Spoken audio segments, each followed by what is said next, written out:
Hello everyone, this is Warhawk Beyond 2040 and welcome to a very special edition of the Spider-Man review series. And in my last review where I talked about the Season 1 finale, Day of the Chameleon, I mentioned at the end that for the next edition of this series I am going to be talking about Season 2 in its entirety from start to finish. And this was going to be an hour plus long video because I know how big of a deal Season 2 was, not just to myself, but to everybody else there who watched the Spider-Man animated series back in the 1990s.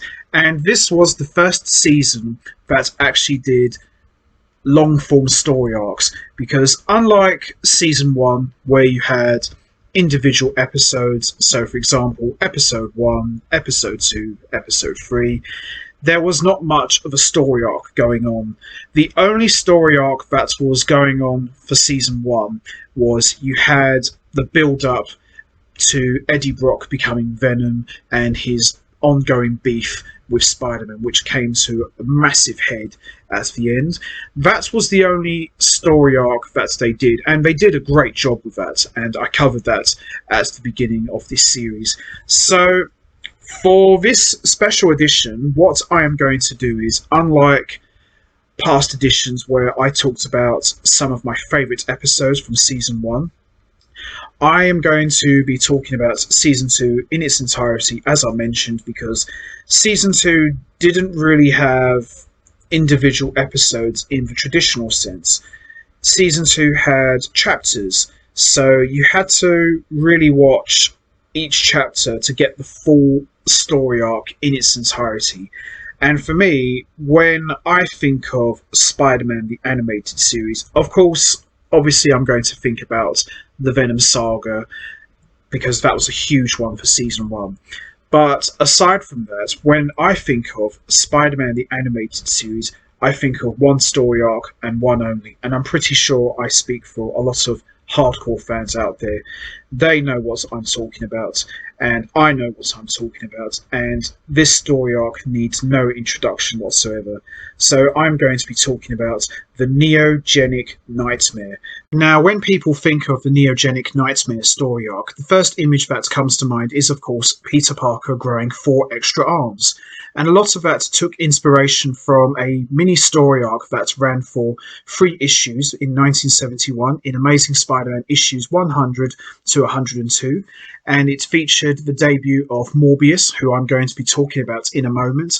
But with that story arc, which was referred to as the 6 Arms Saga, Peter Parker grew 4 extra arms, and that was as far as it went. But in the show, however, they took that concept to frightening new levels when Spider-Man not only grew 4 extra arms, but he mutated into the Man-Spider. And this, for me, was the true moment that the show really got dark and serious and fully embraced the horror aspects, because they had only ever done this a couple times before, and that was in the first episode in Season 1, Night of the Lizard, where we saw Dr. Kurt Connors work with reptiles, inject himself with reptilian blood, and use the neogenic recombinator on himself and turning himself into the lizard. So that episode was kind of like a horror-esque sort of feel to it. And then you had the alien costume 3-parter, known fondly to fans as the Venom Saga. And although that wasn't quite as gruesome as the Lizard episode, there were certainly some horror-esque sort of moments. But Spider-Man turning into the Man-Spider was a true nightmare, no pun intended, because this was something that nobody saw coming, and it was a real shocking moment.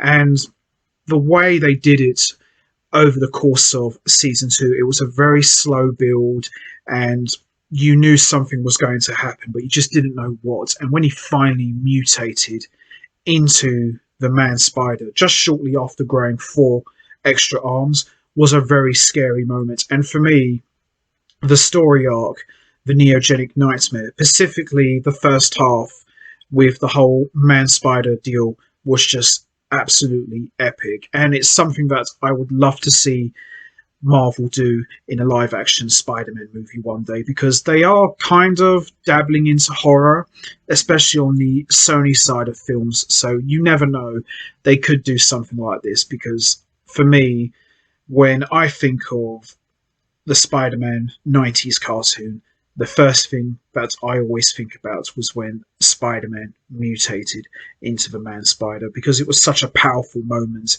and it still gives me chills every time I see that picture of Spider-Man with all his costume ripped, and he's got these big fangs and 6 eyes and 4 extra arms, and it was just really scary and kind of reminded me of Batman on leather wings with Man Bats, kind of similar to that. But for me, I think they took the concept of Spider-Man mutating to new levels. It was just an unbelievable moment, and definitely the highlights of season 2, in my opinion. And aside from all of that dark stuff that was going on, we would see various members of Spider-Man's Rogues Gallery all band together under the leadership of the Kingpin to try and take out Spider-Man.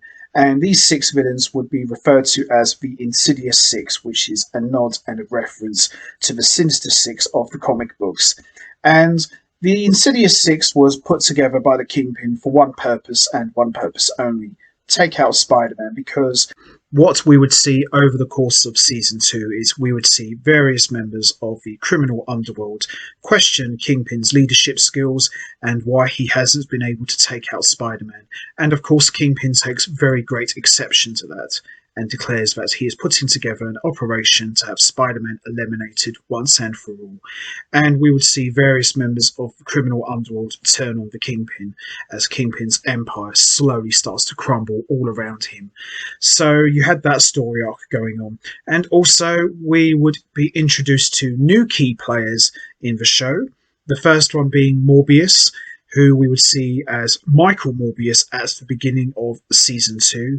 And he had a little story arc going on, which we would see him develop and grow into the evil vampire Morbius. And we would also be treated to the debut of Adrian Toomes, aka the Vulture. And I liked what they did with the Vulture in the show, because everybody who remembers the Vulture in the comic books, he was this ugly old man in a green suit, and he was more like a thug with a gun, dressed up as a giant bird, and he wasn't really that scary. What they did with the Vulture in the show was very interesting, and I liked this version of the Vulture the most. He had an ability where he was able to drain people's youth into his body and make himself young again. And I loved that. I thought that was probably the best thing I liked about the Vulture, and it's my favourite incarnation of the character. I never really liked the idea of the Vulture being this ugly old man, because he just didn't seem like much of a threat to Spider-Man.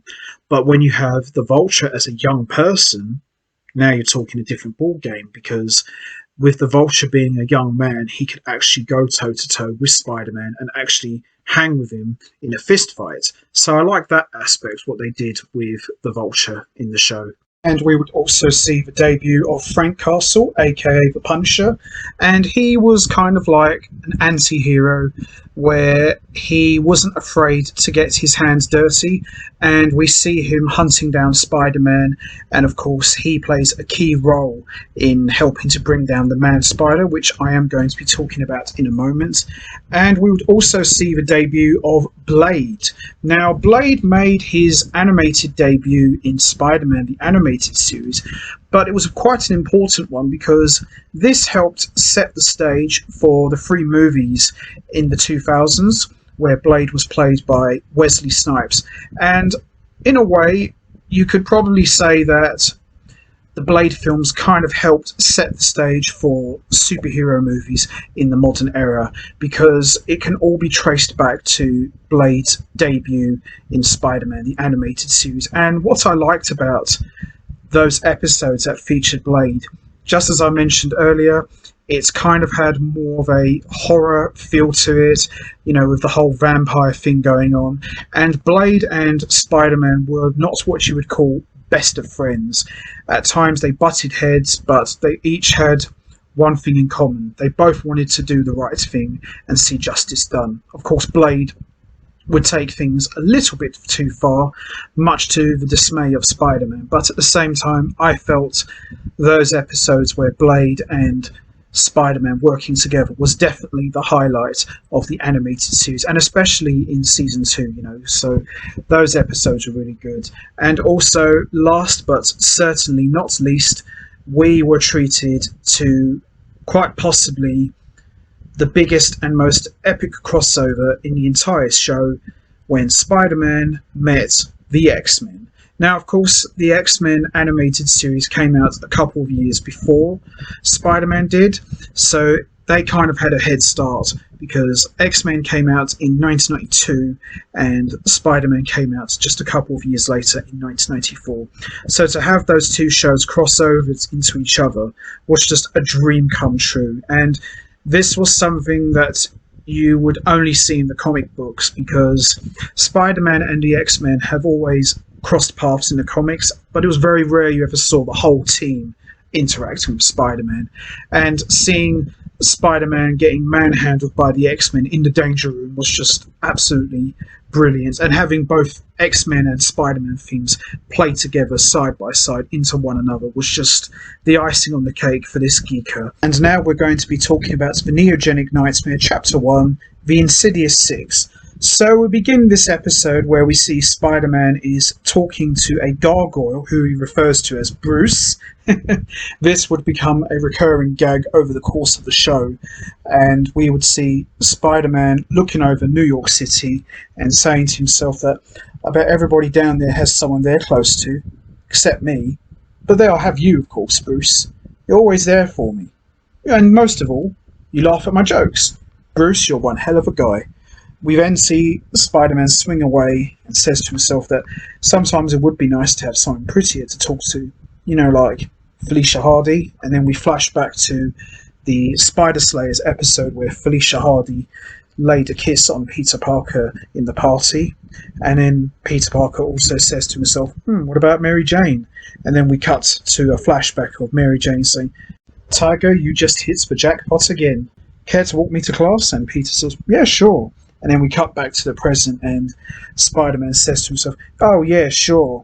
Like any woman would commit to a guy who sneaks off just to crawl on walls. And then we start to see Spider-Man lose his grip and fall.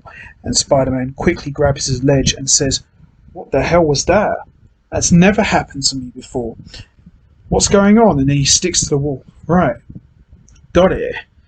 Must have been a glitch or something. And then, as we see Spider-Man start to crawl up the wall again, he loses his grip and then starts to fall down and says, oh my god, what's happening to me? My powers!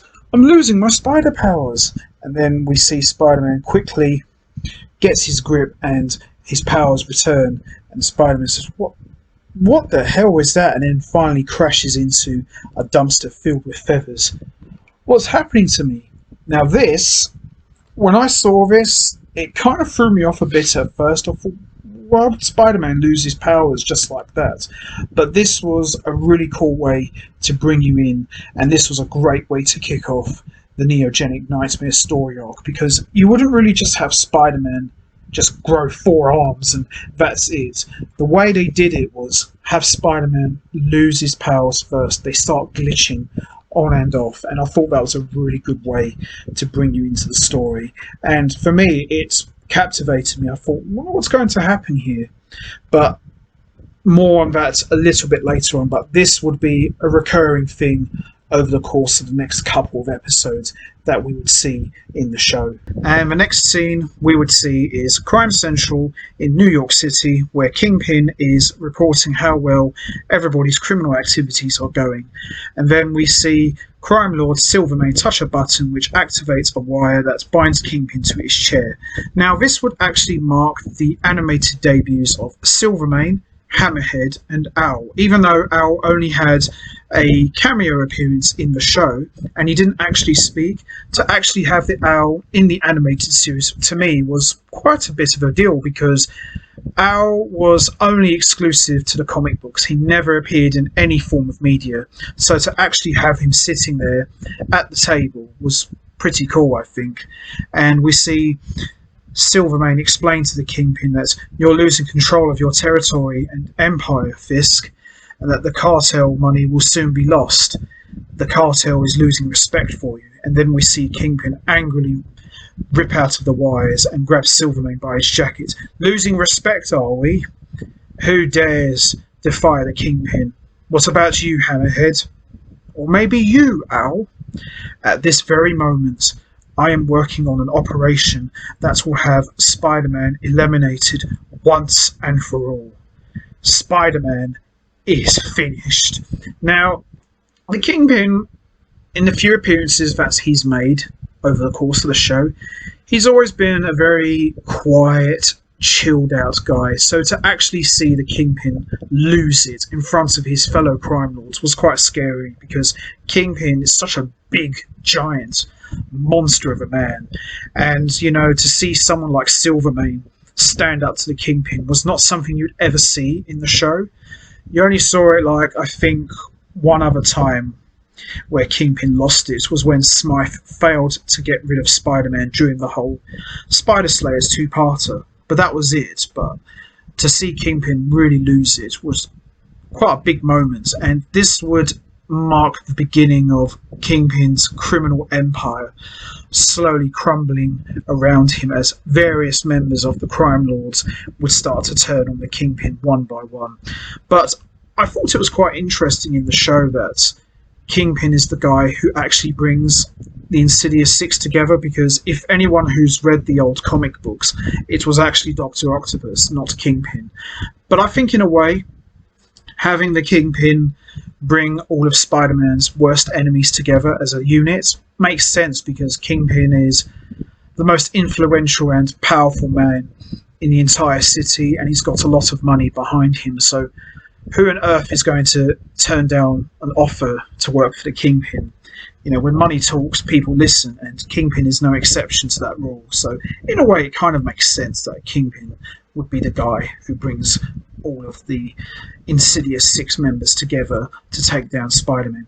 And by this point, although Kingpin is aware of Spider-Man's existence, Spider-Man doesn't know of Kingpin's existence yet, with one little hint about a mystery leader of the Insidious Six. But that's it. He wouldn't actually know about the Kingpin's existence till around Season 3. But that's going to be for another video for another time. A short while later, we see a tiny robot break into the prison and enters the cell of the Chameleon. The tiny robot then hands Chameleon his old image inducer belt and a communicator, allowing him to speak to Alistair Smythe, who is the one who's organising this prison breakout, so to speak. Alistair then greets Chameleon and tells him that a helicopter will arrive in the main yard in 15 minutes. We then see the Chameleon take on the disguise of Warden Davis and traps him in his own cell. We then see the Chameleon in his Warden Davis disguise break everybody out of prison.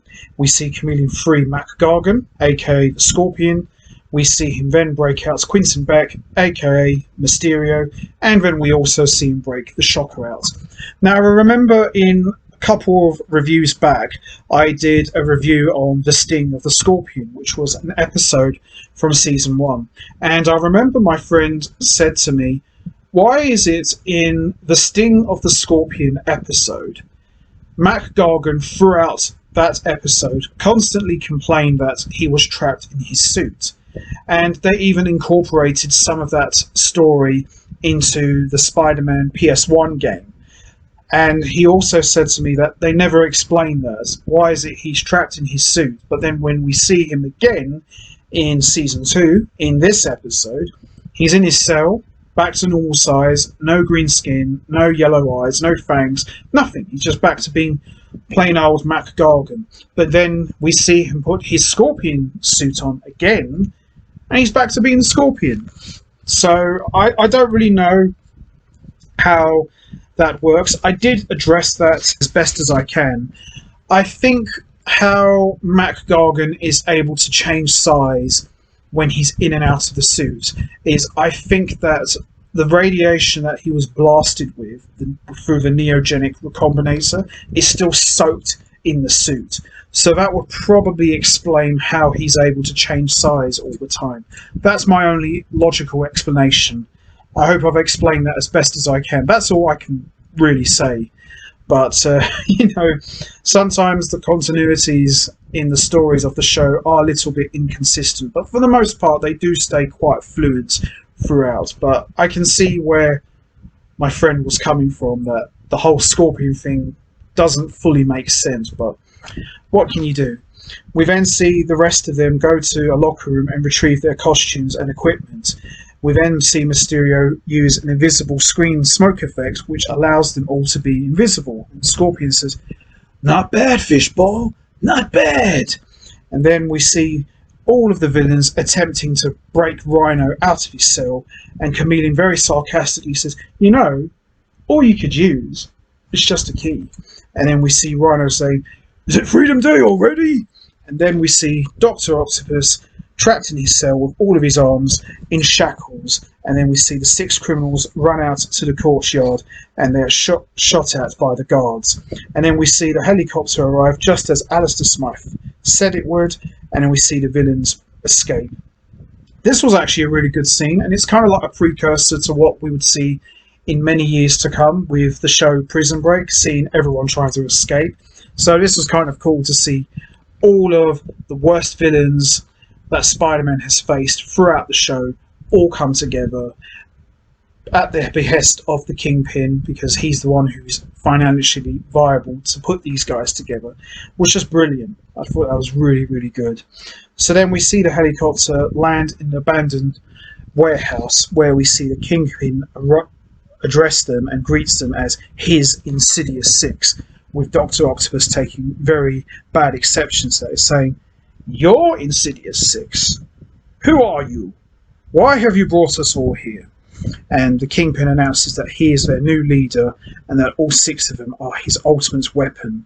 And then we see Spider-Man appear and Shocker blast him with his vibro-shock gauntlets, and we see Dr. Octopus attempt to hit him with his mechanical arms.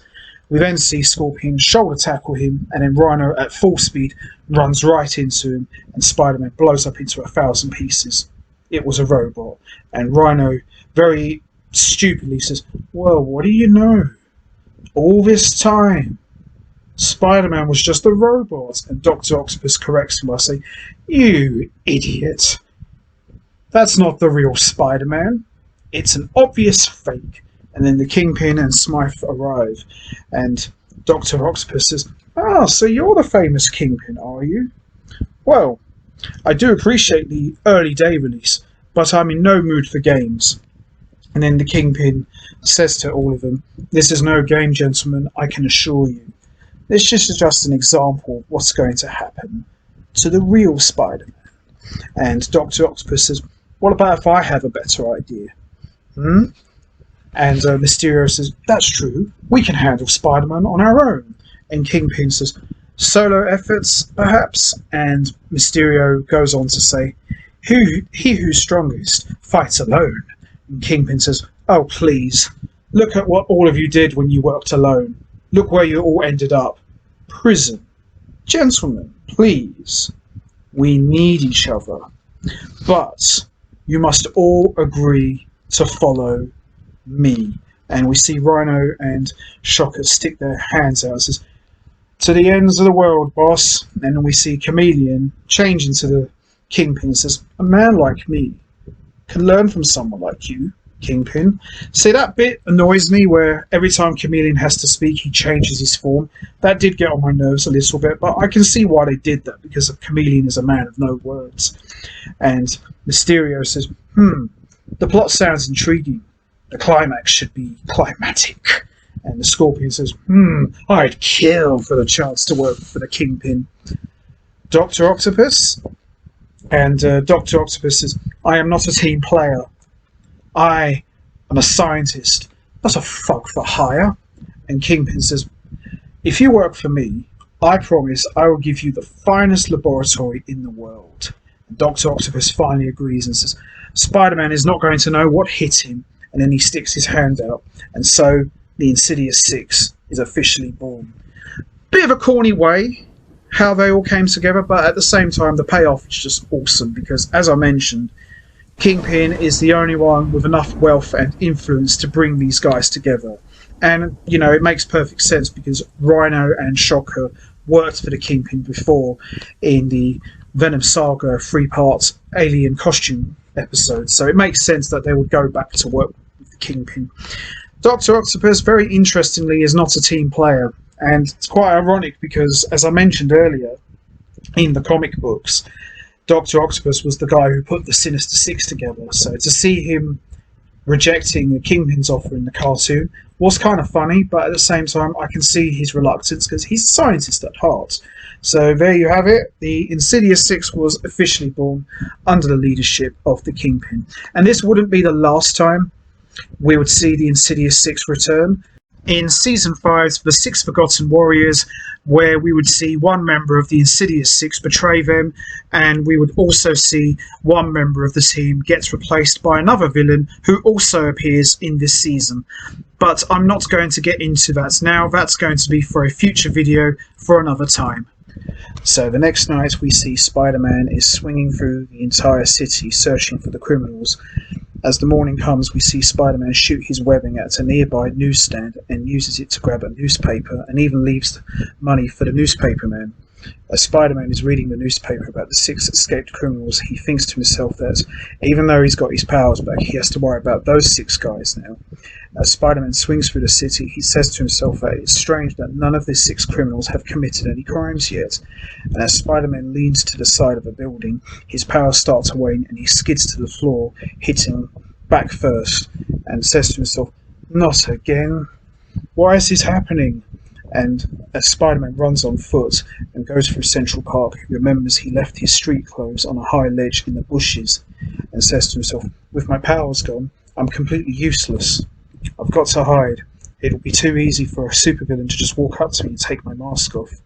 And then we see Spider-Man run to Queens, into his house, and running up the stairs with a blanket to cover up his Spider-Man costume. And we see Aunt May is home, and she says, "Oh, you're home soon?" And Peter says, "Oh, I went jogging." Goes, "Wearing a blanket?" And then as Aunt May walks up the stairs, I said, "Are you alright?" And Peter comes out and says, "I'm okay. Just been studying a lot." You're very warm. I'll bring some soup for you." And then we see Peter Parker just collapse on his bed and says to himself, "Oh, maybe a good night's rest is what I need." And the next day we see Peter Parker has woken up full of energy with his spider powers back, and he starts crawling around on the top of the ceiling and says, "Yes, my spider powers are back. At least for now." As Peter goes downstairs, Aunt May tells him that he's been asleep all day yesterday and all night, and Peter realises that it's Thursday and that he's late for Dr. Kurt Connor's class and rushes to the Empire State University. Meanwhile, at the ESU, Dr. Kurt Connors is giving a lesson on a new type of science called Neogenics, which will allow the scientists to explore and manipulate DNA. We then see Kurt continues to tell his class that Neogenics was invented by Dr. Varley Stillwell and that it is still one of the most important achievements of the century. Kurt goes on to say that the Toombs Foundation, our first reference to Adrian Toombs by the way, might be giving Empire State University grant money to continue their research on neurogenics if they can convince him how important neogenics is. Connors then says he challenges the students to create an original neogenics experiment and that the winner will get the job as his research assistant if the Toombs grant is awarded to Empire State University. Peter enters Connors' class as it ends, and Connors very sarcastically says, "Oh, nice of you to join us, Mr. Parker." And as Peter leaves, he is followed by Deborah Whitby, who makes jokes about him being late for class. As Peter starts to walk off, he is stopped by an ESU student named Michael Morbius. And this is also our first introduction to Michael Morbius, who says that he thought Peter might be his main competition, but reveals that he no longer feels he is a threat. Just then, Felicia Hardy runs up and says hi to Peter. However, Morbius gets between them and introduces himself to her in full-on Dracula-like mode. Then Felicia grabs Peter's hand and walks off with him and asks, "Who the hell was that?" Peter sarcastically responds by saying, "Oh, the return of Dracula's ego." And Felicia asks Peter Parker if she can escort her to the Hardy Foundation's new Science Center opening. And Peter asks if this is a date, and she says that you're the only one who can explain all these scientific terms to me. And yes, it is a date. And then Flash Thompson runs in and complains to Peter about J. Jonah Jameson by saying, "What's this your boss at the Daily Bugle saying about those 6 criminals, the Spider-Man 6? And Peter says, "I have no idea what you're talking about." And Flash goes on a rant and says, "J. Jonah Jameson ain't fooling me. Spider-Man's a hero. This is some kind of setup." Peter then asks the Spider-Man 6, and Flash says, "Where have you been for the last 24 hours? And then he pulls out a news footage of Spider-Man and 5 other criminals working together. And Jameson in the news report says, "Just like I've been saying all along, there's Spider-Man leading another one of his band of criminals, the Spider-Man 6. Just as I've said from the very beginning, Spider-Man is a menace." And Peter quickly runs off and changes into his Spider-Man costume and says to himself, "Look at me. I go to sleep for 24 hours, and the next thing I know, I wake up in the Twilight Zone." And then as he arrives at the scene of the crime, he confronts Rhino and says to him, "Bit early for the zoo, aren't you, pal?" And Rhino says, "Ah, the big bad spider." And then Rhino knocks him out, and he sees a man dressed in a Spider-Man costume and says, "Look at you." But it's not really Spider-Man, it's the Chameleon, and he pulls out a gun and starts to shoot at Spider-Man. And then he is attacked by Shocker and Scorpion and all the other villains. And he says, "Oh, look at this. Got to get away from these guys quickly." And then as he shuts the doors behind him, a train heads towards him, and Spider-Man says, "Oh, wrong door." But then he realises that it's just another one of Mysterio's illusions. And Spider-Man shouts out, "Oh, you're getting very, very predictable, Beck. You know that?" "Oh, I know. But I can't fake this, can I?" And then green smoke starts to pour out. And just as Mysterio is about to kill Spider-Man, Dr. Octopus uses his mechanical arms to rip open the door and grab him. As the other 5 gather around him, Scorpion steps forward and says, "I want to be the one to kill Spider-Man." And then Dr. Octopus starts calling him names, and this makes Scorpion very angry, and he hits Dr. Octopus with his tail. A fight begins to ensue between all of the members, and during the fight, Shocker accidentally blasts Dr. Octopus's arms, which causes Dr. Octopus to lose his grip on Spider-Man. And as Spider-Man attempts to climb a wall to escape, he learns that his powers are gone once more and says, "Oh no, not again. My powers, they're completely gone. Well, at least I've still got my webbing." So Spider-Man defends himself, uses his webbers to shoot a line at Dr. Octopus's mechanical arms. But even without his spider strength, Dr. Octopus is still able to throw him across the street. And as Spider-Man stands up in pain, he realises that without his spider strength, he's finished, and that Dr. Octopus could have ripped his arm off. As Spider-Man starts to run away, Scorpion slams his tail against the sidewalk, causing it to cave in. And as Spider-Man falls into the subway, he lands on top of a train. And Dr. Octopus says, "He's mine." And he attempts to run after him with his mechanical arms and misses him. Scorpion then chases after the subway train. However, as Scorpion gets on top, he sees that Spider-Man has vanished. While not paying attention as the subway travels, Scorpion hits a low-hanging metal rod and is knocked off by the subway. Inside, we see Peter Parker, now wearing his street clothes, and says, "Why does this keep happening to me? There's only one person who can give me the answers I need, and that's Dr. Kurt Connors." We then see Peter change back into his Spider-Man costume and goes to Empire State University to see Dr. Kurt Connors. Spider-Man explains to Dr. Connors about his powers constantly fading, and Kurt says, "I need to take a sample of your DNA, Spider-Man, and let me examine you further." And as Dr. Kurt Connors is studying his DNA, he explains to Spider-Man that your DNA structure is changing. And Spider-Man asks, "Changing? Into what?" And Kurt says, "I don't know, but I will find out more. I need to run more tests. I owe you, especially after everything you've done for me in the past." "Let me ask you something, Spider-Man. How exactly did you get your powers? Were you born with them?" And Spider-Man says, "No, I won them on a quiz show." Right, goes, "I need to run more further tests." And as Dr. Kurt Connors is continuing to examine him, we see Spider-Man deep in thought and says to himself, "I can't really tell him the truth. Neogenics might have been the real reason I became Spider-Man in the first place." And then we cut back to Spider-Man's origin story in a flashback, And Peter says to himself that nobody had noticed that a tiny spider had got in the way of Dr. Farley Stillwell's neogenics, and the path of the radioactive beam blasted the spider. And then we see that the spider bites Peter Parker on the hand, and as Connors finishes his test, and Spider-Man asks, What's going on, Doctor? What's wrong with me? And Kurt says, I need to do more tests, but he thinks that Spider-Man's DNA may have mutated permanently, and that for all we know, your powers could be gone for good.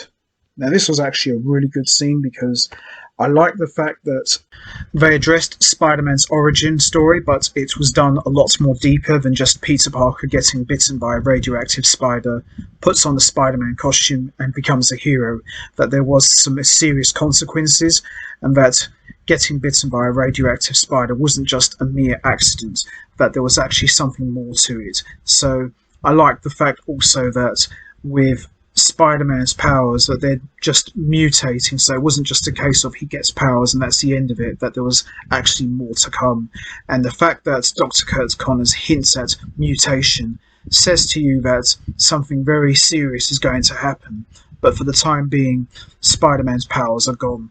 Very good storytelling here, and it really helps quietly set the stage for what's to come. And little did we know at the time that what was to come would be really, really scary. But just the fact that the possibility of Spider-Man mutating is just scary in itself. But boy oh boy, the scariest stuff was yet to come. Later at Crime Central, we see Kingpin communicates with all members of the Insidious Six and orders them to search the city for Spider-Man. And then we see all the members go their separate ways to look for the wall crawler. Just then we see a bus arrive which has Peter Parker inside, and as Peter gets off, he thinks to himself that his life as Spider-Man is over. Initially, Peter is excited because he knows that without the responsibility of being Spider-Man anymore, he has time to study and go on dates, and just remembers, oh no, Felicia, and then he quickly runs off. And then later that night, we see the Scorpion approaches Peter Parker's house dressed in a long trench coat and hat, and Scorpion is then confronted by Dr. Octopus and asks him, so let me ask you something. Why would an arachnid like you be hanging around in an area like Queens? And Scorpion says, get out of my way. And then Dr. Octopus's arms start to restrain Scorpion. I asked you a question. Answer me. And Scorpion says, okay. This is Peter Parker's house. I remember him. He always takes pictures of Spider-Man for the Daily Bugle. I used to follow him. Maybe he could lead me to Spider-Man. What do you think? Oh yes, Dr. Octopus says. A very good idea. Something you didn't think of yourself, of course. Now, follow me and watch how a real master does this. I like how the bit of continuity we have here, because I would have thought once Mac Gargan became the Scorpion, he forgot about his old life. So I like that little bit of continuity they mentioned here, that, Jameson paid me to follow Peter Parker to try and find out how he took pictures of Spider-Man. So a nice little connection there from the previous episode where Scorpion made his debut back in Season 1. At that moment, Felicia calls Aunt May from a payphone and asks her if she knows where Peter was. May replies by saying that she doesn't know, and as Felicia hangs up, a thief steals Felicia's purse and runs off. However, the thief is stopped by Michael Morbius, and as the police arrive, the thief drops the purse and runs off. As Morbius realizes who she is and says, "You're Parker's girlfriend, aren't you?" And Felicia answers, "Peter Parker is not my boyfriend. I'm not even sure if he's my friend." And Morbius says, "You know, Felicia, you shouldn't be walking around the streets alone at night by yourself." And Felicia says, "You know what, Michael? You're absolutely right. How would you like to keep me company?" And Michael says, "That would be my pleasure, Miss Hardy." So we kind of are seeing the start of the Morbius and Felicia Hardy relationship, something that will play a much bigger role, not just in Season 2, but in later episodes as well. Then back at the Parker house, May is in the kitchen cooking, and as the doorbell rings, we see Dr. Octopus standing in the front door, hiding his mechanical arms under a trench coat, and he introduces himself to her as Dr. Otto Octavius and lies to May, telling that Peter collapsed on the street near my clinic and that I took him in. And May says, "Oh my goodness, I knew there was something wrong with Peter.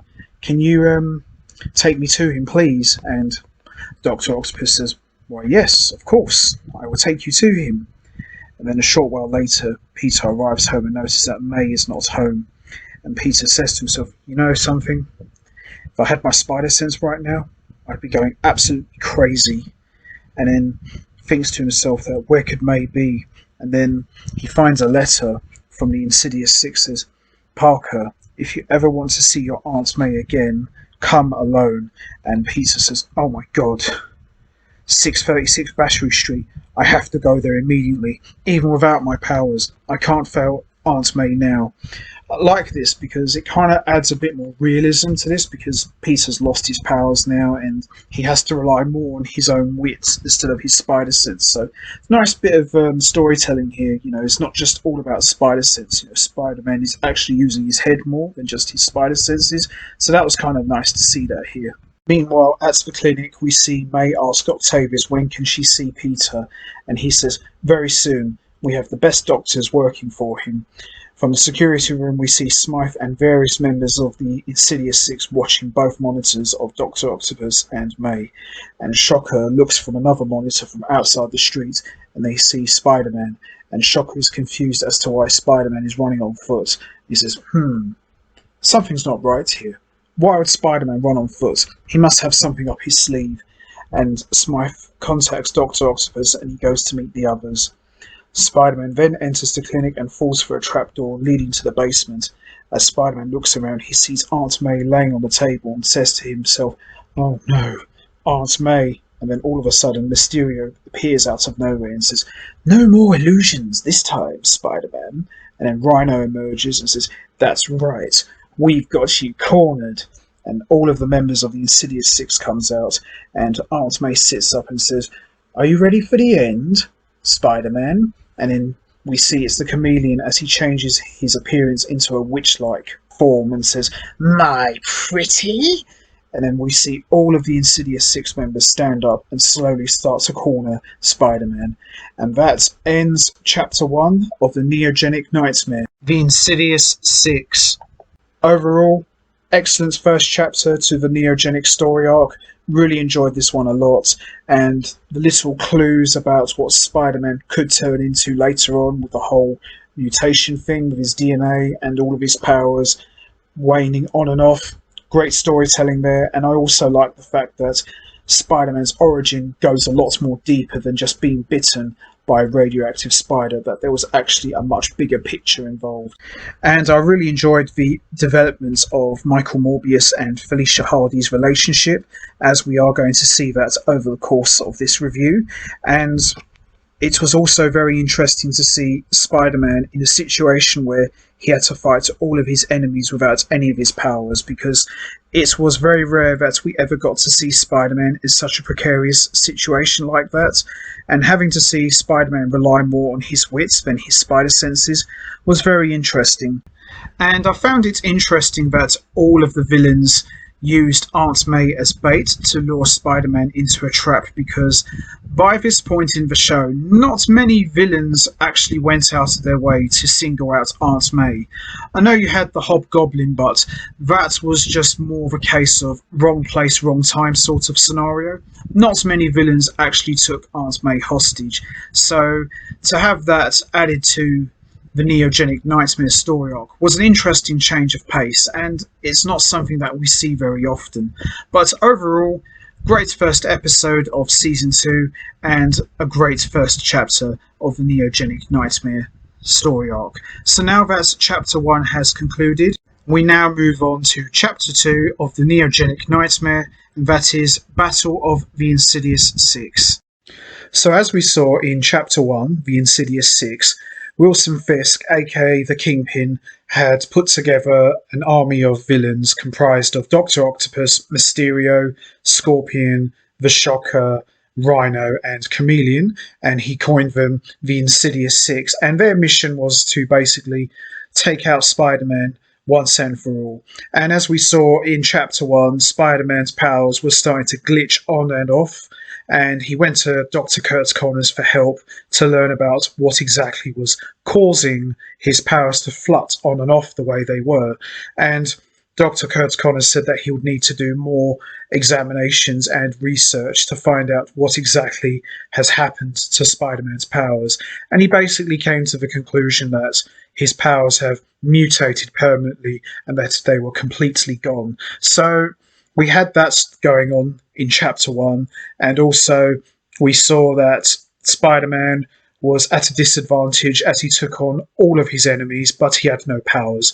That was a very good, strong first chapter of the Neogenic Nightmare, and Dr. Octopus, pretending to be Dr. Otto Octavius, came up with the idea that Peter Parker, air quotes, collapsed in the street and he was found at the clinic, and Spider-Man, with no powers, went to the clinic to find Aunt May, and it was a trap, and we learned that it was all a ruse by the Insidious Six, and that he had no powers whatsoever, and he was completely cornered. So that was a very good, strong first chapter of the Neogenic Nightmare. So now we are going to start talking about the Neogenic Nightmare, Chapter 2, Battle of the Insidious Six. So we see at the beginning of Chapter 2, we see May Parker is waiting at the clinic for any word on Peter's condition, and then we see the Chameleon disguised as a female nurse enter the waiting room and tells her that Peter Parker is in the best of hands and is getting all of the treatment he needs from Dr. Otto Octavius and his people. And at that very moment, in the basement of the clinic, Spider-Man is overpowered by all 6 members of the Insidious Six, as Shocker fires a blast from his vibro-shock gauntlets at Spider-Man and very sarcastically says to him, "Time to take your medicine, you wall-crawling vermin. My shock therapy is exactly what the doctor ordered." And then Spider-Man, who is barely able to jump out of the way, is confronted by Dr. Octopus with his mechanical arms, and he runs off, and in the process accidentally knocks a crate of Mysterio's holocubes, and Mysterio very angrily says to Dr. Octopus, "You idiot! You knocked one of my holocubes!" And then we see one of the holocubes accidentally activates a 3D image of a jungle in the room, and Spider-Man hides in a holographic jungle, and Dr. Octopus says, "Why do you continue to run from us, Spider-Man? Why don't you stand up and fight us like a man?" And little knowing that Spider-Man has lost his powers and is unable to fight back. And Spider-Man says, "Yeah, because I'd really want to get into a fight with a giant octopi, or a ravaging rhino, or a stinging scorpion. Oh dear, bad time to be Spider-Man." And we then see Spider-Man is able to avoid capture from Rhino and Scorpion, but he is finally apprehended by Dr. Octopus as the others gathered around him and says, "This is hardly worth a fight. The Spider-Man I fought, he put up a much better fight than you ever did." And we then see at Crime Central, Kingpin congratulates all 6 members of the Insidious Six. And he says, "Gentlemen, you have done very, very well. Dr. Octopus, I will give you the honour of unmasking Spider-Man yourself." And then we see a video call from Silvermane, who tells him that, "Kingpin, the members of the Crime Central are growing very, very impatient with your failure to kill Spider-Man. The cartel are not pleased with you." And Kingpin says to Alistair Smythe, "Smythe, why don't you patch our friend Silvermane into the live feed at the warehouse?" And Silvermane then sees all 6 members have captured Spider-Man. And Silvermane says, "Well, you've actually caught the wall crawler? The cartel will be very, very pleased." And Kingpin berates Silvermane, tells him, "I did it not for you. I did it for myself because Spider-Man is my enemy. And I always take care of my enemies. Dr. Octopus, the honour is all yours."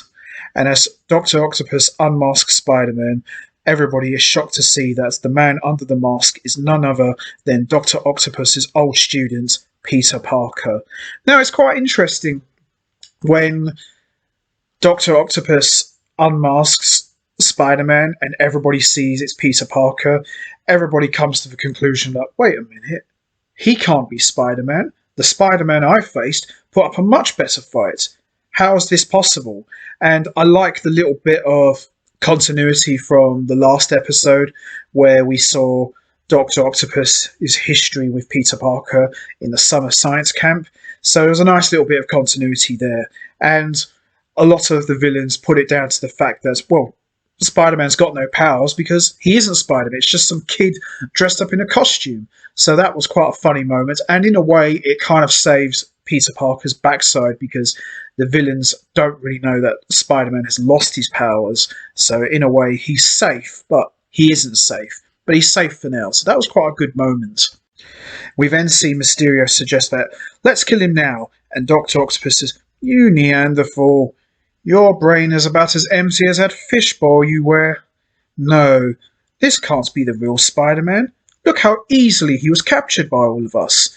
And Rhino says, yeah, he makes a good point. You couldn't find the real Spider-Man.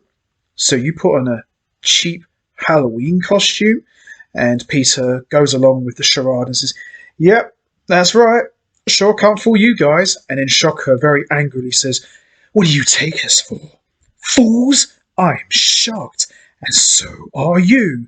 As Shocker attempts to blast Peter, Dr. Octopus moves his arm out of the way and says, you idiot, I don't want you to hurt the boy. Listen, he could lead us to the real Spider-Man, Peter says, and Dr. Octopus says, you always were a very bright student, Parker. And we see Silvermane sees all of this from his monitor and says, so let me get this straight, Kingpin. You kidnap an old, defenseless lady and then go after her wayward nephew? Pathetic! To think I actually admired you. And then we see Silvermane contacts Hammerhead and says, Hammerhead, Kingpin has failed to eliminate Spider-Man. The time to attack Crime Central is now. And Hammerhead says, we've got the manpower, we can finish the job. Kingpin don't stand a chance. And Kingpin very angrily looks and crushes a statue next to his desk and says to all members of the Insidious Six, now, pay attention, all of you. And Peter Parker looks up and sees that all members have got radio comm links and says, I wonder who they're talking to. Who's their mysterious leader? What plans does he have for me, I wonder? We then see the Kingpin look at Smythe and say, Silvermane thinks he's going to bury the Kingpin, but I'm going to crush him once and for all. And as for the Insidious Six, I will crush them even harder. A short while later, Dr. Octopus has Peter pose as a patient of his, and May Parker goes to see if he's all right. Dr. Octopus still posing as Dr. Octo Octavius and says, come, I will call you a cab to take you home. And May says, no, not before I do this, and gives Peter a kiss on the cheek and says, stay healthy. And Peter says, I'll do my best. And Dr. Octopus says, don't worry, Mrs. Parker. Peter Parker is in safe hands. And Parker says, oh yeah, all six of them. And then as they both leave, Mysterio appears out of thin air and says, oh, I thought she'd never leave. And then we see the chameleon still posing as a nurse tells Peter in a threatening voice and says, if you don't lead us to the real Spider-Man, we'll go after her again. Only this time, she'll be the one who needs a hospital bed. And then he reverts back to his true form and leaves. At that moment, we see Hammerhead approaches Silvermane at his headquarters and tells him that I've got to get you to safety because the Kingpin is coming after you. However, it's too late as the Kingpin flies a helicopter with Rhino suspended from a harness and says sarcastically to Smythe, and now it's time to pay the piper. Shocker and Scorpion also jump from the helicopter, and the three of them with Rhino go after Silvermane. However, Hammerhead is able to get Silvermane into the elevator, but soon reveals himself to be the chameleon and says, you thought you were a match for Kingpin, but by all counts, you were wrong. This is the chameleon. I've got him.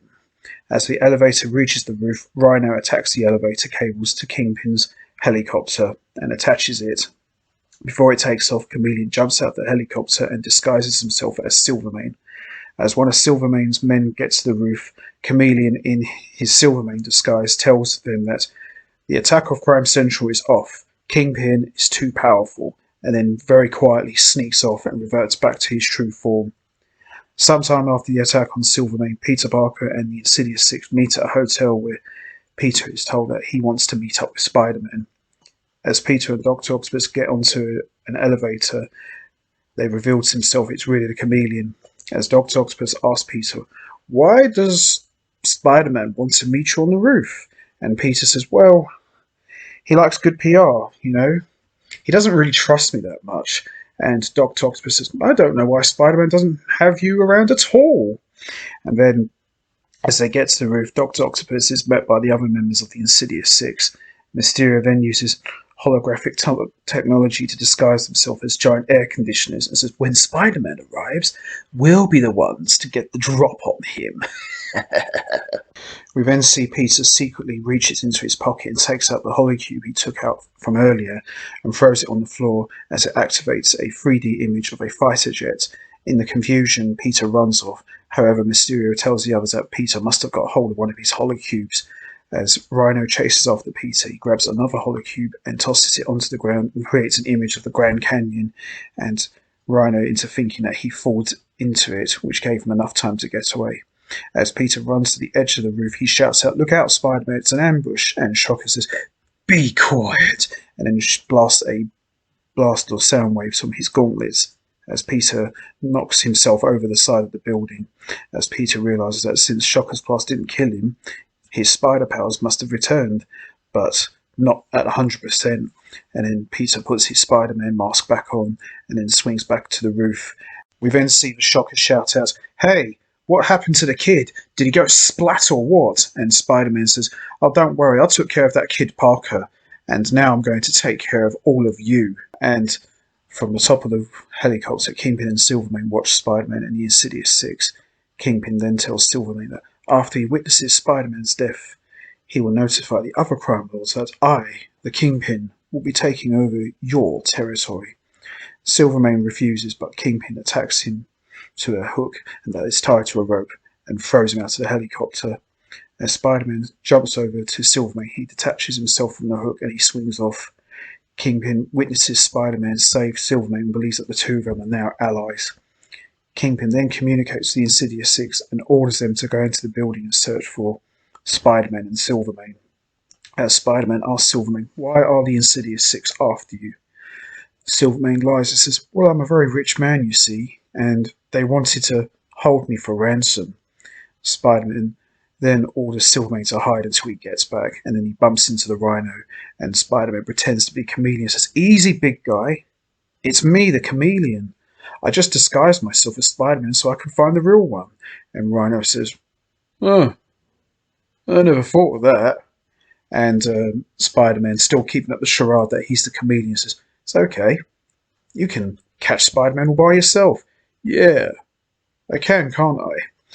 As Rhino rams into them, he learns that they are really Shocker and Chameleon. As Shocker asks Rhino, what the hell are you doing? Why are you coming after us? And Rhino says, well, it wasn't my fault. Chameleon told me to. Think you're funny, do you? Huh? Making a fool out of the Rhino? Think I'm stupid? As Spider-Man and Silverman attempt to get away, Spider-Man's spider sense goes off and says, oh wow, my spider sense are back. And he leaps out of the way before Dr. Octopus's mechanical arm can hit them. Spider-Man then webs Silvermane to the ceiling and takes care of Dr. Octopus. However, Spider-Man's powers start to fade away again. He goes, oh no, not again. As Spider-Man and Silvermane leave the building, they are spotted by Dr. Octopus, who alerts Shocker and tells him to get them. As Shocker looks out of an open window, Spider-Man grabs him and throws Shocker into a nearby water tower. The water gets inside Shocker's suit and he's able to get out and jump from the water before his suit explodes. Spider-Man, along with Silvermane, then swings over to a nearby building, and Spider-Man uses a web line to lower Silvermane through a chimney into the building and jokes to Silvermane, if you say ho ho ho really loud, it might not hurt your fall so much. And then we see Dr. Octopus and Scorpion then jump onto the room, and Dr. Octopus attempts to hit Spider-Man with his mechanical arms. However, Spider-Man is able to use his agility to get out of the way. As Scorpion sprays acid from his tail, Spider-Man jumps out of the way and instead hits the rotor of the Kingpin's helicopter. The helicopter then starts to get out of control, and Alistair Smythe says, I'm heading back to base, and Kingpin says, no, I will not let Spider-Man defeat me again. And then as they fly back, Spider-Man is caught between Scorpion and Dr. Octopus. Scorpion fires another shot from his tail, but however, Spider moves out of the way and the acid hits one of Dr. Octopus's arms and melts it. And Dr. Octopus then attacks the Scorpion and the two of them begin to fight. This allows Spider-Man enough time to get away. As Spider-Man reaches the ground, he finds Silvermane talking to some children who spotted him coming into their home through the chimney and think that he's Santa. And Silvermane jokes to the children, No, I only give gifts at Christmas time." And then Silvermane thanks Spider-Man for not only saving him from millions of dollars in ransom, but for also enhancing his reputation. Silvermane then points to the children, they say, "Bye, Santa." And as Silvermane walks off, he finds a payphone and calls his people, telling them that Kingpin is a plague on the city of New York and he must be eradicated. And Spider-Man grabs his clothes and says, "After all that, I can finally get a good night's sleep. And not just that, as a bonus, I helped save a sweet old man as well." A short while later, we see the Insidious Six meet in an alleyway. All six feel that the Kingpin has not only not delivered on his promise that they would kill Spider-Man and have the world, and the Kingpin overhears them on their headsets and demands that they stay together. However, no one is willing to listen to them, and Scorpion says, "Eat this, windbag," and they all crush their headsets and walk away. And Smythe tells the Kingpin that Silvermane has rallied all the crime lords against him, that he has finally dig himself an awfully deep grave. And Kingpin says, "This is only a temporary setback, Smythe. When this is all said and done, Silvermane will be the one who occupies that grave." Next day, Peter runs into Felicia Hardy and apologizes for missing their date. Peter asks if they could have dinner tonight. However, Michael Morbius shows up and says that Felicia is having dinner with me tonight, and for the rest of the week. And Felicia very sarcastically says, "Well, Michael thinks enough of me to be on time, Peter. Ciao." And Michael very sarcastically says, "Goodbye, Parker." And Peter says, "Yeah, fine, bye." And Peter says, "Unbelievable." As Peter returns home, he is greeted by Aunt May, who is happy to see him. Peter then tells May that Dr. Octavius let him go early. And Peter then sees Mary Jane in the living room and says, "Oh, you're looking very well to me, Tiger. Don't be a stranger.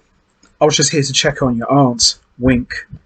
Stay loose, Tiger." And then later that day, we see Peter Parker as Spider-Man go to the ESU and tells Connors that, "Look, I feel great. My powers are back. How bad can the results be?" And Connors says, "Very bad, Spider-Man.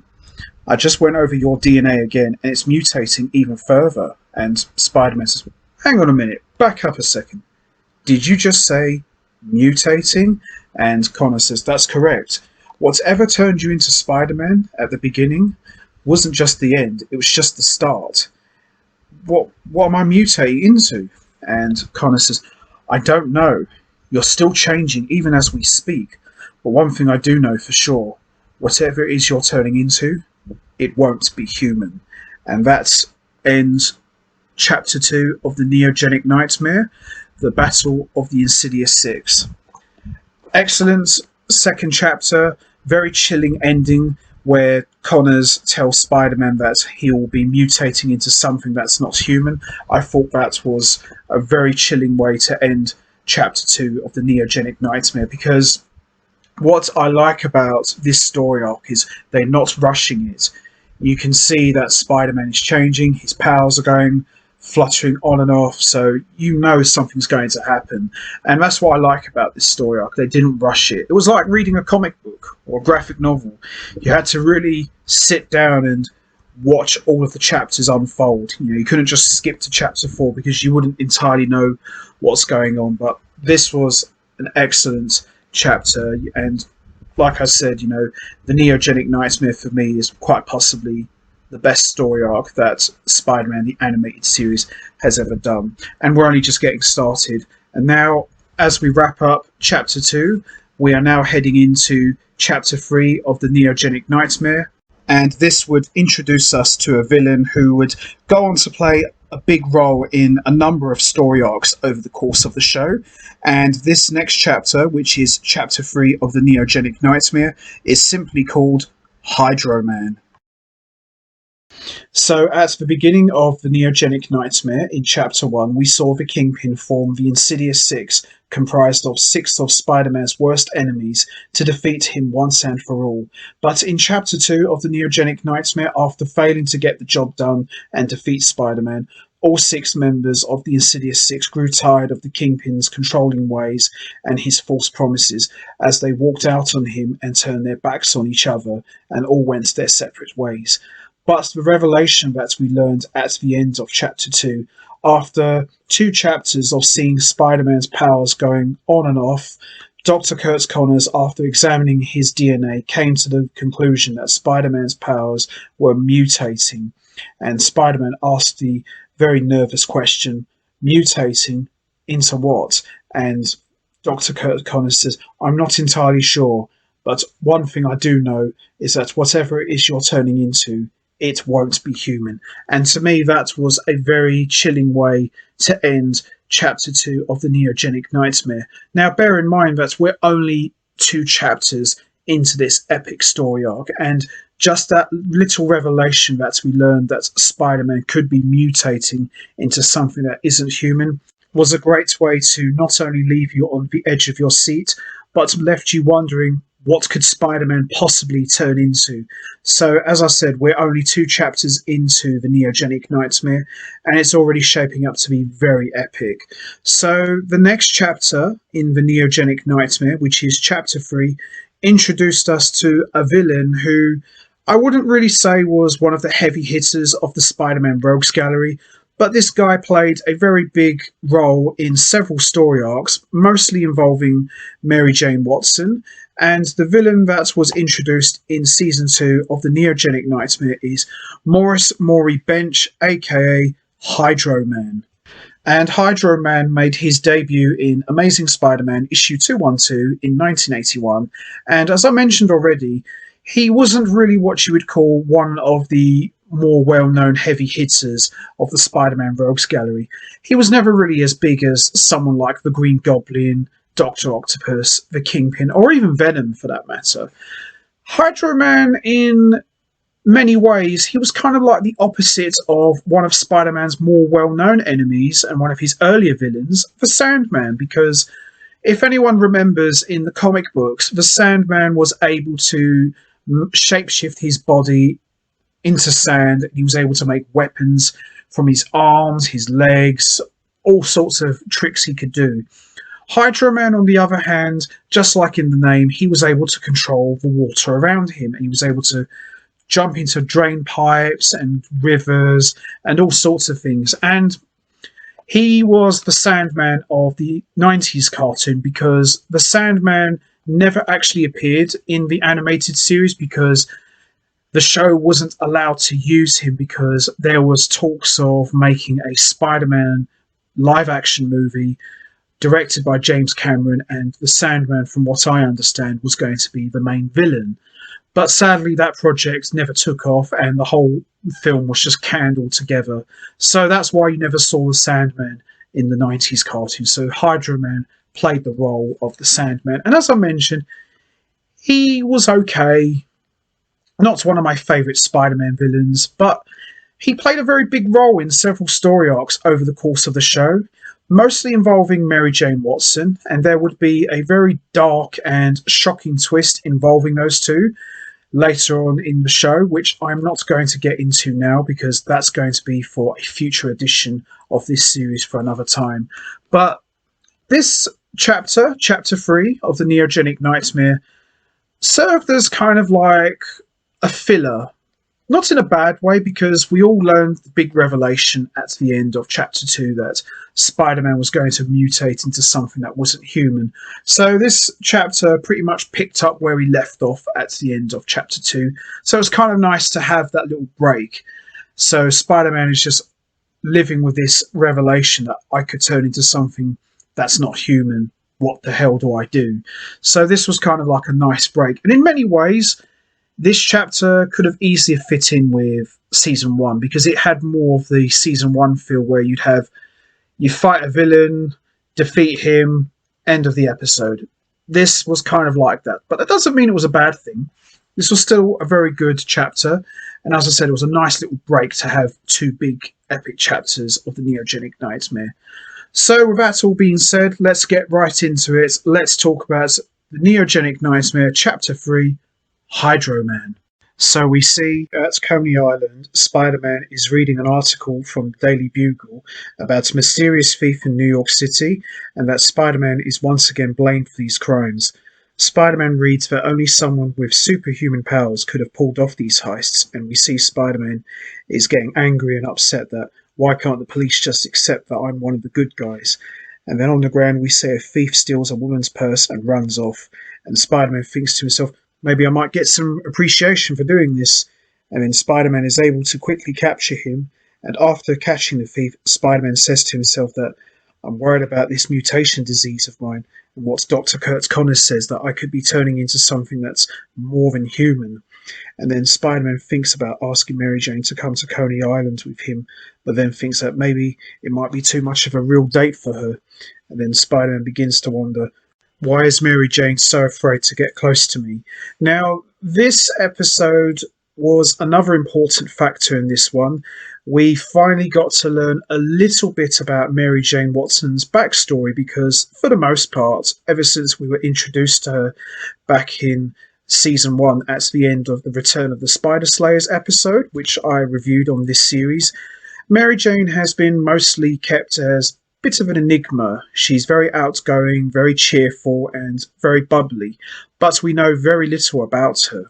But in the Hydro Man episode, Chapter 3 of the Neogenic Nightmare, we get to learn a little bit more about her, and over the course of the show, we get to learn a lot more about her. But this episode, and this chapter specifically, we get to learn more about her past life and one of her old relationships. Shortly after, we see a local aquarium where a guard is staring at a pearl necklace that is in one of the tanks. The guard tells his partner that he is worried about the necklace being in plain sight because it is worth $2 million. However, the other guard replies that it would be impossible for someone to steal the necklace because the water is pressurized at 500 fathoms. However, as the two guards look into the tank, they see a man inside, and as the man attempts to break through the glass, one of the guards sounds the alarm and a metal wall comes down and surrounds the tank. However, the man is able to break through the metal barrier with ease, and from outside, Spider-Man hears the alarm and quickly responds. We then see Spider-Man arrives at the aquarium, he spots the thief and chases after him in the catwalk above the aquarium tanks. Only seconds later, Spider-Man's spider sense goes off, and as he turns around and sees a wave of water come crashing at him as it hits Spider-Man and drives him into one of the tanks. As Spider-Man looks around, he sees an eel swimming towards him, and as Spider-Man shoots his web shooter, the webbing quickly dissolves in the water. However, Spider-Man grabs one of his spare web cartridges and places it in the eel's mouth, and as the eel bites it, the cartridge explodes in its mouth and creates a screen of web fluid, allowing Spider-Man enough time to swim away. As Spider-Man gets to the top of the tank, he is spotted by the two guards who believe he is the thief. As they attempt to stop him, Spider-Man traps them in his web and swings away. Outside, the mysterious thief holds the pearl necklace and says, "This is all for Mary Jane." So this is the first time that we're officially introduced to Hydro Man, although we don't actually see him in the flesh just yet, but we got a little hint of what Hydro Man is all about and what his powers are. And as I mentioned at the beginning, he was pretty much the show's answer to the Sandman, whereas the Sandman was able to control the sand around him. Just like Hydro Man, he's able to control all of the water and liquid around him. So this will be the first time we would get a little taste of what Hydro Man is all about, and of course we get to learn just a little bit later on his connection to Mary Jane Watson and their history. So a very interesting start and introduction for Hydro Man, who, as I mentioned, would go on to play a very important role in several story arcs across the show, and also a big role in Mary Jane Watson's backstory. A short while later at the Coffee Bean, we see Peter meets Mary Jane, and Mary Jane congratulates him for another one of his photos hitting the front page of the Daily Bugle. Little do they realise the mysterious man who we saw earlier robbing the pearls is standing outside the Coffee Bean without being noticed. Peter then gives Mary Jane photos he took of her modelling show, and Mary Jane asks what does she owe him, and Peter suggests that, well, how about I pay for both of us to go to Coney Island tomorrow? However, Mary Jane replies that she doesn't think that it is a good idea. As Peter asks why Mary Jane keeps turning him down, Liz Allen shows up and tells Mary Jane that she has a phone call. As Mary Jane walks away, she answers the phone and is surprised to hear the voice of someone named Moribus.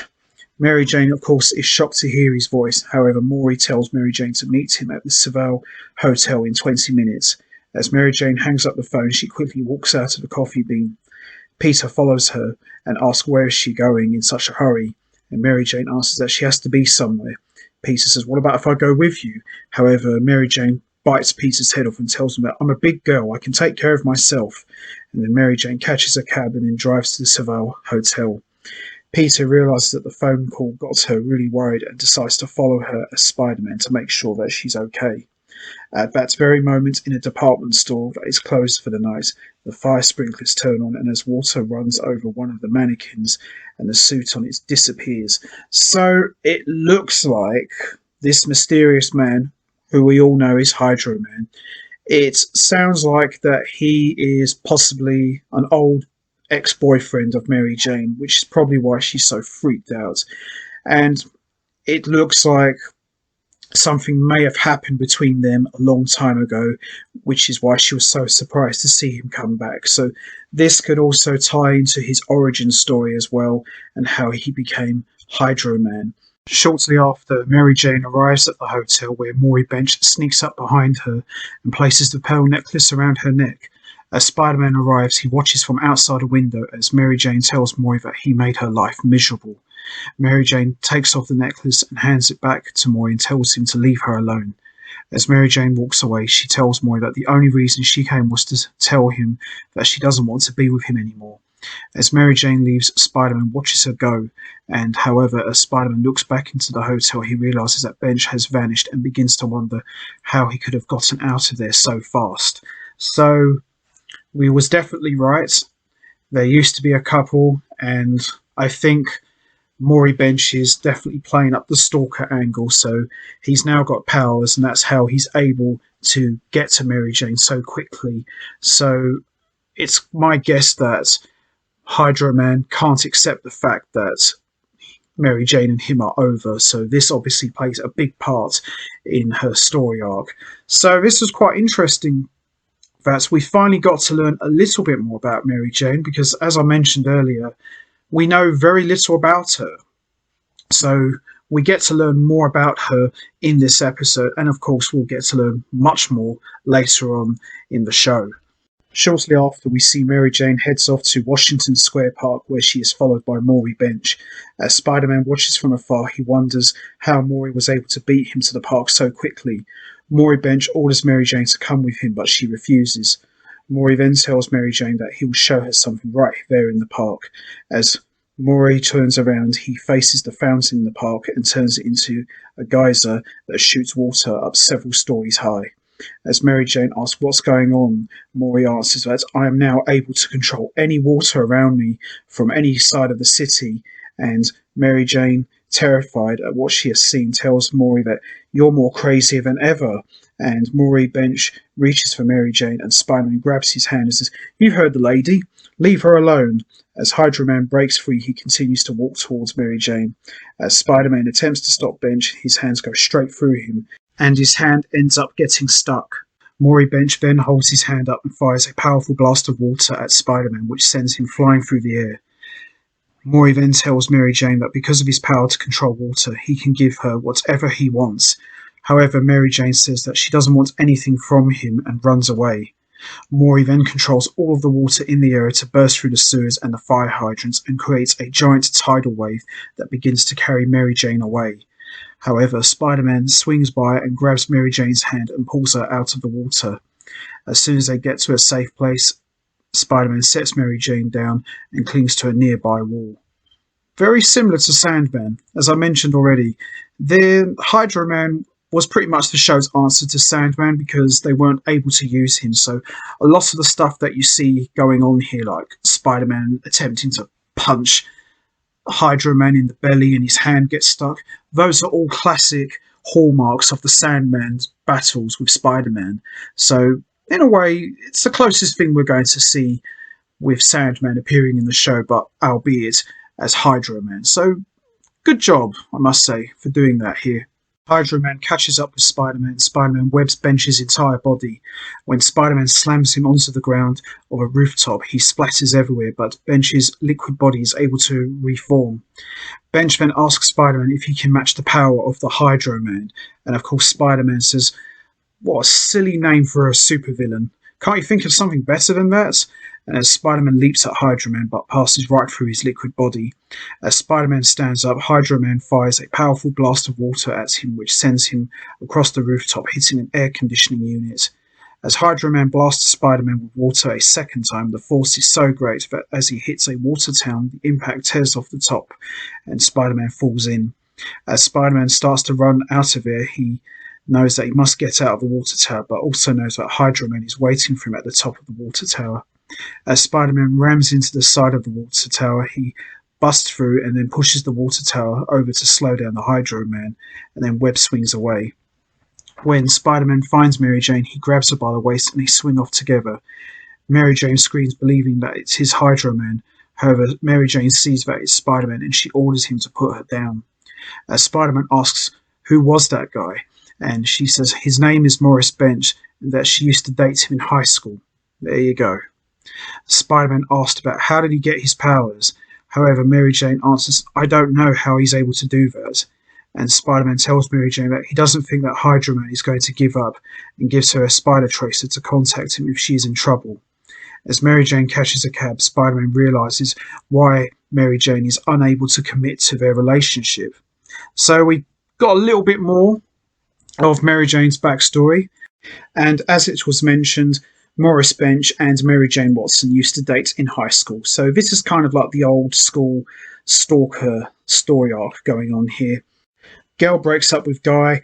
Guy is unable to accept the fact that the relationship is over. He gets superpowers and he starts stalking her in attempts to get her back. So, classic villain storytelling at its very best. And at least now we learn the real reason why Mary Jane Watson is not willing to commit to a relationship with Peter Parker. And of course, as I mentioned already, we will learn much more about Mary Jane Watson's past as we move along in the show. Later that night at Empire State University, Peter Parker studies a sample of Hydro Man's water that he got from their previous battle and uses it to try and create a new form of web fluid. Sometime later, Peter goes to the Coffee Bean and asks Liz Allen where he can find Mary Jane. Liz says that she is staying at her place and she gives Peter the address. However, unknown to the both of them, Hydro Man secretly comes out of the sink and grabs Liz's ID from out of her purse and gets the address as well. Oh yeah. Classic stalker at its very best. Got to love it. Later, at Liz's apartment, Mary Jane is looking at a photo of her father that is in her wallet. She tells herself that the two of them are very similar because they both run away when things start to get tough, but unlike him, she was going to stop running and face her problems.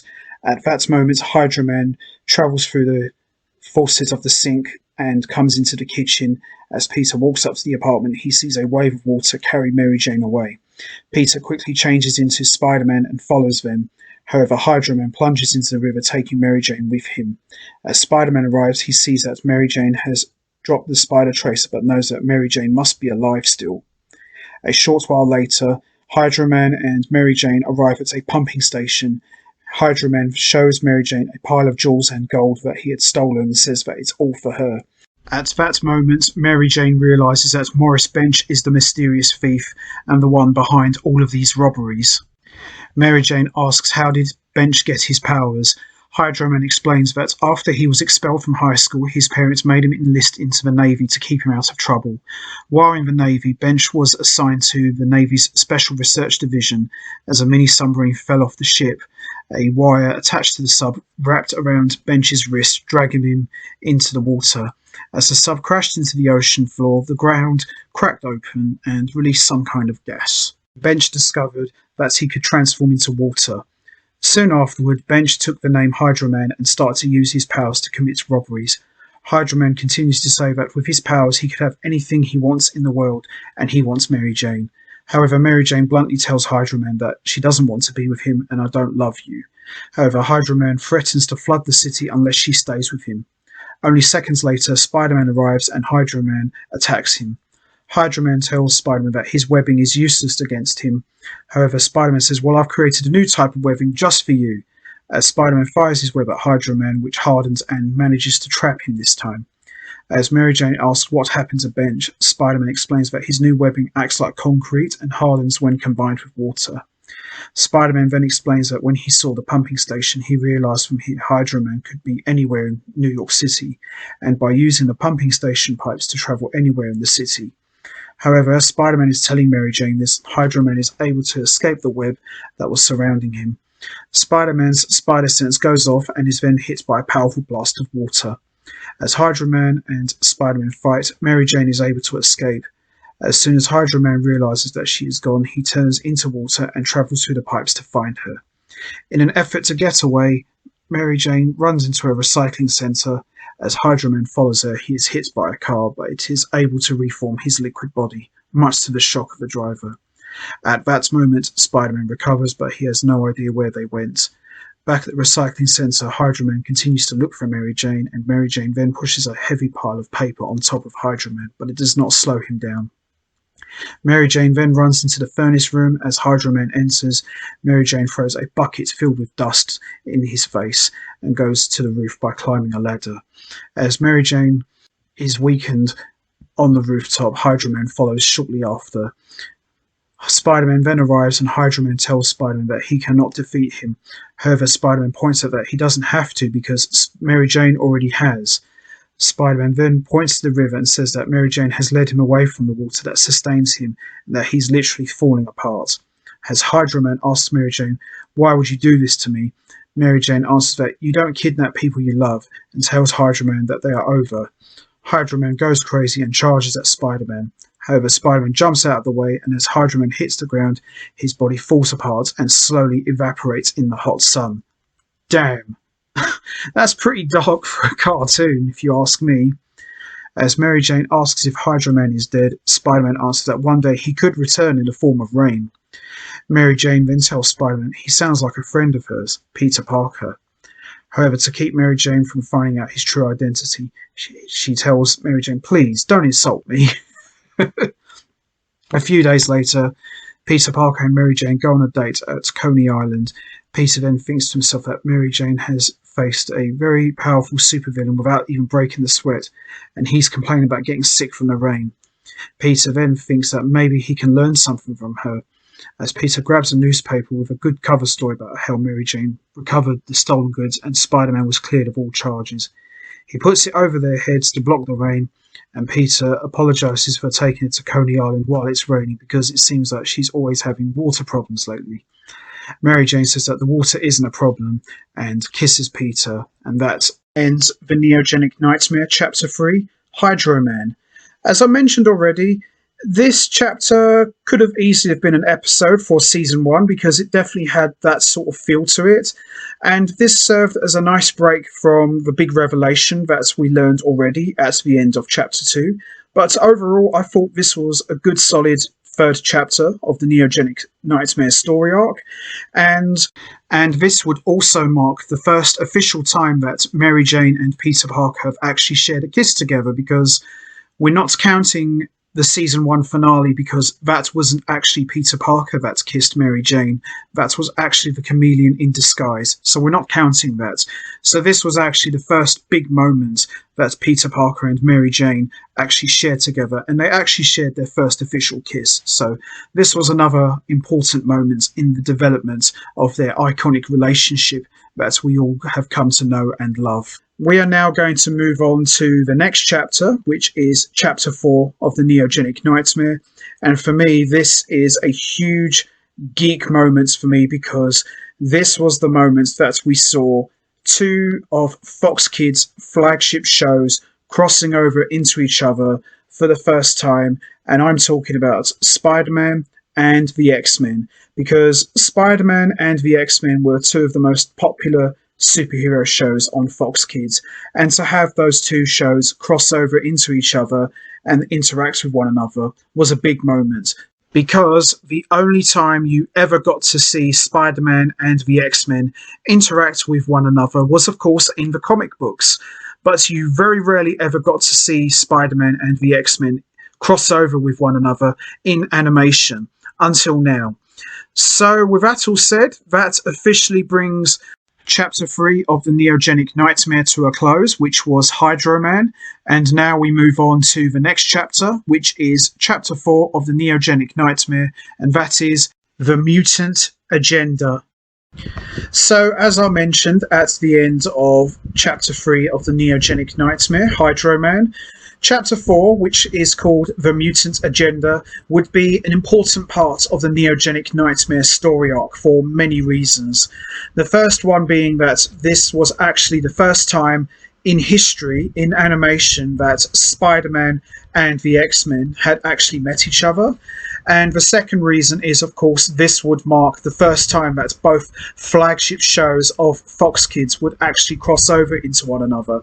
And expectations were incredibly high because, for starters, X-Men had a head start. It came out in 1992, and Spider-Man would come out a couple of years later in 1994.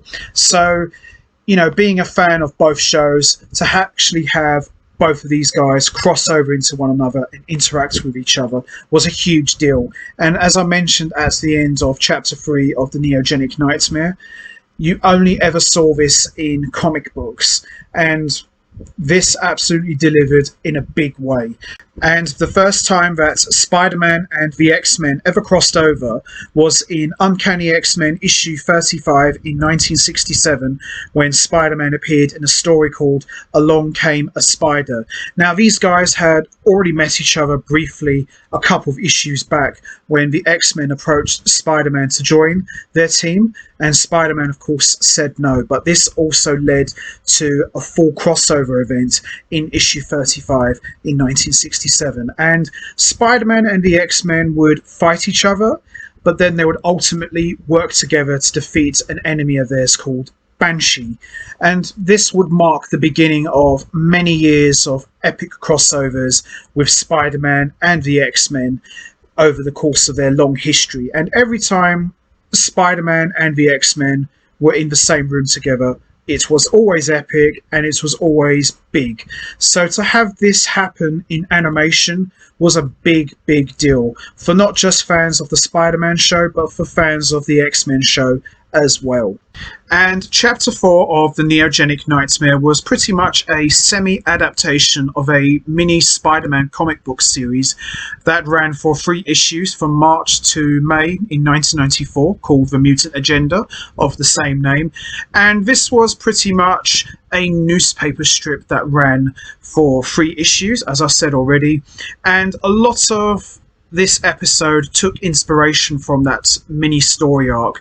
And in this chapter of the Neogenic Nightmare, Spider-Man, after learning the revelation from Dr. Kurt Connors that he could possibly be mutating into something that isn't human, he goes to Professor Charles Xavier for help to try and find a cure for his mutation problem. So this made for a very interesting and fun crossover event in Chapter 4 of the Neogenic Nightmare. So, with that all said, let's get straight into it. Let's talk about Chapter 4 of the Neogenic Nightmare, The Mutant Agenda. So this chapter opens up with Spider-Man web-swinging through some trees in a thunderstorm, and he says to himself that he has never been so frightened before in his life about the mutation revelation that Dr. Kurt Connors told him. As Spider-Man arrives at a mansion, which we learn to be the Xavier Mansion, he climbs onto the roof and thinks to himself that hopefully the world-leading experts on genetic mutation will be able to help him, because there is only one man who can help me with this, and that's Professor Charles Xavier.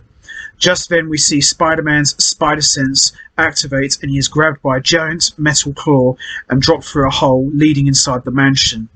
As Spider-Man enters the mansion, his body is surrounded in a metallic straitjacket. At that moment, we see Wolverine step out of the shadows and tell Spider-Man if he makes one wrong move, he'll turn him into a shish kebab. Now, this was a epic way to kick off this chapter because, as I said at the beginning, Spider-Man meeting the X-Men was something you only ever saw in comic books for years. And to actually see Wolverine bad-mouthing Spider-Man and all of the other X-Men emerge from the shadows like Cyclops, Rogue, Gambit, Beast, Storm, Jubilee, and Jean Grey was just unbelievable. And, I still remember watching that episode on Fox Kids all those years ago, and I'm thinking, holy cow, the X-Men are in Spider-Man. This is incredible, because by that point, I hadn't quite got into comic books just yet. I was more deep into the cartoons like Spider-Man, X-Men, and Batman, and other stuff like that. But to actually see heroes interacting with each other blew my mind. It was just an incredible moment. So this was definitely an epic moment, and the best thing about it was the fun had only just begun. We would see many more epic moments in this chapter alone as we go along. We then see the other members of the X-Men step out of the shadows as Storm demands to know why Spider-Man has come to the mansion. He answers that it's none of their business, and then Rogue comes up to Spider-Man and begins to flirt with him and says, "You know what, you're kind of cute behind that mask," in a creepy sort of kind of way. However, Wolverine moves Rogue out of the way and threatens Spider-Man. As Spider-Man webs up the X-Men, he runs off. Spider-Man then runs into the danger room, and Gambit tells the others that he was training in there earlier and I forgot to switch it off. And he said, "I've left the power running." As Cyclops asks, "What program was you running?" Gambit says, "Deadly Sentinels?"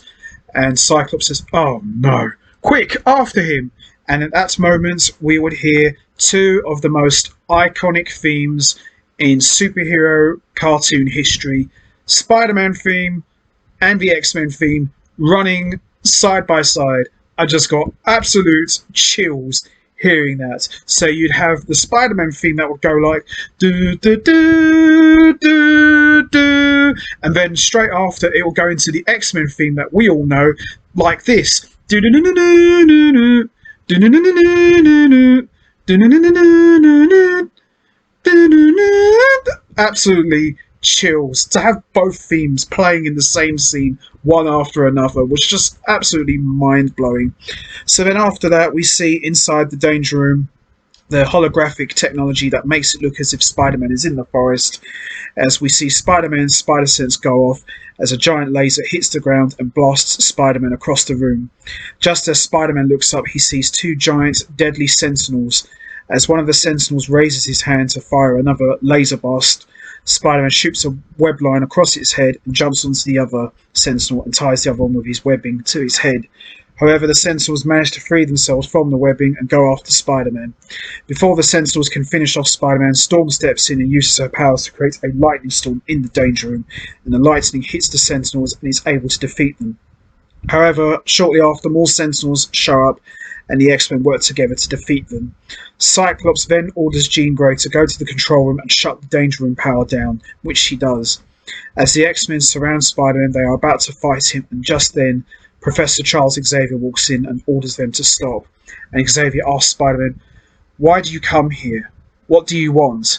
And Spider-Man says, "I've come to see you, Professor Charles Xavier. I need your help."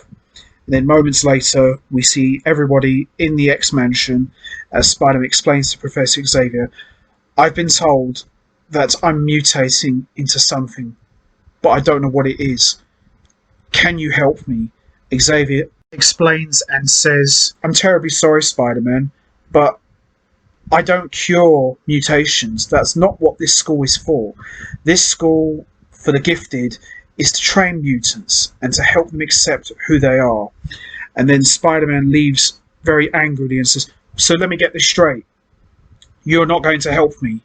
And Xavier says, "I'm terribly sorry, Spider-Man. I wish I could, but there's nothing I can do for you." And Spider-Man storms off in a huff of frustration, and Jubilee attempts to stop him. However, Wolverine says, let him go. He's too much of a loner anyway. And Spider-Man says, you know what? Whenever someone needs help, I'm always there. But as soon as I need help, nobody is here to help me. I'm out of here. Very emotional moments. And definitely something everybody and myself can relate to. And Jubilee says, we got to go after him. And Wolverine says, no, kid, let him go. He's too much of a loner. And Beast then tells Wolverine, goes, yes, he is, isn't he? Spider-Man reminds me of the time you first came to our doorstep many years ago, as Wolverine looks on very angrily and Jubilee starts giggling to herself. As Beast goes outside, Wolverine follows him. Wolverine follows him behind, and Beast says that the Brand Corporation has been researching mutants' genetics and believes that he could help cure Spider-Man. Wolverine tells Beast that he's not acting like himself. However, Beast replies that Wolverine must not know him that well and decides to go after Spider-Man. Back at New York City, Herbert Landon, CEO of the Brand Corporation, meets with the Hobgoblin. Hobgoblin tells Landon that he hopes he followed instructions because Landon wouldn't want the Kingpin to find out he's double-crossing him. Landon begs Hobgoblin not to tell the Kingpin and says that Kingpin cannot be allowed to steal his technology.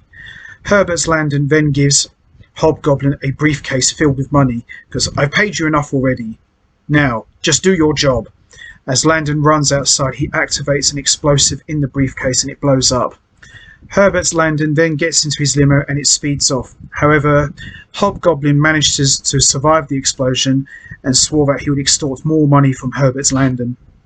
At that moment, Landon gets a phone call from the Kingpin. Kingpin tells Landon that his spies at the Brand Corporation have told him that he has left the Brand Corporation and he should be there working. As Kingpin hangs up, Alistair Smythe mentions how rude Landon was. However, Kingpin says that if Landon can create an army of genetically altered super mutants that can do his bidding, he can tolerate a little rudeness. Smythe then says that he doesn't trust Landon. However, Kingpin replies that, I don't trust anyone. A short while later, Herbert Landon arrives at the Brand Corporation where he's met by his secretary, Genevieve, who tells him that everything is ready for his press conference and asks if now is the right time to go public with his research on genetic mutation. Landon answers that he would like to delay the press conference, but his chief investor needs reassuring, and to get him off his back, he will share some of his preliminary findings with the press. Landon continues to say that his real work, which will be for the good of mankind, won't be finished until he performs one last final test. Now, Landon, of course, is voiced by David Warner, true legend, and of course would go on to do lots of great voice acting work over the years, and also best known for his voice portrayal of Ra's al Ghul. He would play a very big role in a number of episodes and in this story arc and many more story arcs across the show. In a way, he kind of reminds me of a corrupt Harvey Dent from Batman the Animated Series. In a different way, though. But he was a good villain. I remember him very, very well. Kind of looks like he is based off Harvey Dent in some ways, but he was a good villain, and I thought David Warner did an excellent job with his voice work. Only moments later, we see Beast catch up to Spider-Man and says that, I'm not here to fight. I just want to talk. And Spider-Man says, I've had enough of the X-Men. Just leave me alone. And Web swings away, and Beast follows after him. Beast then catches up to Spider-Man once again and tells him that, listen to me, my friend. Herbert Landon has developed a cure for his specific type of mutations, and he might be able to cure you. Spider-Man says, really? He can cure me? He goes, yes, he can. I believe he can. Unknown to Spider-Man and Beast, they are being watched by men hiding in bushes. As Spider-Man asks why is Beast helping him, Beast replies that you are still human after all. Spider-Man replies that he is not sure if he still is, and Web swings away. Beast is then assaulted by the guards as Beast jumps onto a tree branch to get away from them. As soon as he is hit by a laser beam by one of the guards, causing it to break, and Beast falls to the ground. As Beast is surrounded, he attempts to fight off the men, but is knocked out by a stun ray and is taken away. Now, anybody who's read the Spider-Man comics, I mean, I've read quite a few, Spider-Man and Beast would actually go on to have quite a good friendship. I remember one story I've got in Spider-Man Greatest Team-Ups Ever Told. Beast was kind of like a mentor for Spider-Man. As I remember in this story arc, Mary Jane wanted to have children, and Spider-Man was, of course, a bit worried about what could happen if, you know, Mary Jane got pregnant. Would the baby inherit some of Spider-Man's spider abilities? And Beast was there to kind of give him advice. So I kind of like that scene where Spider-Man and Beast are having a conversation. Kind of reminds me of that comic book I've got. And it's a very good comic. It's I can't remember the title of it, but I remember it's in Spider-Man's Greatest Team-Ups. It's highly recommended. It's a very good story. And as I said, Beast is just more or less like a mentor and a guide for Spider-Man who he goes to for advice. Spider-Man then goes to the Watson house and watches Mary Jane through her window. Spider-Man begins to think that if he does mutate, Mary Jane will no longer be with him and decides to go home. As Peter looks at a photograph of his Uncle Ben, he remembers back to when he was a child. Ben taught him how to catch a fish. Peter had caught a fish on a line but was unsure that he could reel it in because of his rotten luck. However, Ben told Peter that he knows he can do it because he had a hand in raising him. Peter then remembers Ben telling him that he can do anything if he doesn't give up. Spider-Man arrives at the top of the Brooklyn Bridge and remembered how Ben always believed in him and realised that he can't give up and I will fight this mutation disease no matter what.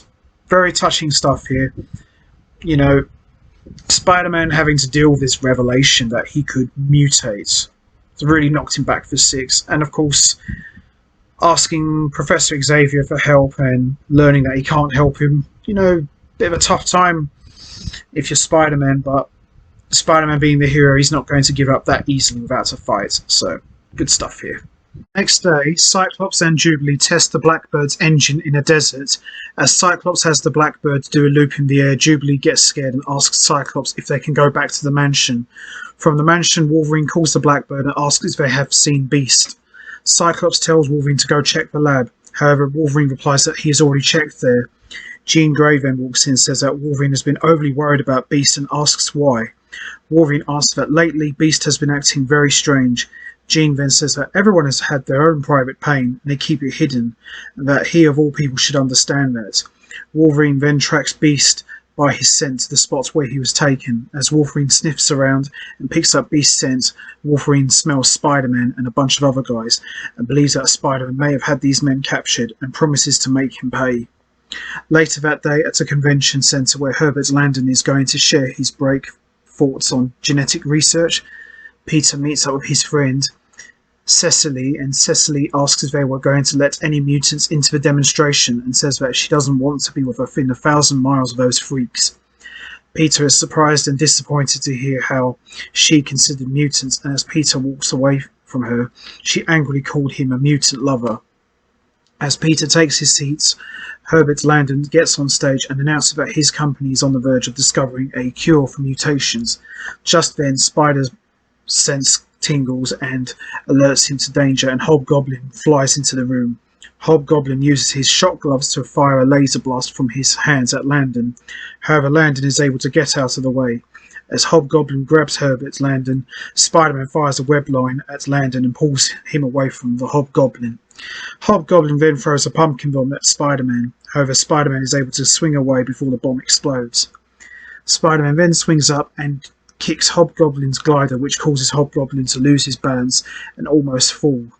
Knowing that he's beat, Hobgoblin grabs his remaining pumpkin bombs at the ceiling and the explosion creates a giant hole and Hobgoblin manages to fly away. However, the explosion also causes the roof to cave in. As Spider-Man jumps up to the roof, he uses his webbing at the weakened spots in an attempt to keep it from falling. As Spider-Man realizes that he has failed, a mysterious force holds the ceiling in place long enough for Spider-Man to get away. Spider-Man notices the mysterious force and wonders why Hobgoblin is after Herbert Landon. That night, we see Spider-Man arrives at the Brand Corporation to watch over Landon, and inside we see Beast awakens to find himself in a cage with electrified bars. Beast is then approached by Genevieve and Herbert Landon. It is then revealed that Landon and Beast used to work together. Landon then shows Beast a pool of chemicals and reveals that it's the same chemicals that Beast used to cure himself of his mutation, but instead ended up increasing his mutation and grew blue fur. Landon then goes on to say that he has reworked the formula to unravel mutant DNA and plans on using it to kill all mutants to purify the human race. As Landon presses a button, Beast's cage is moved above the pool of chemicals, and Landon says that he will test it on Beast to make sure that it actually works. While outside the Brand Corporation, Spider-Man's spider sense tingles to danger, and he turns around and sees Hobgoblin flying on his glider and chases after him. As Spider-Man gets ahead of Hobgoblin, he shoots a web line onto a building and tightens it. As Spider-Man flies in between the two buildings, he hits the web line and is knocked off his glider and hits the ground. As Spider-Man then grabs Hobgoblin by his shirt and asks, "Why do you want to kill Landon so badly?" However, Hobgoblin answers that he doesn't want to kill Landon. Instead, Hobgoblin says he knows a dark secret Landon has, and he's blackmailing Landon so he won't reveal his secret. Spider-Man throws Hobgoblin on the floor and asks what's Landon's secret, and Hobgoblin looks up at Spider-Man and says that Landon is planning to kill all mutants. However, Spider-Man doesn't believe him. Just then, Wolverine bursts onto the scene and demands to know where is Beast. Spider-Man asks that he doesn't know what he's talking about. However, Wolverine says, "I don't believe you," and then starts to attack him. And then we see Spider-Man and Wolverine go at it, and Hobgoblin gets onto his glider and flies above then and gets ready to throw a pumpkin bomb on the ground to kill both Spider-Man and Wolverine. And that ends Chapter 4 of the Neogenic Nightmare, The Mutant Agenda. Very good fourth chapter of this story arc. Really enjoyed this one a lot. You know, seeing Spider-Man and the X-Men interacting with each other in animation doesn't get any better than that. And the cherry on top of the cake, of course, is the Spider-Man theme and the X-Men theme being played in the same scene at the same time. Doesn't get any better than that, and I just loved every second of it. It was just absolutely brilliant. So that officially wraps up Chapter 4 of the Neogenic Nightmare, The Mutant Agenda. And now we are going to move on to Chapter 5 of this story arc, and that is Mutant's Revenge. So as we saw in Chapter 4 of the Neogenic Nightmare, The Mutant Agenda, Spider-Man entered the X-Mansion in the hopes that Professor Charles Xavier would help him with his mutation problem. But, however, he would also run into the X-Men, which led to an epic moment with Spider-Man and the X-Men all going at it. And then shortly after, Spider-Man asked Professor Xavier to help him. Much to his disappointment, Professor Xavier explained that this mansion is for the gifted and we're not here to treat mutants, we're here to help them accept who they really are. So Spider-Man left in a huff and basically said to Xavier that, you know, I'm always there to help people, but whenever I need help, nobody's there. So after that, Beast would be captured by Landon and his men, and this would lead to Wolverine going after Spider-Man and accusing him of having Beast abducted. And this also led to a confrontation with the Hobgoblin, who revealed that he has his own agenda in wanting to blackmail Landon. And he also explained to Spider-Man that Landon is looking to wipe out all mutants from existence. So that was the end of Chapter 4, The Mutant Agenda. And now we are going to move on to Chapter 5 of the Neogenic Nightmare, Mutant's Revenge. So we see the Hobgoblin throws his pumpkin bomb into the alley and it explodes.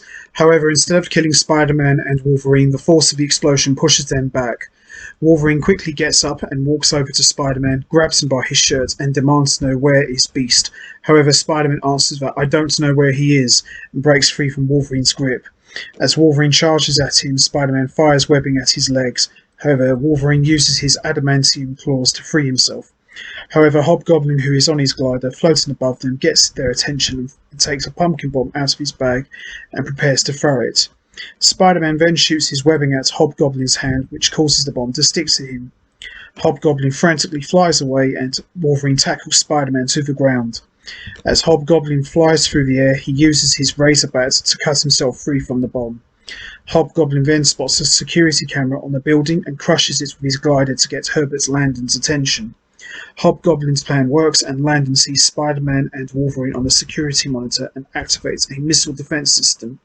As the missiles launch, Spider-Man grabs Wolverine and web swings to safety. As Spider-Man tries to look at Wolverine's wounds, Wolverine stops him and says, "Don't worry about me. I heal really fast." And once again, Wolverine asks, "Where is Beast?" But Spider-Man replies, "I don't know." In the sky, Hobgoblin watches them and says that with both of them distracted, he can collect what Landon owes him and flies off. As Wolverine asks, "Who's the guy in the Halloween costume?" Spider-Man tells him that, "Oh, him? Oh, that's the Hobgoblin." And he says that Herbert Landon has a secret agenda to kill all mutants. Wolverine says that he's going to find out what Landon is up to and orders Spider-Man to go with him and says that, "If I find out you're lying, you're a dead man," and extends his claws from out of his hand. And Spider-Man says, "Hey, after what I've just experienced, consider us even." You see, Spider-Man and Wolverine, their little relationship, I don't know if you'd call it a love-hate relationship, but it was definitely one of the highlights of the Neogenic Nightmare, and particularly in this chapter, because anybody who reads Spider-Man and X-Men crossover comics will know that Spider-Man and Wolverine would go on to actually become quite good friends in a very weird way, because Wolverine is a very stubborn guy and Spider-Man can be very stubborn in his own way. But to actually see the two of them bond and actually end up having a mutual respect was quite a real treat. And you know Wolverine, he's not one to trust many people, but he learns to eventually trust Spider-Man, even though he doesn't still like him, but deep down he actually does have a lot of respect for him. So this was actually quite a good moment in this chapter, seeing Spider-Man and Wolverine actually working together, two of the most popular heroes in the Marvel Universe. Doesn't get any better than that, and this was definitely the highlights, because even though Spider-Man interacted with all of the X-Men, at the heart of it, if you look closely, it's mainly Spider-Man and Wolverine, and it works very, very well, in my opinion. Meanwhile, inside the Brands Corporation, Landon learns from his security team that Spider-Man and Wolverine were able to get away. Landon orders his security to find them and angrily walks off. Beast then turns to Genevieve and asks why is she helping Landon. Genevieve answers that he is helping Landon because he wants to eliminate the mutant condition and the suffering they must endure. However, Beast says that Landon wants to eliminate mutants, not the mutant condition. Genevieve replies that if mutants don't exist, then they can't suffer, and that maybe it's the only way. Genevieve continues to say that Beast at one time must have thought the same thing because the formula is based on his early work. Beast then remembers to when he was younger and was filled with anger and wanted to create a cure for his mutation, but reveals to Genevieve that being a mutant has actually brought joy to his life. Genevieve protests that there is nothing good about being a mutant and storms out of the room. Now, this was actually a very good scene because I believe this was the only time that I can remember in either Spider-Man the animated series or X-Men the animated series that we were treated to a flashback of Hank McCoy as a human before he became the big furry blue beast that we would all come to know, because anybody who's read the old X-Men comics will remember that Hank McCoy as Beast, he was just like a human gorilla, so to speak. So to see this little flashback of Hank McCoy trying to treat his condition and end up speeding up the process was a nice moment, and this wouldn't be the last time we would see something like this involving Beast, because they would pay homage to that scene in X-Men First Class many years later. So it was a nice treat to see that, and I think this was probably the only moment where we saw Hank McCoy as a human being, so I like that. So I thought that was very, very good and very well done, and a very brief flashback we were treated to involving one of the original members of the X-Men. Meanwhile, as two guards patrol the ways of the Brands Corporation, Wolverine smashes through the ceiling and takes out the guards. He is soon joined by Spider-Man. More guards arrive as Spider-Man and Wolverine run off. In another room, Hobgoblin spots Spider-Man and Wolverine on a security monitor. Hobgoblin then sees a giant computer containing all of Landon's mutant genetic research and downloads all of the files onto a disk and places a virus onto the computer which deletes all of Landon's research. Hobgoblin then flies off on his glider. In another part of the Brand Corporation, Spider-Man and Wolverine are attacked by more guards, but they are easily defeated. Back at the laboratory, Landon is getting ready to lower Beast into the formula, but is notified by security that Wolverine and Spider-Man are heading his way. Landon then orders his men to stop them. As Wolverine and Spider-Man run into a room, they lock the door so that security is unable to get to them. Spider-Man notices that Wolverine has led them into the room with only one exit and berates him for it. However, Wolverine uses his claws to slice through the wall. Knowing that Spider-Man and Wolverine are getting closer to them, Landon tells Genevieve that they must leave immediately. As Landon walks out, Genevieve apologizes to Beast. As Wolverine finishes making the hole in the wall, he goes through it. However, some guards manage to blow the door down and the big metal door lands on top of Spider-Man. As the guards prepare to kill Spider-Man, Spider-Man picks up the door and throws it on top of the guards. Nice teamwork from Spider-Man and Wolverine. This was definitely the highlight of the episode in my opinion. Wolverine and Spider-Man then go through the hole in the wall Wolverine made and end up in the laboratory. Landon orders his guards to stop Wolverine before he ruins his experiment. However, Wolverine is easily able to defeat the guards.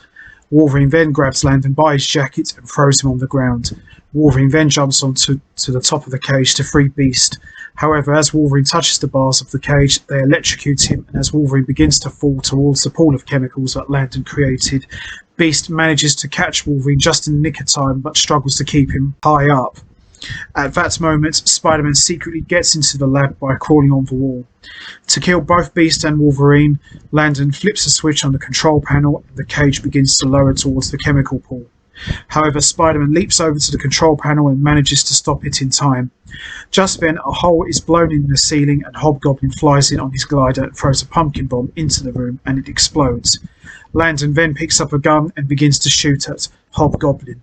Landon accidentally hits a cable suspending the cage with Beast and Wolverine on top and it starts to break. Just in time, Spider-Man is able to leap over and grab the cable before the cage can fall into the chemicals.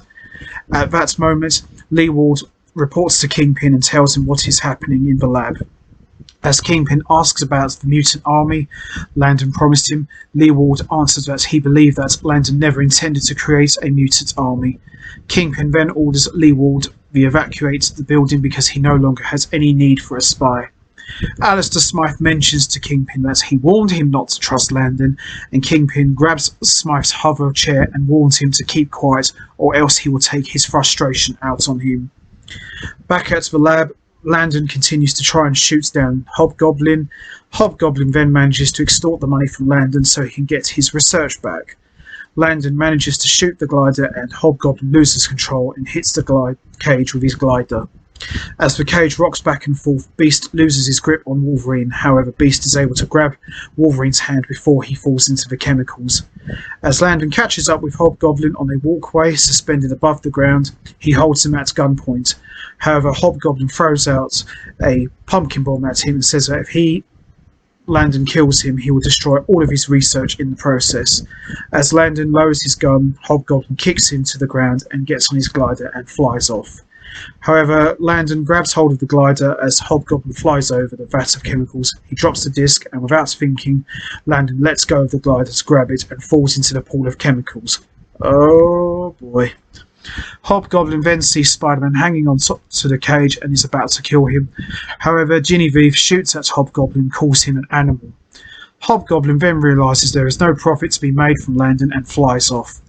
Wolverine then starts to swing back and forth. As Wolverine builds up enough momentum, he and Beast shoot over the vat of chemicals and land safely on the ground. As Wolverine asks what the chemicals are, Beast answers, "That is the end result of a ploy to destroy all mutants." Genevieve then runs up to them and says that they must get Landon out of the chemicals. However, Landon is able to get out on his own. To the surprise of everyone, Landon has transformed into a giant green mutant monster. Genevieve begs them to cure Landon. However, Beast tells them that they cannot. The monster that was once Herbert Landon then walks over to a computer and absorbs all of its electrical energy. The creature then grabs Genevieve and Wolverine attempts to save her. However, Landon picks up Wolverine and throws him across the room. Landon then absorbs more electrical energy and in the process grows more bigger. He then makes a hole in the wall and makes his way into New York City. As Spider-Man looks at the creature, he says to himself that turning into a mutant thing is his worst fear, and now he must stop it. Beast says that the creature is now in pain and that only electrical energy can ease it. Spider-Man also notes that unless they can stop Landon, he will drain all of the city. As Landon reaches into the sewers, he rips out some wires and absorbs the electricity and grows even more bigger. J3 Communications reports on this, and the news is picked up by Professor Xavier at the Xavier Mansion and sends the rest of the X-Men into battle. As the creature grabs a J3 helicopter, Rogue flies out of the Blackbird and grabs it from Landon and places it on the ground. However, Landon hits Rogue, which sends her flying into the side of the building. Just as she begins to fall to the ground, Spider-Man swings by and grabs her.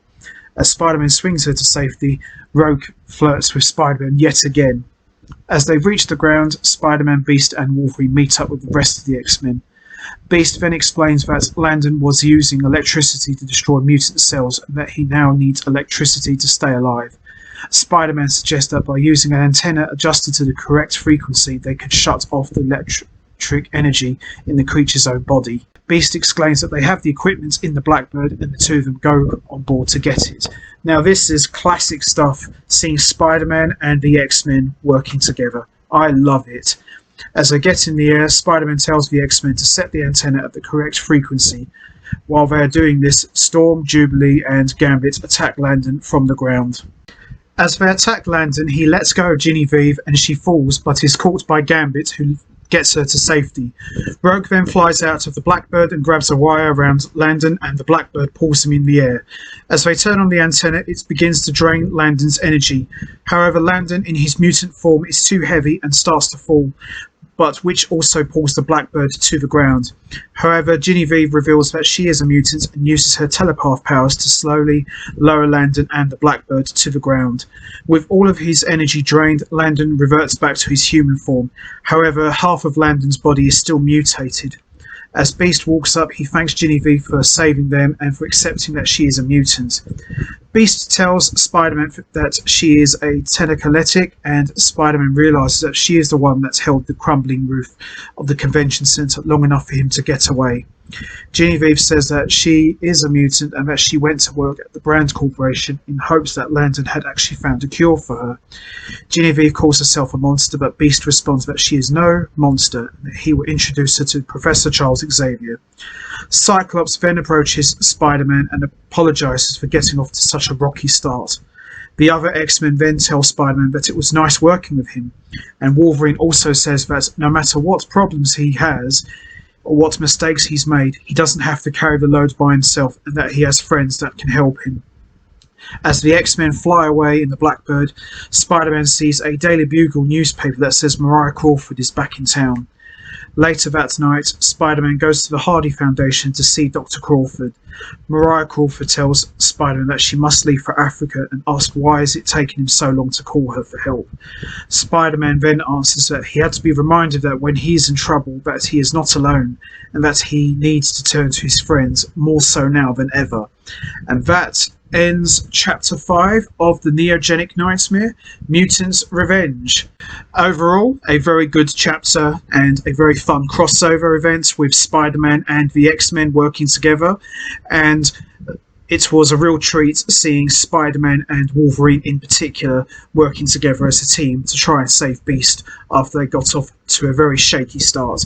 So for me, the Spider-Man and the X-Men crossover was without a doubt the highlight of this story arc. So that officially wraps up Chapter 5 of the Neogenic Nightmare, Mutant's Revenge.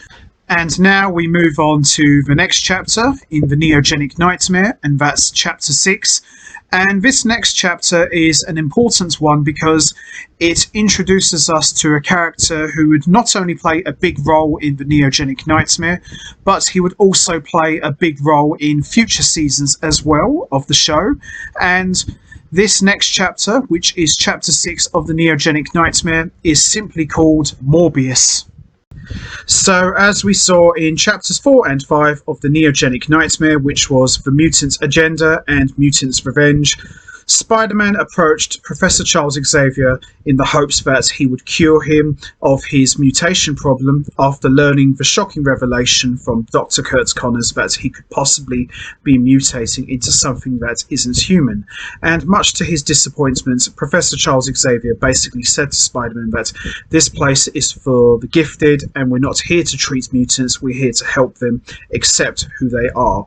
And Spider-Man, of course, left in a huff, which led to Beast being kidnapped by Herbert Landon's people, and this led to an unlikely partnership between Spider-Man and Wolverine as they saved Beast and, along with the rest of the X-Men, helped stop Herbert Landon from trying to wipe out all mutants from existence. And this was an epic moment, seeing Spider-Man and the X-Men working together to try and save the day. Brilliant stuff. And as we saw at the end of Chapter 5, Spider-Man went to Dr. Mariah Crawford, who we all remember from Season 1 in the Kraven the Hunter episode, and basically said to Dr. Crawford that I need your help, and I realise now more than ever that I need my friends around me. So that was how we left Chapter 5. And the Neogenic Nightmare, of course, introduced us to Michael Morbius, who we all know will later become the vampire Morbius. And he would play not only a big role in Season 2 of the Neogenic Nightmare story arc, but he would also go on to play much bigger roles in other story arcs later on in future seasons. And Morbius made his debut in Amazing Spider-Man issue 101 in 1971, and Morbius was very different in the comic books to the one in the animated series. Morbius looked a lot more creepier and a lot more scarier, and he looked very similar to the legendary vampire Count Dracula. The look that they came up with for him in the show was very different to the one in the comic books. He wore a long black trench coat, a green shirt and blue pants and long black boots, and his hair was kind of like a bluish kind of hair colour, and he looked more like a punk sort of rocker kind of vampire, and he would have long fingers and fingernails, and he would have holes in his hands where he would drain people of their plasma. And for me, I definitely preferred that look much more than his old school Dracula appearance from the comic books. Not that there was anything wrong with that, but I think the look that they came up with for him in the cartoon was much better and a lot more believable, because I believe if they went with the old school Dracula sort of look, I think it would have looked a bit too corny for the 90s cartoon. Maybe it could have worked in the 60s if the character was introduced around that time, or even in the 80s cartoon, but I just don't think that sort of retro look would have worked for the animated series. But that's just my opinion.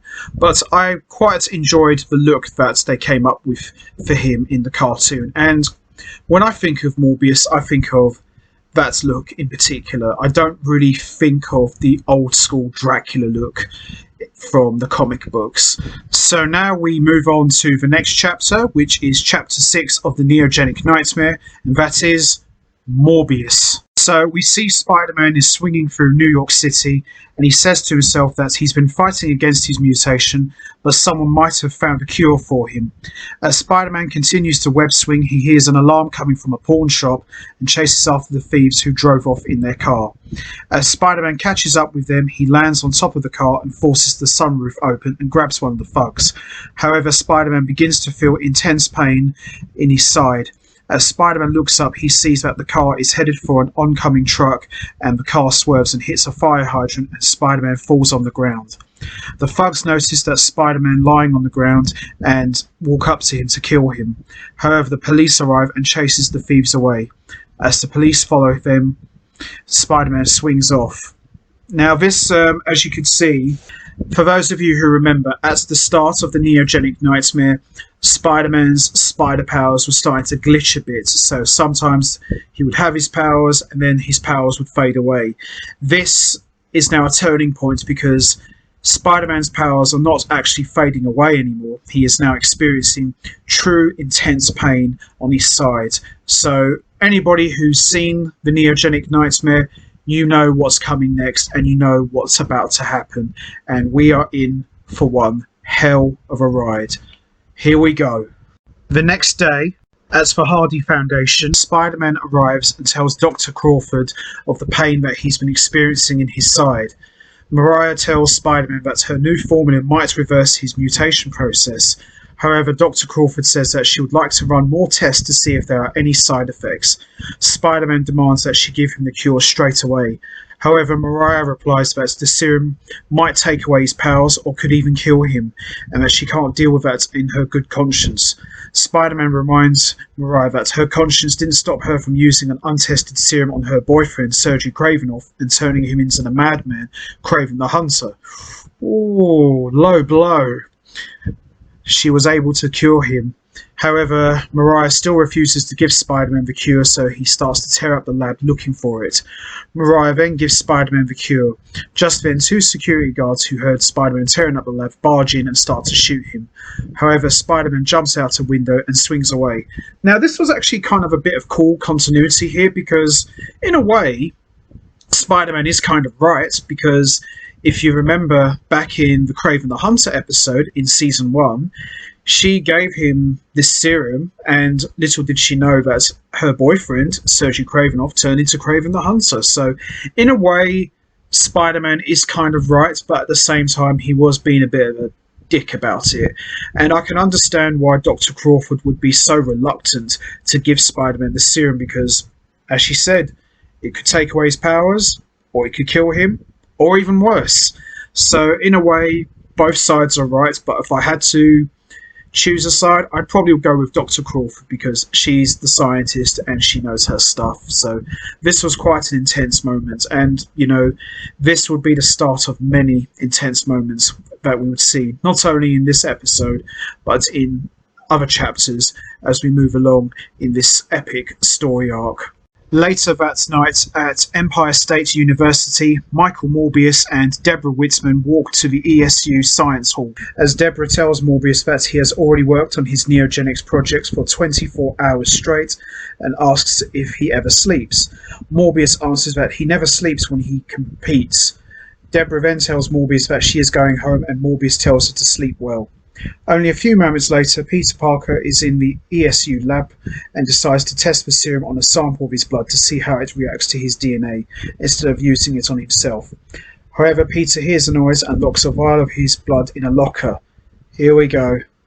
This is it. However, Peter sees that the lab mice named Mickey accidentally knocked over its food, and that's what caused the noise. Peter starts to experience more pain in his side and states that this time it hurts more than before. Peter then leaves the lab, but Morbius walks in and takes his blood sample out of his locker. Morbius then studies the blood sample and learns that the blood has been genetically engineered and that it might be able to give another person power. However, Morbius believes that this was Peter's Neogenics project to win the position as Kurt Connor's research assistant. Now, anybody who knows the origin of Morbius from the comic books, it was very different, because in the comic books, Michael Morbius suffered with a rare form of blood disease, and he was experimenting with vampire bat DNA, and he tested it on himself, and he used a bunch of electricity and things like that, and he ended up mutating into the vampire Morbius.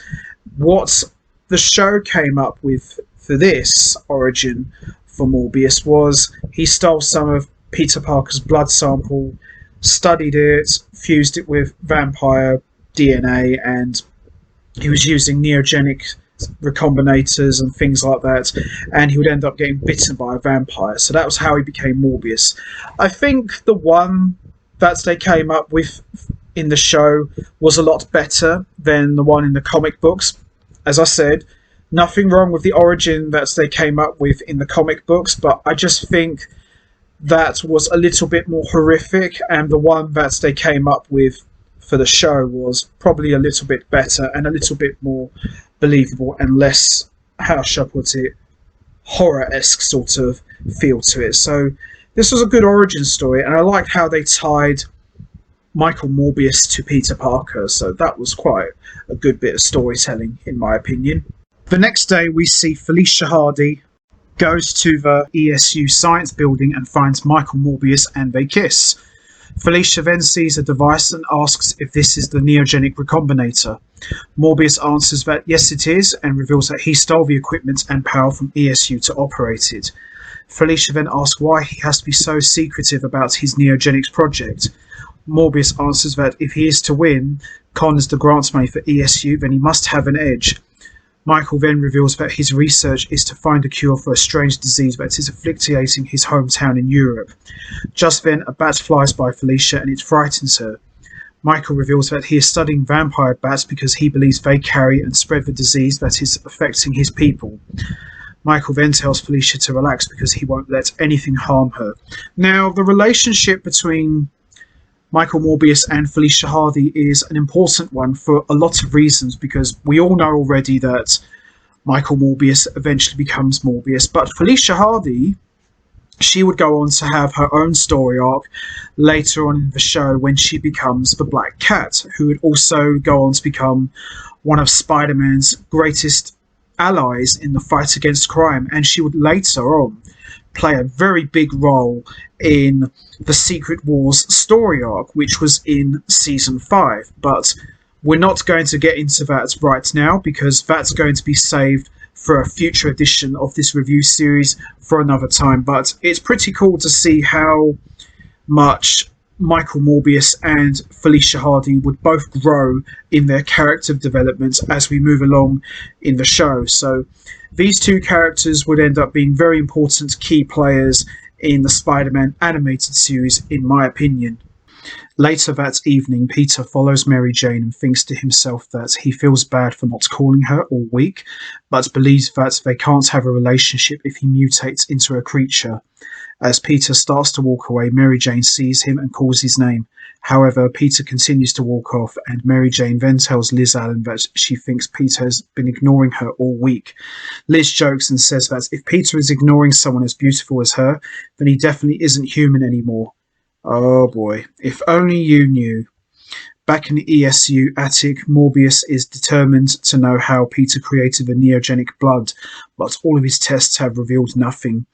Morbius then turns on a tape recorder to record his experiment. Michael then turns on the Neogenic Recombinator and exposes the blood to the Recombinator's radiation beam. However, one of Morbius's vampire bats gets loose and gets in the path of the Neogenic Recombinator's beam. Very Spider-Man, isn't it? See? And drinks on Peter's blood. As soon as Morbius realizes that the bat is messing up his experiments, he tries to shoo off the bat. However, the vampire bat bites Morbius on the hand, which causes him to pass out. Now, this is what I was saying earlier. Michael Morbius becoming Morbius the vampire was very different in the comic books, but the way they did it in the cartoon was very similar to how Peter Parker became Spider-Man, because everybody remembers Peter Parker gets bitten by a radioactive spider and he becomes Spider-Man and goes and fights crime. However, Michael Morbius gets bitten by a radioactive vampire bat and becomes Morbius. So I think tying Spider-Man and Morbius together was very interesting because their origins in the cartoon are very similar to each other. So I think the way they did it here was very well done. Shortly after that, we see Spider-Man is swinging through New York City as his pain subsides, but he decides not to fight any crime because the pain is too unpredictable. Spider-Man then stops at a building and goes to his favourite statue, which is a gargoyle who he fondly refers to as Bruce, and asks if it is wrong of him to want to keep his powers. Minutes later, we see Michael Morbius wakes up and says to himself that the bite from the vampire bat has somehow made him feel stronger. Morbius even learns that he is able to fly. However, as Michael looks at himself in the mirror and sees his reflection, he sees that he has now white pale skin and fangs, and that his hair has completely changed colour. Michael is terrified by what he sees and tells himself that he must reverse what has happened to him, but a hunger comes over Morbius and he flies out the window. Very, very scary stuff here. A short while later, Spider-Man is still talking to Bruce the Gargoyle statue and realises that he's running away from everyone that is trying to help him. Meanwhile, back at Empire State University, Morbius attacks a student and drains his blood through palms on his hands. Some nearby students hear his screams and run over to help him. Morbius looks on from a nearby rooftop and learns that the hunger he felt was for plasma blood. Morbius then attempts to drain the blood of another student but is tackled by Spider-Man. As Morbius flies to a nearby rooftop, Spider-Man shoots his webbing and goes after him. However, when Spider-Man gets to the roof, Morbius is nowhere to be found. Morbius then flies behind Spider-Man and Spider-Man's spider sense starts to go off before Morbius tackles him. As they fight, Spider-Man once again feels the pain in his sides. Morbius then flies at Spider-Man to drain his blood. However, Morbius realizes that he must not harm anyone else and flies past Spider-Man. As Spider-Man wonders who he was, he sees a tape recorder lying on the roof and he picks it up. As Spider-Man plays the recording on the tape, he learns that the vampire he was fighting was actually Michael Morbius, and that he has somehow transformed into a vampire by the same blood sample that Peter Parker left in his locker. Spider-Man then blames himself for what has happened and promises to find a cure for him. Spider-Man then starts to search the ESU campus for Morbius. However, Spider-Man realizes that Morbius will probably try to go after Felicia Hardy and attempt to see her. Very good stuff here. Moments later, Peter arrives at Felicia's apartment and tells her that something has happened to Morbius and that she needs to stay away from him. Peter then tells Felicia that Morbius is dangerous. However, Felicia believes that Peter is just jealous that she is now seeing Michael and that he came to her apartment to scare her off into not seeing him anymore. Felicia then kicks Peter out. As Felicia sits on her couch, she hears a soft voice call her name. As Felicia walks to the balcony, she sees Morbius as a vampire and is terrified. From outside, Peter hears her screams and runs to help her. Back at the apartment, Morbius is about to drain her blood but stops himself because he doesn't want to hurt Felicia. We then see Spider-Man jump through an open window and tackles Morbius. Spider-Man then calls Morbius by name and tells him that he needs help. Morbius then starts to wonder how Spider-Man knows his name. As Morbius stands up, he flies out the window. As Spider-Man follows Morbius, he notices that he is not as strong as the last time he faced him, and it must be due to the fact that he hasn't drained anyone of their blood plasma recently. Spider-Man then follows Morbius back to ESU, and as he catches up to Morbius, he grabs a hold of him. The both of them fall on top of a rooftop where Morbius attempts to drain Spider-Man of his plasma blood. However, the sun comes up and it transforms Morbius back into his human form. A guard sees Spider-Man by Morbius and believes that he has harmed him. Spider-Man then runs off. Spider-Man realizes that it is because of Morbius that he turned into a vampire. So Spider-Man decides to take Dr. Crawford's formula to remove his powers once and for all. Oh boy, here we go. That evening, as night falls, Felicia goes to the hospital to visit Michael Morbius. However, as soon as the sun goes down, Morbius reverts back to his vampire form and flies out the hospital window. From another building, Morbius looks at Felicia, knowing that he can't be close to her without harming her. Sometime later, Dr. Crawford studies the effects of the serum on Spider-Man's DNA and finds something very troubling. Back at the hospital, the police investigate Morbius' disappearance, and Felicia is there as well, and tells the police that no one could have abducted him without being seen, except maybe for Spider-Man. The police then put out an APB for Spider-Man's arrest. At that very moment, Mariah calls Sergei Kravinoff, who is in Africa, and tells him that she ran some tests on the serum that she created to cure Spider-Man. However, instead of curing his mutated cells, has now only accelerated his mutation. Meanwhile, at the Parker house, Peter takes the serum, not wanting to wait any longer, and then experiences excruciating pain and grows 4 extra arms. And that's how we end Chapter 6 of the Neogenic Nightmare, Morbius. Overall, an excellent 6th chapter of the Neogenic Nightmare, and I love the way that they tied Spider-Man and Morbius' origins with one another through the Neogenic Recombinator and radioactivity. Like Spider-Man was bitten by a radioactive spider and Morbius was bitten by a vampire bat. So the way they tied those two together was very well done. And also the ending where Peter Parker grows 4 extra arms was a brilliant way to close Chapter 6, and it's a nice little nod to the 6-arm saga of the comic books. So you know what's coming next. I don't have to tell you. We are now going to move on to the next chapter of the Neogenic Nightmare, which is Chapter 7. And this features another key player in the story arc and a guy who's not afraid to get his hands dirty. And in my opinion, he's one of the biggest badasses in the Marvel Universe. You know who I'm talking about. He needs no introduction whatsoever. I am talking about, of course, Frank Castle, aka The Punisher. So now that Chapter 6 is officially wrapped up, we now move on to Chapter 7 of the Neogenic Nightmare, and that is Enter the Punisher. So, as we saw previously in Chapter 6, Morbius, Spider-Man began experiencing excruciating and intense pains in his sides and went to see Dr. Mariah Crawford about her new formula which might help reverse his mutation process. However, Dr. Crawford was adamant that she would like to run more tests to see if there are any side effects. Spider-Man aggressively demanded that she give him the cure. However, Mariah put her foot down by saying that her serum might take away his powers for good, or may even end up killing him, and she did not want that on her conscience. And this resulted in Spider-Man aggressively trashing the lab, and Dr. Crawford finally gave in and gave Spider-Man the serum. And we also saw Michael Morbius steal some of Peter Parker's plasma DNA and began experimenting it with vampire bat DNA with the Neogenic Recombinator.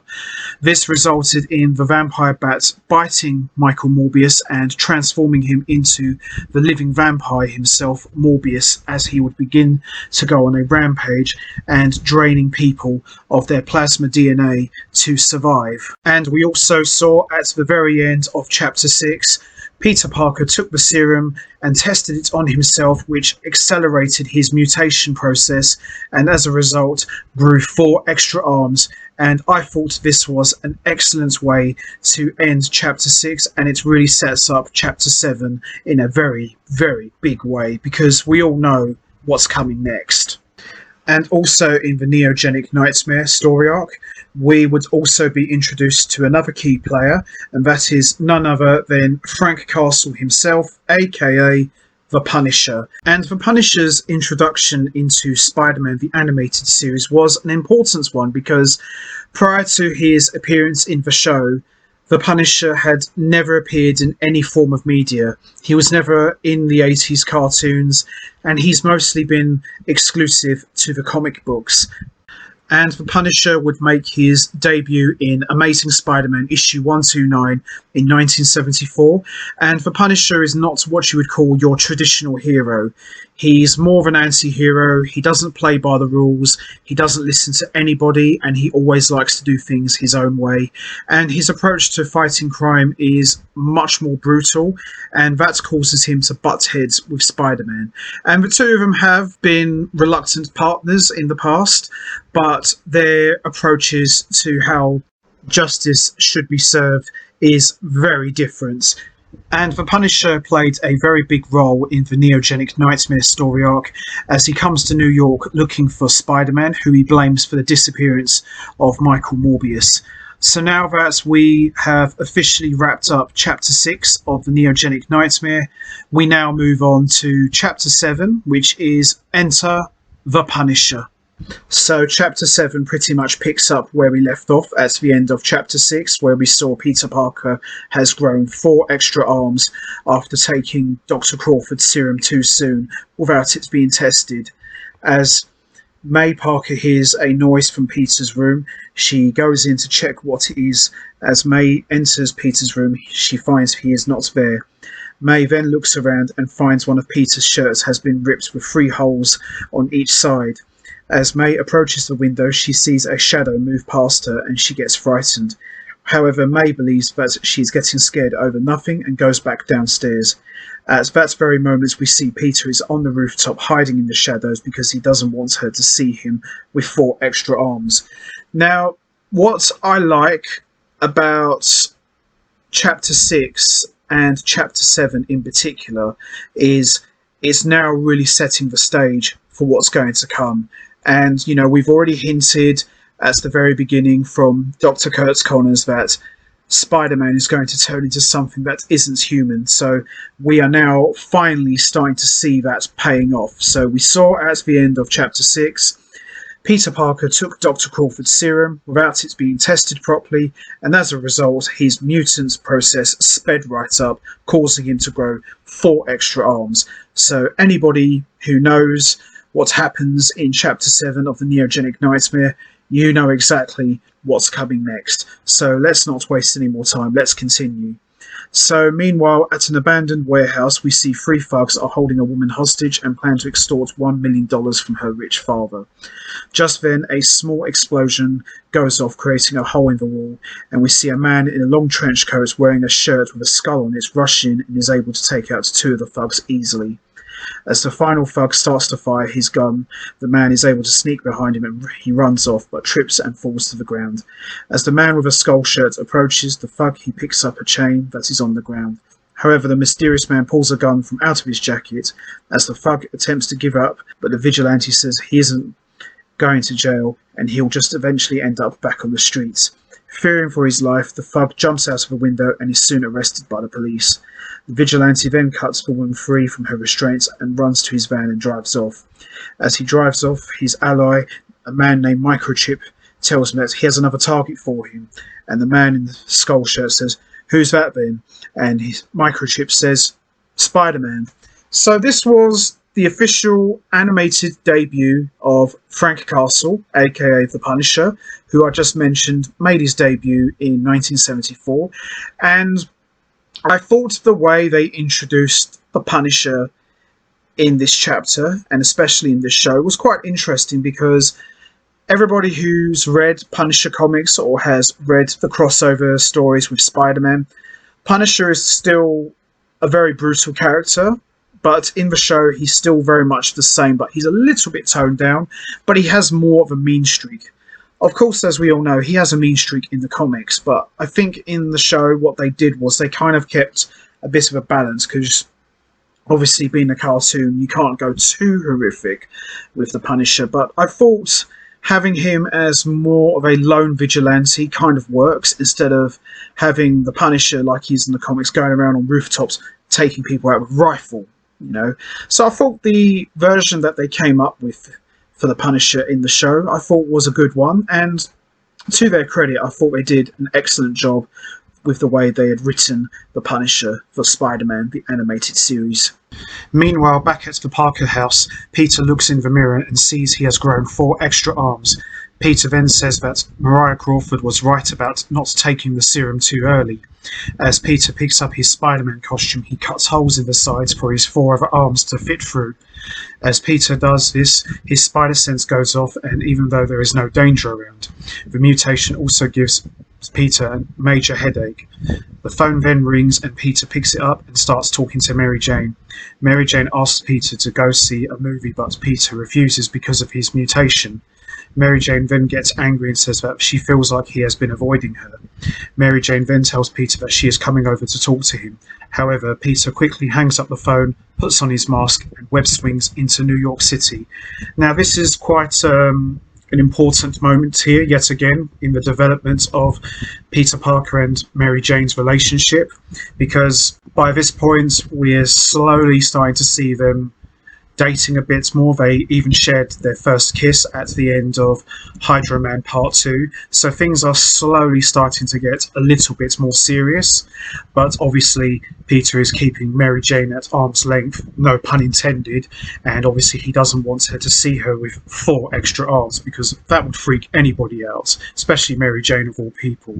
So this is quite an important development in their relationship. So Peter is just trying to keep Mary Jane safe, but at the same time he feels bad because he feels like he's always constantly pushing her away. Within moments later, in an alley behind an Italian restaurant, one of the employees takes the trash to the dumpster. As he turns around, he is attacked by Morbius, who drains him of his plasma blood. Yuck. A short while later, Spider-Man arrives at the Hardy Foundation and goes to see Dr. Crawford, who is shocked to see Spider-Man's 4 extra arms. As Spider-Man begins to feel pain in his sides, Mariah takes a blood sample from him, and Mariah then tells Spider-Man that she heard about Michael Morbius and believed that he may have already mutated. However, Spider-Man is unaware of what's happened to Michael Morbius. Mariah then turns on the television and Spider-Man watches a news report of the disappearance of Morbius from his hospital room.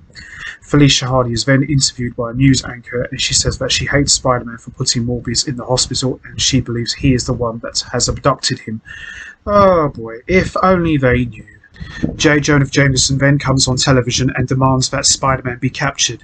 At that very moment, Punisher and Microchip are watching the J3 Communications broadcast, and after the broadcast is finished, Microchip tells Punisher to bring Spider-Man in alive because this will be a big step for him in redeeming himself in the eyes of the law. Punisher then agrees to Microchip's terms to also use non-lethal weapons. As Spider-Man continues to watch the news reports, the news anchor says that Spider-Man has arrived at the scene of the crime. However, Spider-Man is able to tell that it is really Morbius and goes after him, despite Dr. Crawford's warnings. Moments later, Spider-Man arrives and tackles Morbius and they land on a rooftop. Morbius looks at Spider-Man and sees his 4 extra arms and is surprised by what's happened and asks him, "How did this happen to you?" Seconds later, Morbius tackles Spider-Man and throws him at a building. However, Spider-Man is able to stick to the building before he can hit it. Spider-Man then attempts to shoot a web at Morbius but raises up one of his new arms that doesn't have a web shooter on it. Morbius then grabs Spider-Man and throws him over the side of the building. However, Spider-Man is able to stick to the side of the building. As Morbius flies off, the police shine a searchlight on Spider-Man. Detective Terry Lee is shocked by what she sees and Spider-Man swings away. As Spider-Man is spotted by the Punisher, who is on a nearby rooftop, and he puts on a jetpack and flies after him. As Punisher lands on a rooftop, he fires an energy weapon at Spider-Man. The energy surrounds Spider-Man and places him in a force field. However, Spider-Man shoots a web line at Punisher's gun and pulls it away from him. As the shield vanishes, Spider-Man swings away, but Punisher is able to put a tracking device on him. This allows the Punisher's battle van to get a lock onto Spider-Man, and on Punisher's verbal command, the battle van fires a flare into the air around Spider-Man's location. As Spider-Man clings to the side of the building, Punisher fires slippery liquid on there, which causes Spider-Man to lose his grip and slide to the ground. To get away from Punisher, Spider-Man shoots a web at a J3 Communications helicopter and it flies off. However, Spider-Man once again starts to feel pain in his sides. In that moment of weakness, Punisher grabs his missile launcher and aims at Spider-Man. However, the missile hits Spider-Man's web, causing it to break, and Punisher captures Spider-Man in a net. Nice stuff. Bit interesting to see Spider-Man fighting with, essentially 8 arms. Must be incredibly difficult to fight, but at the same time, the pain must be absolutely excruciating for Spider-Man. Meanwhile, at the Daily Bugle, Joseph Robinson calls J. Jonah Jameson and tells him that the man wearing a skull is a vigilante called the Punisher, and that the FBI and CIA want him for questioning about the disappearance of various crime figures. Jameson believes that since Punisher is a crime fighter, the Daily Bugle can make a hero out of him. However, Robbie tells Jameson they can't do that because Punisher is known for using lethal force. As Punisher pulls the net up, Spider-Man is able to break free and swing away. However, Punisher shoots Spider-Man with an adhesive and it causes Spider-Man to stick to the wall. As Punisher flies over, he tells Spider-Man that he is doing this because he abducted Michael Morbius. However, Spider-Man replies that he was not responsible for that. Spider-Man is then able to break free and pin Punisher to the side of a building with his webbing. As Spider-Man swings off, the police surround Punisher. However, Punisher, by using his remote control, has a laser on the battle van, cuts through the web and is able to escape. A short while later, Spider-Man arrives at a hospital and watches as a man is brought into hospital and overhears the doctor say that he has a lot of blood has been drained from his body. Spider-Man realizes that Morbius is still in the city. He says to himself that he has to find him, but Spider-Man once again starts to feel extreme pain in his sides. Spider-Man says to himself that he needs Dr. Crawford's help. However, Spider-Man remembers that the last time he put himself first, Uncle Ben was killed. Spider-Man then goes after Morbius, knowing that he can't let him harm anyone else. Spider-Man also realises that he only has one lead to find Morbius, and that's the tape recorder that he found on the roof that he left behind. As Spider-Man returns home, he peers through the window and sees that Aunt May and Mary Jane are worried about him because he hasn't come home. Spider-Man hates that he has to avoid them, but he knows he can't let May and Mary Jane see him with 6 arms. Spider-Man then enters his room through the window and listens to the tape recording and pinpoints on a map on his computer where the sounds come from. Spider-Man is then able to track down the sounds on the tape, unaware that he is being followed by the Punisher. Spider-Man eventually finds Morbius in a clock tower. Spider-Man tells Morbius that he is going to take him to get help. However, Morbius fights back. During their fight, Spider-Man pushes Morbius into a neogenic recombinator that Morbius built himself. Morbius then gets angry and reveals that the neogenic recombinator he was building was going to be used to cure him. Morbius also tells Spider-Man that he hates the hunger he feels unless he feeds on blood. As Morbius reaches out to drink Spider-Man's blood, Spider-Man shoots webbing in his face and kicks Morbius to the ground. As Morbius flies out the window, Spider-Man attempts to follow him.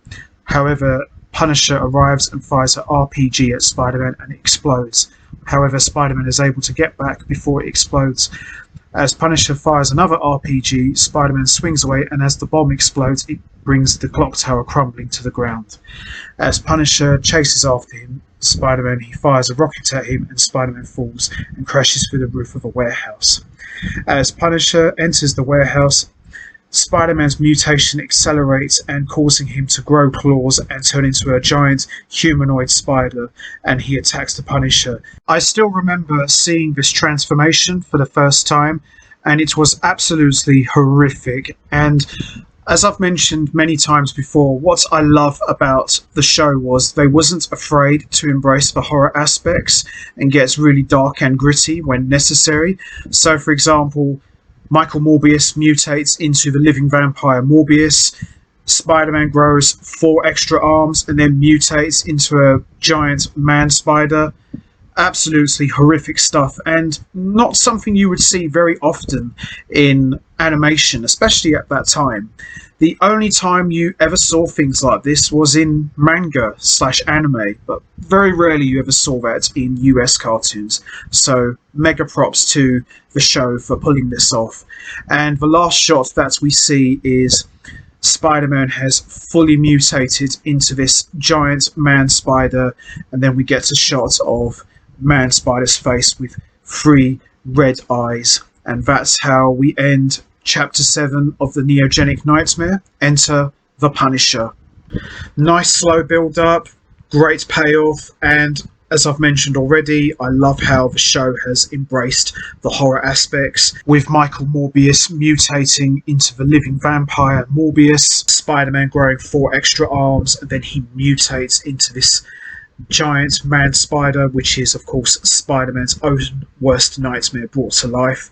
Incredible stuff, and the storytelling from chapters 1 to 7 has just been top notch. So that wraps up chapter 7 of the Neogenic Nightmare, Enter the Punisher. We now move on to chapter 8, which is Duel of the Hunters. When we learned the revelation from Dr. Kurt Connors in chapter 2 of the Neogenic Nightmare that Spider-Man was going to be mutating into something that wasn't human, I was very shocked, but at the same time very curious to see how this was going to play out. And over the course of a few chapters, we saw a tremendous build-up to Spider-Man possibly mutating into something that wasn't human. And we saw Spider-Man take Dr. Crawford's serum without actually testing it, and this resulted in Peter Parker growing 4 extra arms at the end of chapter 6. The image of Peter Parker with 4 extra arms was a true jaw-dropping moment, and as we saw in Chapter 7 of the Neogenic Nightmare, which was called Enter the Punisher, we saw the Punisher make his animated debut in the series, and he was given a new target, and that was to take out Spider-Man. So over the course of that chapter, we saw Spider-Man with his 4 extra arms going at it with the Punisher. And as a result, we saw Spider-Man's condition accelerate, and he began to mutate into something that wasn't human, and that was the Man-Spider. And what a horrific moment this was. And the last shot we saw was a scary close-up of the Man-Spider's face with 6 extra eyes, claws and fangs. And to me, this was the culmination of a tremendous build-up with lots of great storytelling and plenty of jaw-dropping moments. And when Spider-Man mutated into the Man-Spider, as I mentioned in Chapter 7 of the Neogenic Nightmare review, this was something you only ever saw in manga or anime. You very rarely ever saw something this horrific in animation. I think the only other thing you might have seen in a cartoon was probably the Incredible Hulk, but it wasn't as scary as this. So this was absolutely brilliant. I loved how everything just came together. And now that Chapter 7 of the Neogenic Nightmare has concluded, we now move on to Chapter 8, which is Duel of the Hunters. So we see Chapter 8 picks up where we left off at the end of Chapter 7, and inside the warehouse we see Punisher slowly starts to back away from now mutated Spider-Man. As the Man-Spider spits acid from his mouth, Punisher backs away before it can hit him. This was actually a really nice touch. You know, this isn't just the Man-Spider shooting webbing, he's a true monster spider, and having him spit acid from his mouth was a really nice touch. And also, what I liked about the Man-Spider is he had no dialogue whatsoever. They kept him silent, just occasionally growling and snarling, and I think that worked better for the character and the story overall, because if you'd had the Man-Spider talking, or maybe even just a little bit, maybe saying like a few words, I don't think that would have worked, and quite frankly I think that would have probably spoiled it. So keeping the Man-Spider purely as a monster just worked so well. And you know, the image of seeing the Man-Spider, you know, with all the flames behind him was just a really scary image, and I absolutely loved it. So we then see the acid instead hits the Punisher's jacket, and he takes it off and grabs a gun from it. However, Spider-Man is able to knock the gun out of the Punisher's hand, and the Punisher attempts to fight the Man-Spider in a fist fight. Not a good idea, my friend. However, the Man-Spider is far too powerful and throws the Punisher across the room. As the Punisher lands on the ground, he finds Spider-Man's mask and puts it in his pocket. Just then, the Man-Spider walks over to the Punisher and fires more acid at him, but Punisher is able to move out of the way. As the acid hits a container of chemicals, they combust and cause the warehouse to catch fire. As the Punisher makes a run for it, the Man-Spider captures him in his webbing and begins to drag Punisher closer and closer towards him. Now, this was really scary. This chapter in particular, I think, was probably the scariest out of, so far now, 7 chapters, because we've already seen Morbius, and not to be horrible, I didn't really find him that scary. I mean, he looked okay, he had a decent look, but I just didn't really find him that scary. But the Man-Spider was just downright frightening. 4 extra arms, fangs, claws, 6 red eyes. Oh gosh, it was just absolutely terrifying for a cartoon, and I loved it. However, the Punisher's van, which is being remotely controlled by the Punisher, drives into the warehouse, and the Punisher is able to get inside. The Man-Spider starts to rip the door off the van, but as the van drives off, Spider-Man is knocked out of the side. As the Man-Spider crashes through the wall of the warehouse, we see him swing away and is spotted by a construction worker who is terrified of this giant humanoid spider. What an incredible opener for Chapter 8, and if I'm truly honest, I think these chapters could have easily have worked as an animated movie. From the whole Spider-Man growing 4 extra arms to him mutating into the giant Man-Spider, this had all the hallmarks for an animated movie. And I'm very surprised that they didn't do this because some of the writing, the visuals, and the dialogue could have easily have worked as an animated movie. And this was just unbelievable. And this is only chapter 8. Can you believe that? And as I said, this is an incredible opener, and what an unbelievable scene, seeing the Punisher going at it with the Man Spider. And as I said, I loved the whole presentation of the Man Spider. They didn't make him talk, didn't make him say words. He just growled and snarled. He was just an out of control beast. And I think that's definitely what made the story work. So excellent stuff, and we're only just getting started. As the battle band speeds off, the Punisher cuts himself free from Spider-Man's webbing, and Microchip contacts him to see if he is alright. The Punisher answers that he is fine and drives off. Moments later, back at the warehouse, firefighters respond to putting out the fire, and the police also question the man that saw the creature, and one officer draws a sketch as the man describes what the creature looks like. We then see Detective Terry Lee walk up, and she takes the drawing from the man and looks at it and sees that it's Spider-Man as a monster. Another officer then hands Terry Lee a torn piece of Spider-Man's costume. Terry Lee then tells the officers to put out an APB for Spider-Man. Oh boy, here we go. A short while later, at the Hardy Foundation, Dr. Mariah Crawford watches a news report on Spider-Man and hears that he has mutated into a monster. Mariah then picks up her phone and calls Sergey Kravinoff and tells him of what has happened to Spider-Man, and she begs him to come to New York City. At that very moment, we see the Punisher gears up to take on Spider-Man, and Microchip protests and believes that Punisher should not go after Spider because so far he has only gone after normal criminals. However, Punisher says that he became a vigilante to hunt monsters. Microchip asks if anyone will see the creature. However, Punisher answers that it will find some place to hide during the daytime. Punisher is correct because as the sun comes up, we see Spider-Man crawls into the subway to sleep.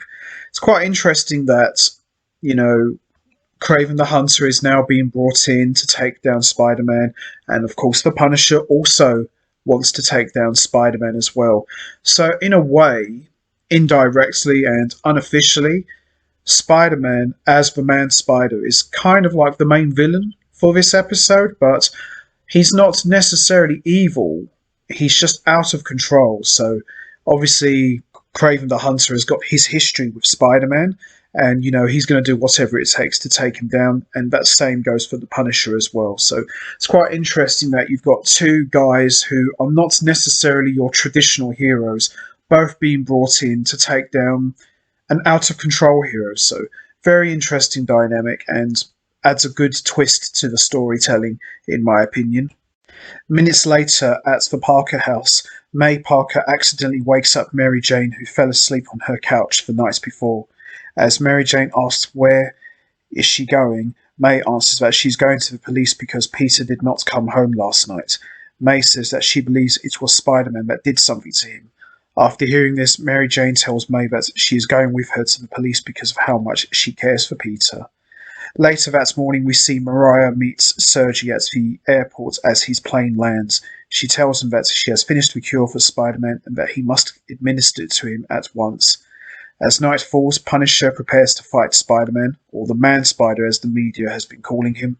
As Punisher gets in his battle van, Microchip tells him to be careful.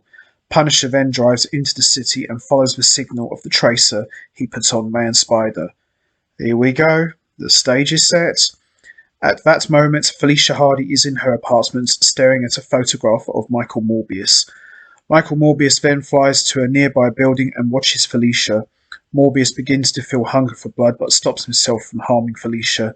As Morbius flies away, he says that he must cure himself but realizes he might need help to do it. Minutes later, Man Spider arrives at Empire State University and goes into one of the laboratories. As the creature looks around, he spots the Neogenic Recombinator and picks it up. Man Spider then remembers back to when he was human and helps Dr. Kurt Connors with an experiment involving the Neogenic Recombinator. Frustrated with the memories, the creature lets out a loud roar. We then see Deborah Whitman, who is in the building, hears this and goes into the hall to see what is going on. As Deborah looks around, she sees Man-Spider's shadow and runs outside the building in fear. Deborah then bumps into Flash Thompson and tells him about what she saw and asks for his help. However, Flash tells her that she was just imagining things and that Spider-Man is a hero.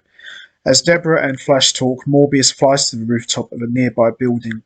As Flash walks away, Deborah realizes that he is the star of the ESU football team.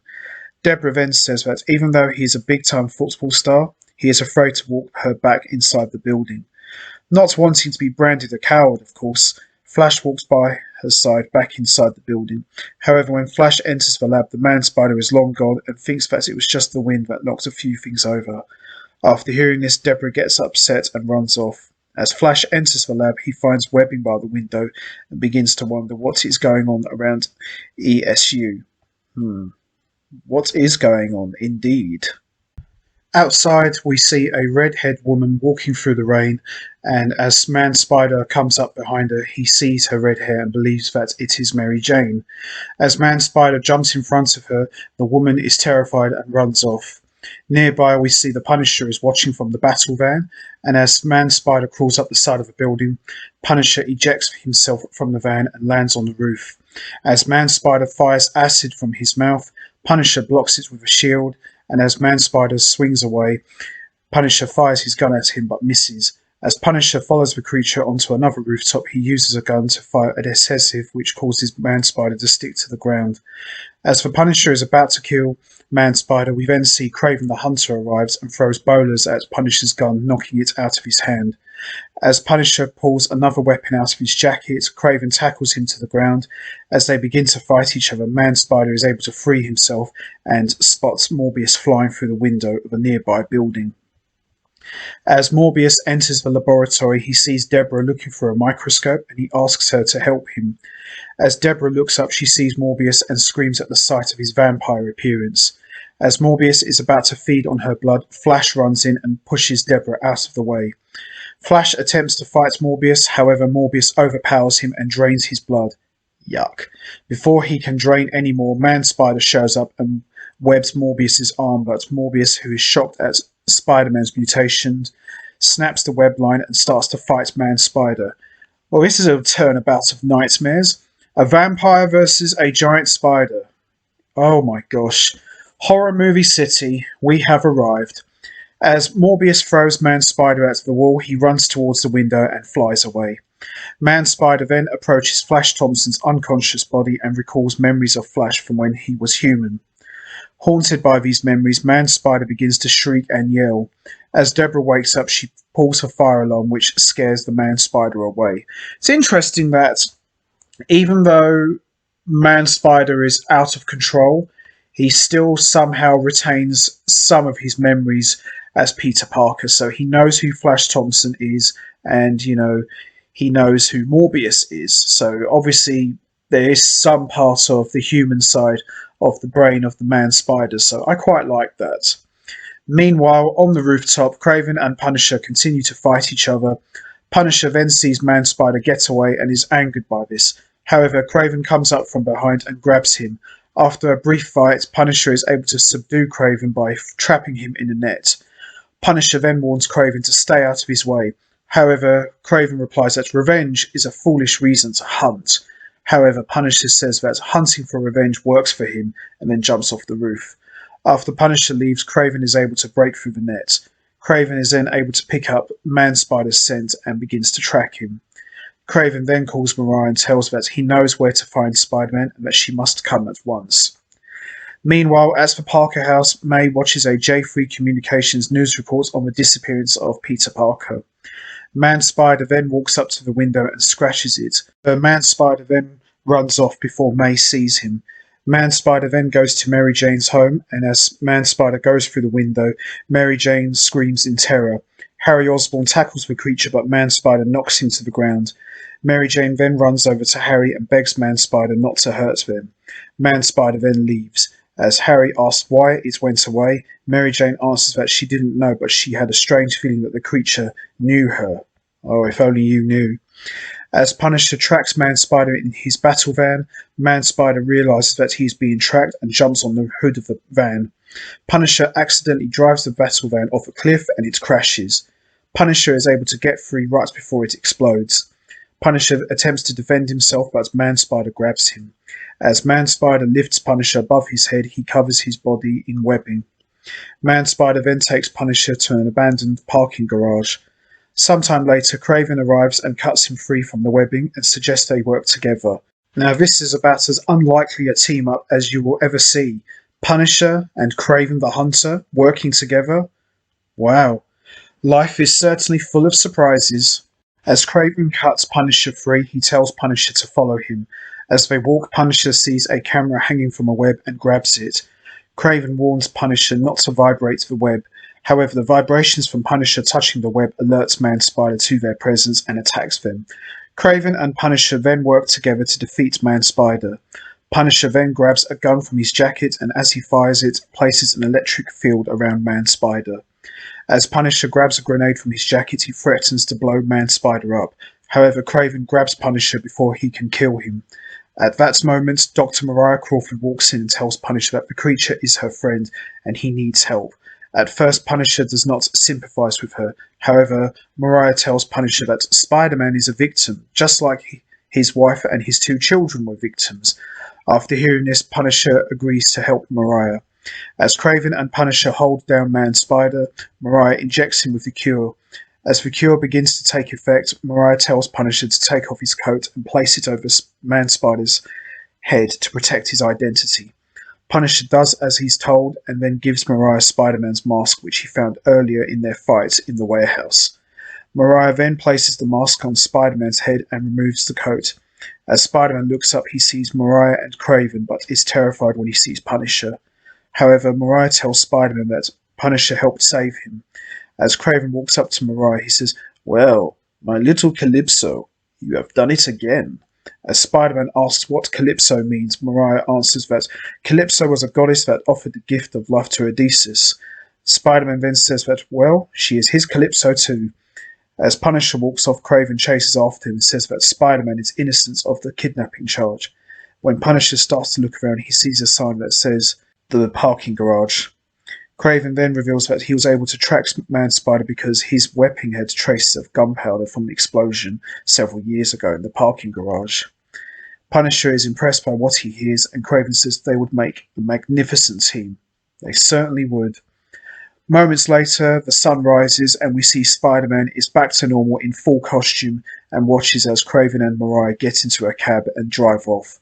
Spider-Man thanks Mariah and notices what a beautiful day it is, that he is lucky to be alive and to be Spider-Man once again. And that ends Chapter 8 of the Neogenic Nightmare, Duel of the Hunters. Excellent chapter. For me, probably the best chapter of the entire story arc. And as I said, this episode and this chapter in particular was very different to all the other chapters. In a way, Spider-Man was kind of like the main villain, but not by choice. He was just out of control. And I thought Punisher and Kraven the Hunter, although 2 completely different characters, not what you would call your traditional heroes in that sense, made an excellent team. And having 2 of those big powerhouses pinning down Man-Spider while Dr. Crawford gives him the serum was just brilliant. And the storytelling for this was just top notch, and what an amazing payoff. So we had Spider-Man's powers glitching, and then his powers disappeared, then he got his powers back, and then we learned that he was going to turn into something that wasn't human, and then shortly after he tested the serum on himself, grew 4 extra arms, and then finally mutated into a giant living monster Man-Spider. It had it all. This was absolutely brilliant, and there is a good reason why the Neogenic Nightmare story arc is held in such high regard. And the best part about it is, we're not finished yet, we're just getting started.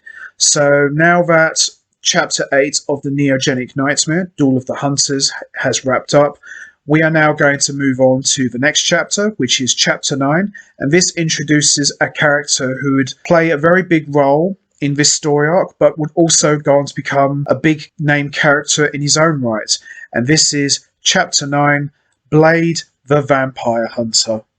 So, as we saw in Chapter 7 of the Neogenic Nightmare, Spider-Man had mutated and transformed into a giant mutant man-spider.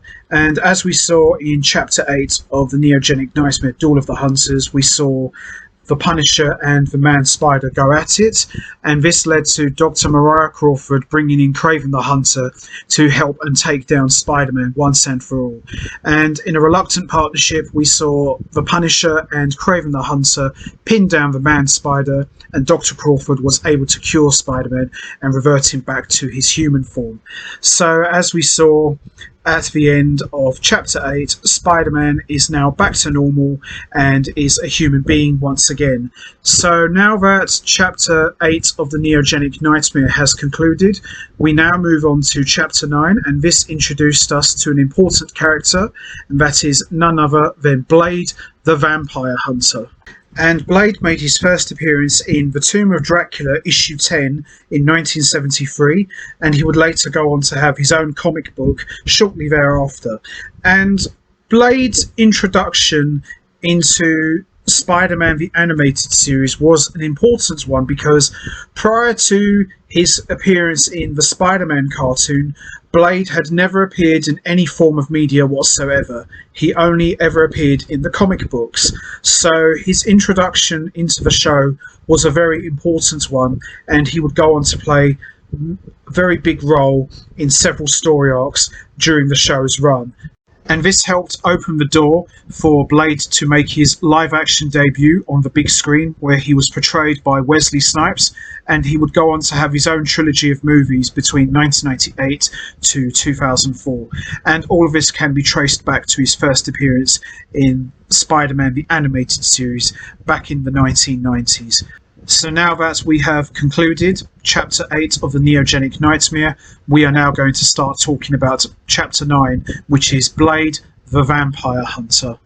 So Chapter 9 picks up where we left off at the end of Chapter 8, as we see Spider-Man web swing through New York City. He says that Mariah Crawford was able to reverse his mutation, but he's not fully cured. On the streets below, we see a man on a motorcycle dressed in black leather reading a Daily Bugle newspaper with an article titled Spider-Man, a Vampire? As the man crumbles up the newspaper and throws it on the ground, he drives off on his motorcycle at full speed. Meanwhile, at a local park, a man who is jogging hears someone call for help. As the man walks over to the bushes, we see Morbius jump out and drain him of his blood. Ugh. Spider-Man quickly arrives and tells Morbius that he must not give in to his hunger for blood plasma, or else he will not get the help he needs. However, Morbius ignores what Spider-Man says, and Morbius picks up Spider-Man and throws him into a tree. Morbius then flies into the air and lands on top of Spider-Man. Feeding on blood has made Morbius stronger, and Morbius picks Spider-Man up and throws him onto a nearby rooftop. As Spider-Man flies onto the roof, he and Morbius fight. Seconds later, we see the same mysterious man dressed in black leather drive his motorcycle onto the top of the roof and throws a grenade which releases a gas. The gas immobilizes Morbius, and the man goes up to him and attempts to kill him with a laser sword. However, Morbius is able to get away. The man then follows Morbius and is able to drive his motorcycle up to the side of the building. The man fires a hook from the front of his motorcycle which pins Morbius to the wall. As he is about to kill Morbius, Spider-Man arrives and stops him. This gives Morbius enough time to get away. The man throws garlic gas at Spider-Man, however the man is shocked when he discovers that Spider-Man is still able to breathe. The man in leather says that if he was a vampire, exposure to the garlic would have suffocated him. As Spider-Man tries to get answers out of the man, his eyes turn red and he picks Spider-Man up and throws him against the wall and drives off. However, Spider-Man is able to place a spider tracer on his motorcycle. Spider-Man's sides then begin to hurt again and realises that his mutation disease is still causing him pain. Spider-Man then goes to see Dr. Kurt Connors, and from afar we see Morbius watches the mysterious man drive away on his motorcycle and wonders who he is. So this was quite a good first meeting between Spider-Man and Blade. Blade, of course, being a man of few words and all action, just like the Punisher, although he's a bit more vicious than the Punisher. Punisher, although he's very stubborn and likes to do things his own way, he is still willing to listen, but Blade, on the other hand, he just doesn't care. So to see Spider-Man and Blade meet each other for the first time in animation was pretty cool, and this was only just the start, and this certainly didn't disappoint at all. A short time later, Deborah Whitman gives a description of the creature that attacked her at Empire State University. When the police sketch artist is done, he hands his drawing to Terry Lee. Spider-Man then arrives at ESU and Kurt Connors exposes him to radiation from the Neogenic Recombinator, which stops the pain, and also is able to stop Spider-Man from mutating into the Man-Spider once again. Dr. Connors then tells Spider-Man he must do this every 24 hours or else he will mutate into the Man-Spider again. Kurt also tells Spider-Man that ESU has been getting worried about the dangers of genetic research, but he has put more security around the Neogenic Recombinator. Spider-Man then asks if the Neogenics lab will be shut down. Kurt then answers that the lab won't be shut down if he gets the grant from the Toomes Foundation. Another Adrian Toomes reference.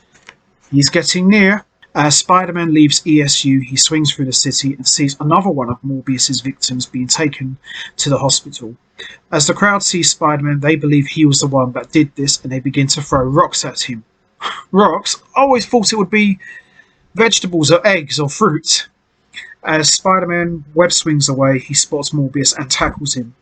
Spider-Man tells Morbius that he can find him a cure. However, Morbius replies that he now likes being a vampire because he is now immortal. Okay, well, if it works for you, sure, why not? As Morbius drains Spider-Man's blood, he is once again attacked by the man on the motorcycle. Morbius then asks who he is and what he wants with him. The man introduces himself as Blade and says that he wants to kill Morbius. Morbius then picks up an empty oil drum and he throws it at Blade. However, Blade slices it in half with his laser sword. As Morbius attacks Blade, Spider-Man recovers from the blood drain and stops Blade from killing Morbius. Morbius is then able to escape. Spider-Man then tells Blade that he must cure Morbius because he was the one that turned him into a vampire. However, Blade sees Spider-Man as a threat because he helped create a vampire. See? Blade then throws Spider-Man over the side of the building, but Spider-Man attaches a web line to the roof to keep him from falling. However, Blade uses his sword to cut the web line and Spider-Man begins to fall towards the ground. However, Spider-Man's fall is slowed down when he hits an anwing. As the police once again try to arrest Spider-Man, he is able to get away. Spider-Man then realises that he needs help capturing Morbius and he looks at his GPS to find the location of the spider tracer that he planted on Blade's motorcycle.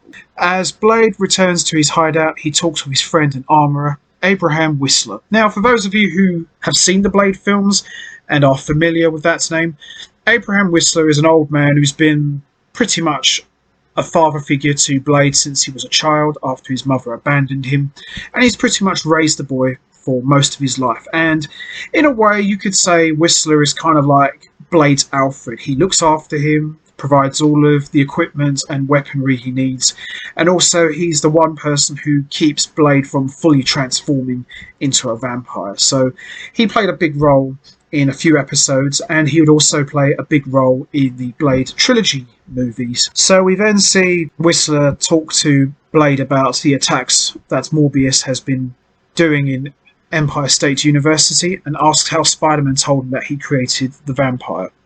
As Spider-Man arrives, Blade tackles him. However, Spider-Man is able to trap Blade in his own webbing. Blade then cuts himself free and grabs Spider-Man, but Whistler stops him and tells him that Spider-Man might be able to answer their questions. Whistler then convinces Blade to go on his motorcycle. Whistler then tells Spider-Man that he and Blade are vampire hunters.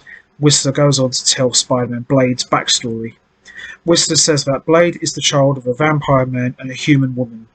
Blade's mother was later turned into a vampire against her will, and she gave Blade up for adoption to spare him from her dark world. There you go.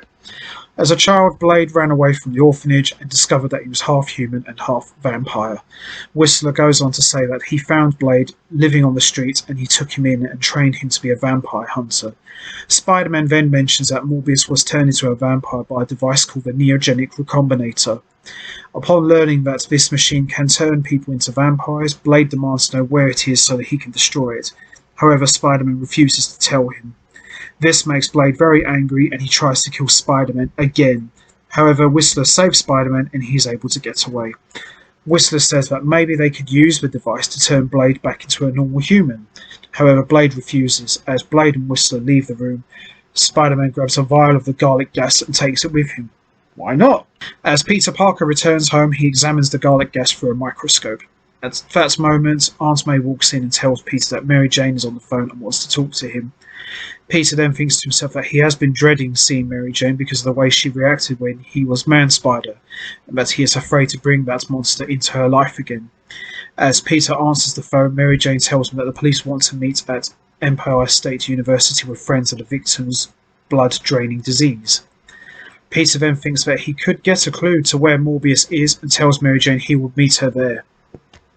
As Peter arrives at ESU, he, Mary Jane, Felicia Hardy and Harry Osborn speak to Terry Lee to talk about how she thinks Morbius' disappearance, the blood-draining disease and Spider-Man are all connected.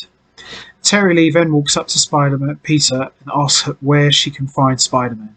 Lieutenant Lee believes that since Peter is always able to get pictures of Spider-Man, he must know where he is. Peter answers that he doesn't know where to find Spider-Man. However, Terry Lee believes that he is just protecting his income. Terry Lee then walks up to Felicia Hardy and says that she knows they dated before she met Michael Morbius. Terry Lee then says that Peter seems to be benefiting from Morbius' disappearance because now Felicia is single again. Felicia then runs out of the room saddened by what she has heard and Peter follows her. However, Peter is stopped by Terry Lee, who says that she isn't finished talking to him. Peter then says that legally he doesn't have to stay and walks out.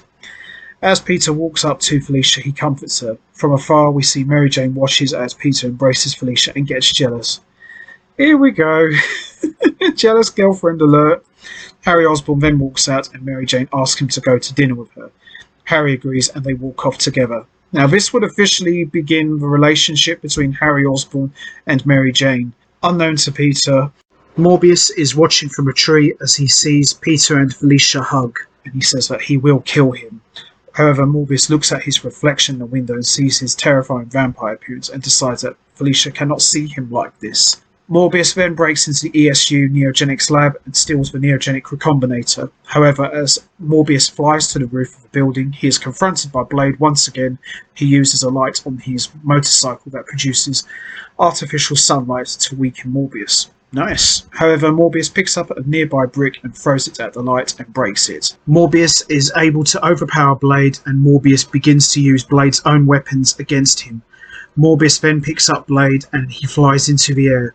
Morbius then reveals that he plans to use the Neogenic Recombinator to turn everyone in the world into vampires. Morbius then drops Blade into a smokestack, but Spider-Man arrives and webs at Morbius and rescues Blade. Morbius then breaks free of the web and flies away. As Spider-Man and Blade catch up with him, Morbius picks up the Neogenic Recombinator and flies off. Blade notices that Spider-Man's webbing held Morbius longer than before, and Spider-Man tells Blade that he mixed garlic gas into his web fluid. Blade then tells Spider-Man that he has a lot to learn about catching vampires and he will teach him a few tricks. Spider-Man is reluctant to work with Blade but realizes that to keep him from turning back into the Man-Spider again, he must recover the Neogenic Recombinator. Blade and Spider-Man agree to work together and then begin their search for Morbius. And that concludes Chapter 9 of the Neogenic Nightmare, Blade the Vampire Hunter. Overall, I thought this was an excellent chapter, and, you know, they could have just ended the story arc right there with Spider-Man being changed back to normal and no longer the Man-Spider, but I'm really glad that they decided to keep this story arc going because, you know, Morbius was already a victim of neogenics, so it kind of makes sense in a way to keep this story arc going. And I thought the first ever meeting between Spider-Man and Blade was a lot of fun. They both have completely different polar opposite personalities to one another, but at the same time I thought they worked very well together, and I thought this was an excellent crossover and a nice little break from the whole big, scary, epic stuff that we experienced with Spider-Man growing 4 extra arms and then mutating into the Man-Spider. So This is kind of like going into a more of a horror-esque sort of direction, and it works very well for the story overall. And mixing vampires into Spider-Man's world is an interesting mix because it's very rarely you ever see Spider-Man interact with vampire hunters. So in a way, you could say that Blade was kind of like the show's answer to Van Helsing, and it was very, very well done. I thought this was a lot of fun. And this chapter also saw the beginning of the relationship between Harry Osborn and Mary Jane Watson after Mary Jane saw Peter hug Felicia Hardy. So that was the first as well. So now that Chapter 9, Blade the Vampire Hunter, has concluded, we now move on to Chapter 10 of the Neogenic Nightmare story arc, and that's the Immortal Vampire.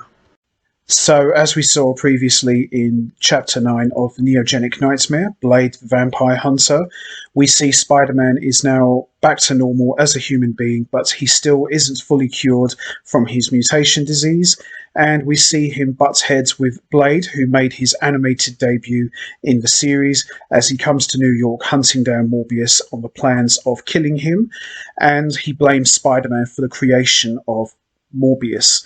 This initially causes Spider-Man and Blade to butt heads, as they both have a different approach on how to stop Morbius. And then we would see Morbius steal the Neogenic Recombinator with the plan on turning everybody around the world into vampires. So we see Spider-Man and Blade reluctantly work together as a team to try and stop Morbius from turning everybody into vampires. And I thought Chapter 9 of the Neogenic Nightmare was very well done. It was a lot of fun seeing Spider-Man and Blade going at it and both having different approaches on how to stop evil. And of course, that's going to put them on a collision course, butting heads with one another. But I liked how they came together at the end, with Blade saying that "We have a long night ahead of us, Warcrawler, and I have much to teach you about how to stop vampires, and I'm going to show you a few new tricks." So I thought that was a very cool ending and a great setup for Chapter 10.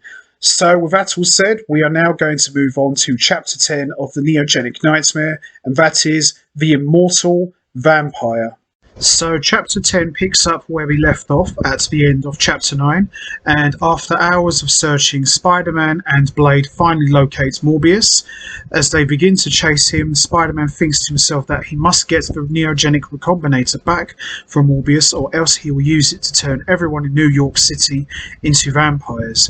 Spider-Man and Blade follow Morbius to the docks, but Morbius flies over the river to the other side of the city. Spider-Man tells Blade that he thinks he knows where Morbius is going. However, Blade starts to argue with him. However, Blade still follows Spider-Man's lead anyway.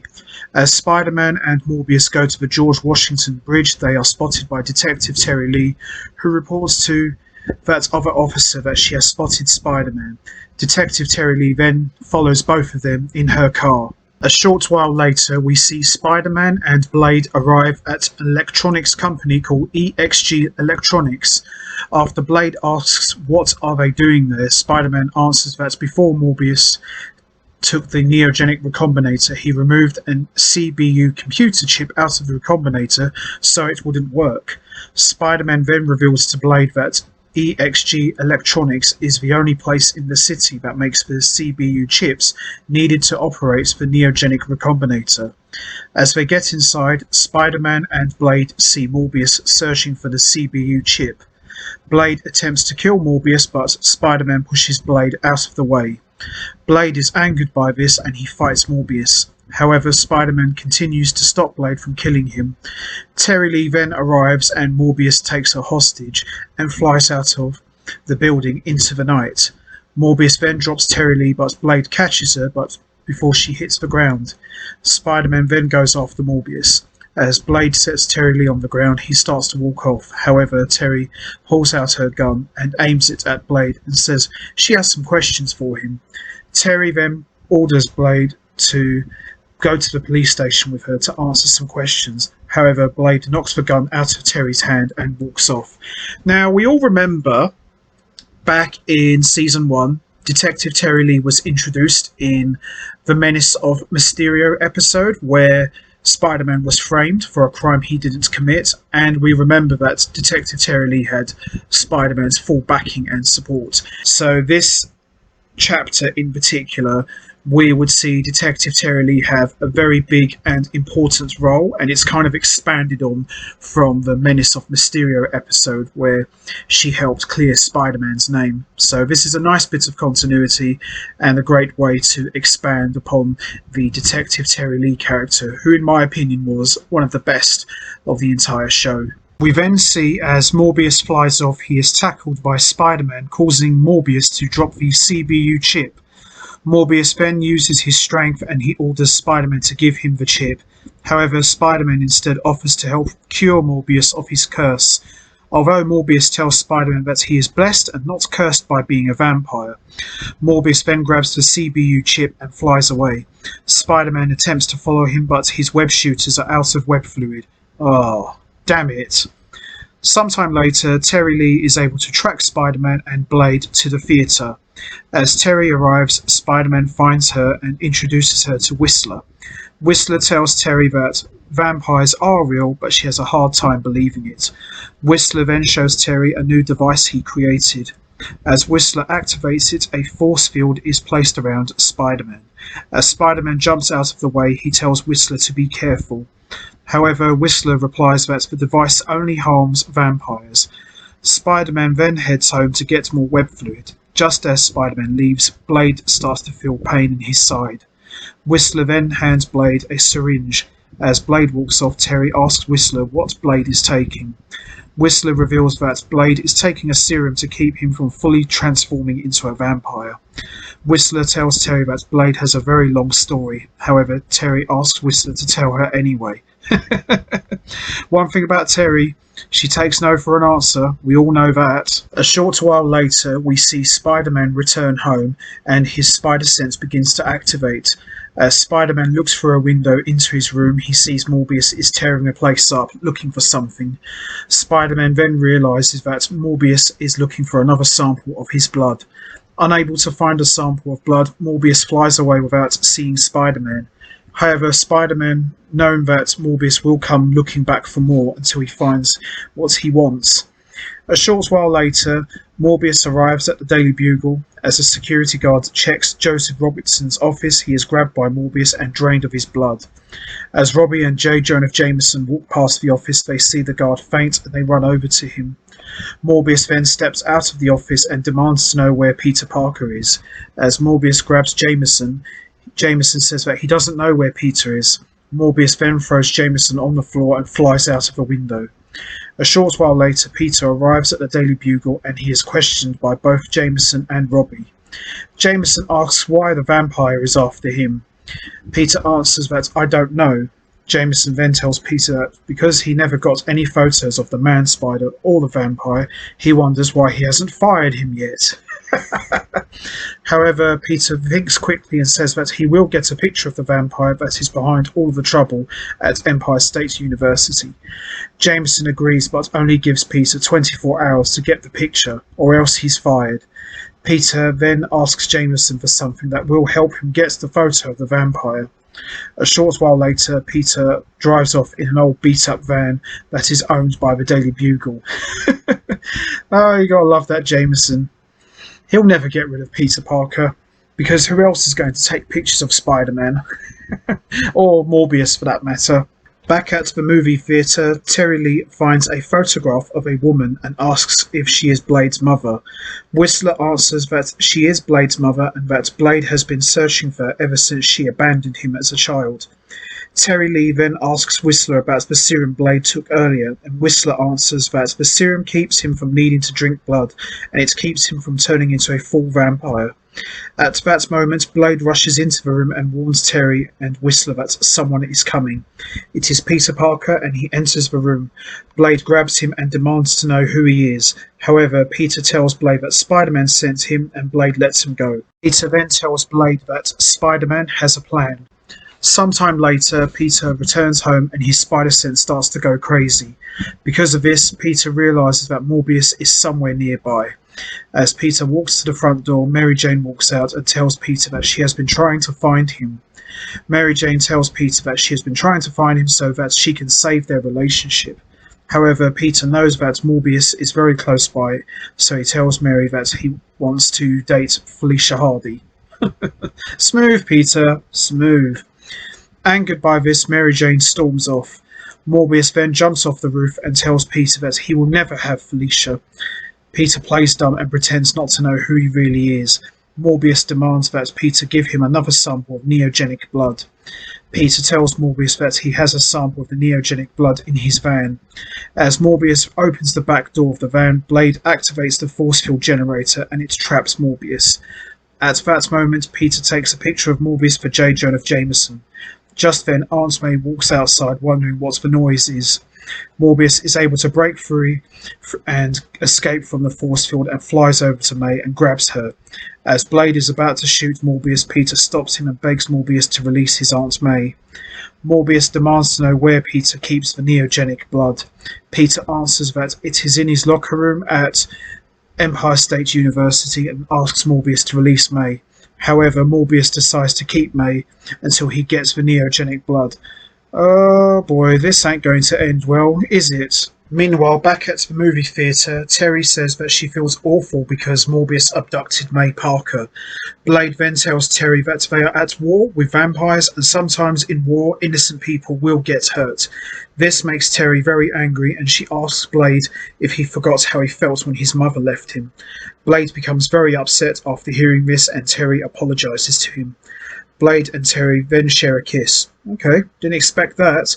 However, Spider-Man shows up and scolds Blade for letting Morbius get May Parker.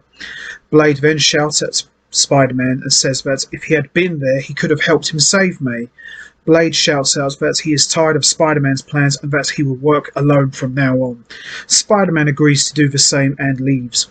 As Spider-Man web swings through the city, he gets an idea as to where Morbius might be. Meanwhile, at Morbius's hideout, we see Morbius approaches May Parker, who is still unconscious, and says that, luckily for her, he is already fed on plasma blood, so he doesn't need to drain hers. Morbius then says to himself that having May should keep Spider-Man out of his way. Morbius then repairs the Neogenic Recombinator and promises that he and Felicia will soon be together again.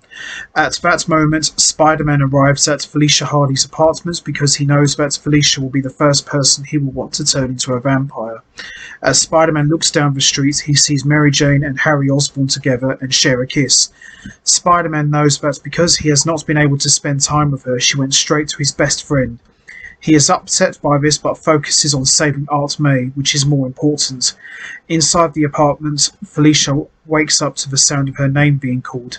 Felicia realises that it is Morbius and she runs over to him. However, when Felicia sees Morbius' face, she screams and faints. Spider-Man hears Felicia scream and sees Morbius flying away with her. Spider-Man then follows him. A short while later, Morbius arrives at the shipyard and takes Felicia into an empty cargo ship. Blade is able to track Morbius by using the compass on his motorcycle. Blade and Terry then arrive at the shipyard to confront Morbius. Meanwhile, inside the cargo ship, Felicia discovers that Morbius was responsible for the plasma disease. Morbius tells Felicia that it was him, but reveals he is now immortal and he's going to turn her into a vampire so they can stay together forever. Aww.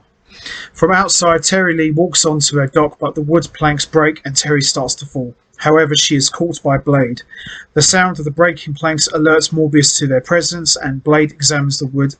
He sees that it was designed to break and that Morbius is expecting them. As Blade and Terry run onto the deck of the ship, Blade is attacked by Morbius. However, Blade is able to overpower Morbius and wraps a chain round him. Yeah, there you go. Morbius aims his solar weapon. Terry Lee runs up and tells Blade not to kill Morbius because she wants to take him into custody. Blade agrees, but Spider-Man arrives and tackles Blade. Morbius then flies into the ship and turns on the Neogenic Recombinator. Morbius tells Felicia that she must become a vampire to help him defeat Spider-Man and Blade. However, Felicia tells Morbius that the man she fell in love with wanted to stop a plague that was destroying his country. What little bit of humanity is left in Morbius shines through, and Morbius agrees to find someone to change him back into a human being. As Spider-Man and Blade break through a hatch in the ship, some debris begins to fall and hits the Neogenic Recombinator, and it causes to turn on. The beam from the Recombinator gets closer to Felicia. However, Morbius runs over and gets into the path of the beam and causes him to mutate into a mindless giant bat creature. Is it just me, or am I experiencing man-bat syndrome? Morbius then rushes over to Spider-Man and grabs him. Blade attempts to help Spider-Man. However, Morbius knocks Blade into the Neogenic Recombinator, which causes its beam to move closer to May Parker. As Morbius holds off Spider-Man with his legs, he flies into the air. Blade grabs hold of Morbius, but is knocked off. However, Spider-Man is able to break free of Morbius's grip and saves Aunt May.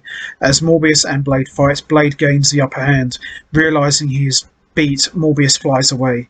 As Felicia watches Morbius fly away, she asks Spider-Man what's happened to him. Spider-Man answers that the Neogenic Recombinator completely merged genetic code with bat DNA, and because of that, he will never be human again. As Felicia starts to cry, Spider-Man embraces her and says that he is truly sorry. With Morbius now defeated, Blade is able to leave. Terry asks Blade if she will ever see him again, and even suggests that they could go on a date.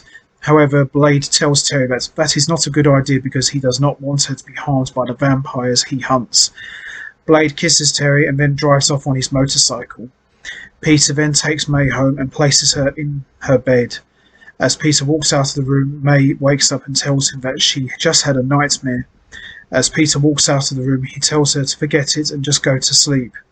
Spider-Man then swings through the city and thinks about how Felicia and Morbius were so much in love. Spider-Man also wonders where Morbius went. As the sun begins to rise the next day, Morbius flies into a cave to sleep. Before Morbius falls into a deep sleep, he says goodbye to his one true love, Felicia. And that ends Chapter 10 of the Neogenic Nightmare, the Immortal Vampire. Overall, I thought Chapter 10 of the Neogenic Nightmare was excellent, and I thought the Blade crossover was one of the best ones of the entire show. And what made this even more special, as I mentioned earlier, that this was the animated debut of Blade, and it's more than delivered. Terry Lee had a big role in this episode, although the whole falling in love with Blade did feel a little bit forced at times, but she served her purpose, and I thought, she did an excellent job with the role that she had to play in this story arc. And Morbius mutating into a giant vampire bat creature was very sad because Michael Morbius was not truly an evil person. He was arrogant, he was cocky, but deep down he was a good person. So to see him mutate into a giant vampire bat and then retreating into the caves was a very bittersweet moment, because we learned the revelation that he could never return to being a normal human being again. So it was very tragic, to say the very least, and this wouldn't be the last time we would see Morbius. He would return in season 4 of the show, and that's going to be covered for a future edition for another time. But I thought this was one of the best crossovers of the entire show, and I really enjoyed this one very much. And now that Chapter 10 of the Neogenic Nightmare, the Immortal Vampire, is officially wrapped up, we now move on to the next chapter, which is Chapter 11 of the Neogenic Nightmare, and that is the Tablet of Time. So, as we saw previously in Chapter 10 of the Neogenic Nightmare, the Immortal Vampire, Spider-Man and Blade reluctantly had to work together to try and stop Morbius from turning everybody in New York City into vampires with the use of the Neogenic Recombinator, but they also butted heads with each other along the way, and Morbius was constantly searching for more plasma blood from Peter Parker, and this unfortunately led to Aunt May being kidnapped by Morbius, and we will also see Felicia Hardy kidnapped by Morbius in the hopes that once Felicia is turned into a vampire, her and Morbius will be together forever. But unfortunately for Morbius, this led to him being exposed to the Neogenic Recombinator, which led to him mutating into a giant vampire bat creature as he would go on a rampage, and he would learn the revelation that he could no longer be a human being, and he would fly away into hiding And this turned out to be a very sad and emotional moment for Felicia Hardy, due to the fact that the man that she loves is no longer human and that he has fully mutated into a giant vampire bat creature and is forced to live in darkness for the rest of his days. And also in the Neogenic Nightmare story arc, we would also be introduced to two more new key players in Season 2. The first one being Vanessa Fisk, who is the wife of Wilson Fisk, aka the Kingpin, and she basically wants Wilson Fisk to give up his Kingpin lifestyle and be more of a better husband.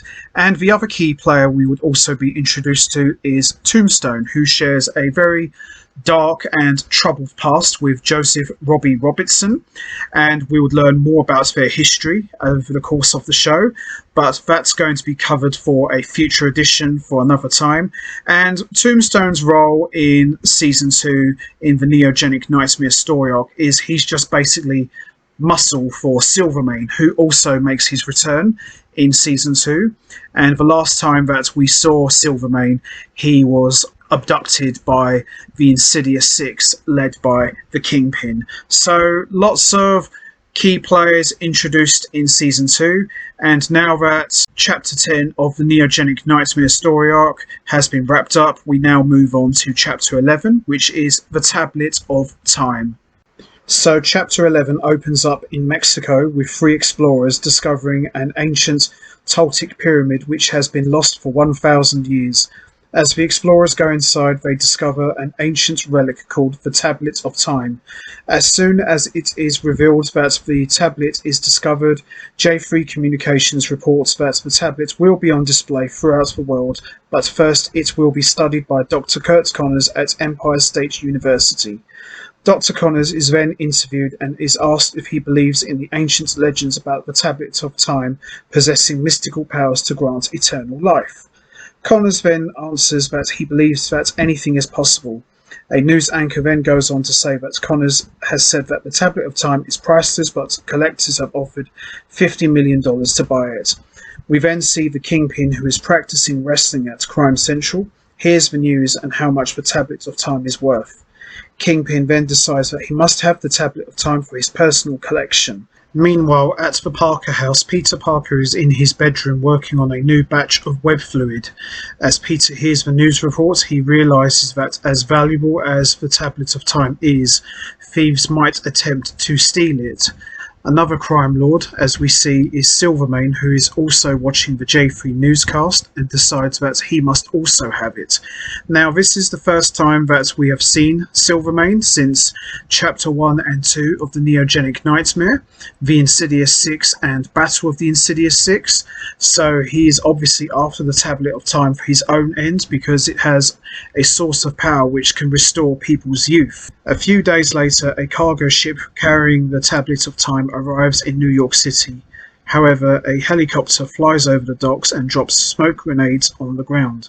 The helicopter then lands and we see Hammerhead and two thugs run out to steal the Tablet of Time. At that moment, Spider-Man arrives and tackles the thugs. As Hammerhead charges at Spider-Man, Spider-Man leaps out of the way and Hammerhead rams into the cargo ship. Hammerhead attempts to ram into Spider-Man once more, but accidentally hits the Tablet of Time, causing it to go over the side of the pier. However, Spider-Man is able to catch it with his web before it can sink into the depths of the water. As Spider-Man pulls the Tablet of Time up, Hammerhead rams into Spider-Man, sending him onto a nearby ship with a large amount of fish that are heading towards a fish grinder. However, Spider-Man is able to stop the blades from spinning by shooting webbing into it. Spider-Man then throws one of the blades at Hammerhead's helicopter and it cuts through a rope that had the Tablet of Time attached to it. Spider-Man then grabs the tablet before it can hit the ground. As the police run up, they hold Spider-Man at gunpoint. However, one of the archaeologists runs up and tells the police to lower their weapons because Spider-Man saved the Tablet of Time.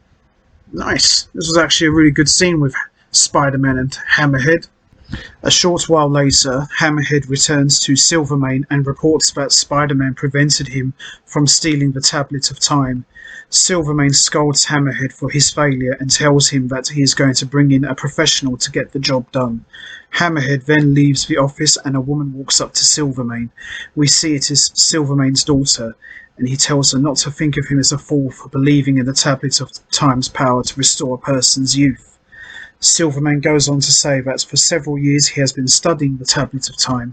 Silvermane continues to say that every decade the ancient Toltecs would have a race up to the side of their sacred pyramid for those who are distinguished warriors. The race was difficult, but for the winner, the priest over the race would use the Tablet of Time to restore the winner's youth. Silvermane reveals that he plans to use the Tablet of Time to make himself young again and strong enough to crush his enemies, such as the Kingpin. Now, see, even though they're not actually talking about Adrian Toomes / the Vulture, this is all pointing towards him making his appearance. So, even though no one's actually talking about him, you can really see that this is what it's going to lead to. And it's really well done, I think, in my opinion. Later that night at the Fisk mansion, Wilson Fisk has dinner with his wife, Vanessa Fisk. Fisk sees that Vanessa is upset and asks what she wants. Vanessa answers that she wants a husband that is not involved with crime. Wilson tells Vanessa that because of his criminal activities, they are incredibly wealthy. However, Vanessa replies that now they have more money than they will ever need and that crime has consumed his life. Vanessa then gets up from the dinner table, frustrated at Wilson Fisk. At that moment, Kingpin gets a phone call from his security and they tell him that Hammerhead has broken into his home. Kingpin orders his men to stay down and that he will take care of Hammerhead himself. At that moment, Hammerhead breaks down the door and walks into the dining room. Kingpin grabs Hammerhead and slams him into a chair and demands to know why Silvermane sent him. However, Hammerhead explains that Silvermane did not send him and that he wishes to work for him. As Kingpin asks what does Hammerhead have to offer him, Hammerhead answers that Silvermane is planning to steal the Tablet of Time because it has mystical powers. Hammerhead offered to get the Tablet of Time for him, but Kingpin refused to let him do that because he has not earned Kingpin's trust yet. However, Kingpin agrees to hire Hammerhead for other jobs. Kingpin also threatens to kill Hammerhead if he fails or betrays him. Kingpin then contacts Alistair Smythe and asks him if his new project is ready to obtain the Tablet of Time. Smythe replies that it's ready. So, Hammerhead is switching sides now, because if you remember at the beginning of Season 2, in Chapter 1 and 2 of the Neogenic Nightmare, Hammerhead was willing to turn against the Kingpin and work with Silvermane. But now the tables have turned, so it's going to be very interesting to see what's going to happen from here, now that Hammerhead is working with the Kingpin. But Hammerhead shouldn't trust him because, the Kingpin doesn't take too kind to betrayal or failure, so Hammerhead better watch himself. Later that night at Empire State University, Deborah Witzman runs into another student named Elisa Silver, aka Elisa Silvermane, who is the daughter of Silvermane. As they talk, Deborah tells Elisa not to disturb Dr. Connors. As Elisa asks what Dr. Connors is always doing that is such a big secret, Deborah answers that he might be working on a neogenics project so ESU can get the grants from the Toomes Foundation. Another Adrian Toomes reference. As Flash Thompson drives up, Deborah gets into the car with him and they drive off. As Elisa looks up into the sky, she sees Spider-Man swinging by on a web line and going into Kurt Connors' lab. I wonder what she's up to. I'm sure we'll find out soon enough. Kurt Connors then shows Spider-Man the Tablet of Time. Connors places a flower in front of the tablet and then exposes the Tablet of Time to ultraviolet light. As the UV light hits the Tablet of Time, the tablet fires a beam of light at the flower. However, instead of making the flower younger, the flower instead withers and dies. Spider-Man tells Connors that he thought the Tablet of Time was supposed to make things younger. Connors replies that he believes it can make people younger, but first he has to decipher the ancient writing on the Tablet of Time. It could show him properly how to use the power of it. Dr. Connors then tells Spider-Man that the Tablet of Time could cure him of his mutation disease once and for all. Connors then exposes Spider-Man to the radiation from the Neogenic Recombinator to prevent Spider-Man from mutating back into the man-spider again. At that moment, Spider-Man's spider sense goes off and a giant robot crashes into the lab. As the robot fires a laser from its finger at Spider-Man, Spider-Man leaps out of the way. Spider-Man jumps towards the robot and attempts to stick to it, but discovers that the robot has a slick surface and slides off it. The robot then kicks Spider-Man across the room and steals the tablet of time. As Dr. Kurt Connors runs off, the robot fires a laser at his feet, causing him to trip. Connors then looks at his hand and sees that it is once again transforming into the lizard. Oh boy, this is the last thing you need. As Spider-Man shoots his webbing, it hits the tablet of time and Spider-Man pulls it away from the robot. As Spider-Man web swings away from the tablet of time, the robot uses the jets on its feet to fly after him. Interesting stuff here. And, Kurt Connors suffering a relapse as he slowly starts to transform into the lizard. That's the last thing you need, especially with everything that's going on at the moment. As Spider-Man lands on a rooftop, the robot lands there as well. All of a sudden, a live video feed of Alistair Smythe appears on the robot's face, and he asks Spider-Man how he likes his new Mega Slayer. As Spider-Man breaks away from the Mega Slayer, he steps onto a wooden scaffolding and realises that it can barely hold his weight. Spider-Man then tricks Smythe into having the Mega Slayer walk onto the scaffolding, and as he does, the scaffolding begins to break and the Mega Slayer falls. However, Spider-Man is able to catch the tablet of time with his webbing before it can hit the ground. Smythe then activates the jets on the Mega Slayer and flies after Spider-Man. Smythe then fires a missile at Spider-Man. The missile misses Spider-Man, but the ensuing explosion causes Spider-Man to drop the tablet of time. As the Mega Slayer grabs the tablet of time, it fires another missile at Spider-Man, but Spider-Man dodges it by swinging into a building. The Mega Slayer follows Spider-Man and then crashes through the walls of the building. As Smythe is about to finish off Spider-Man, Kingpin asks Smythe to report to him what is going on. This distracts Smythe long enough to give Spider-Man to escape.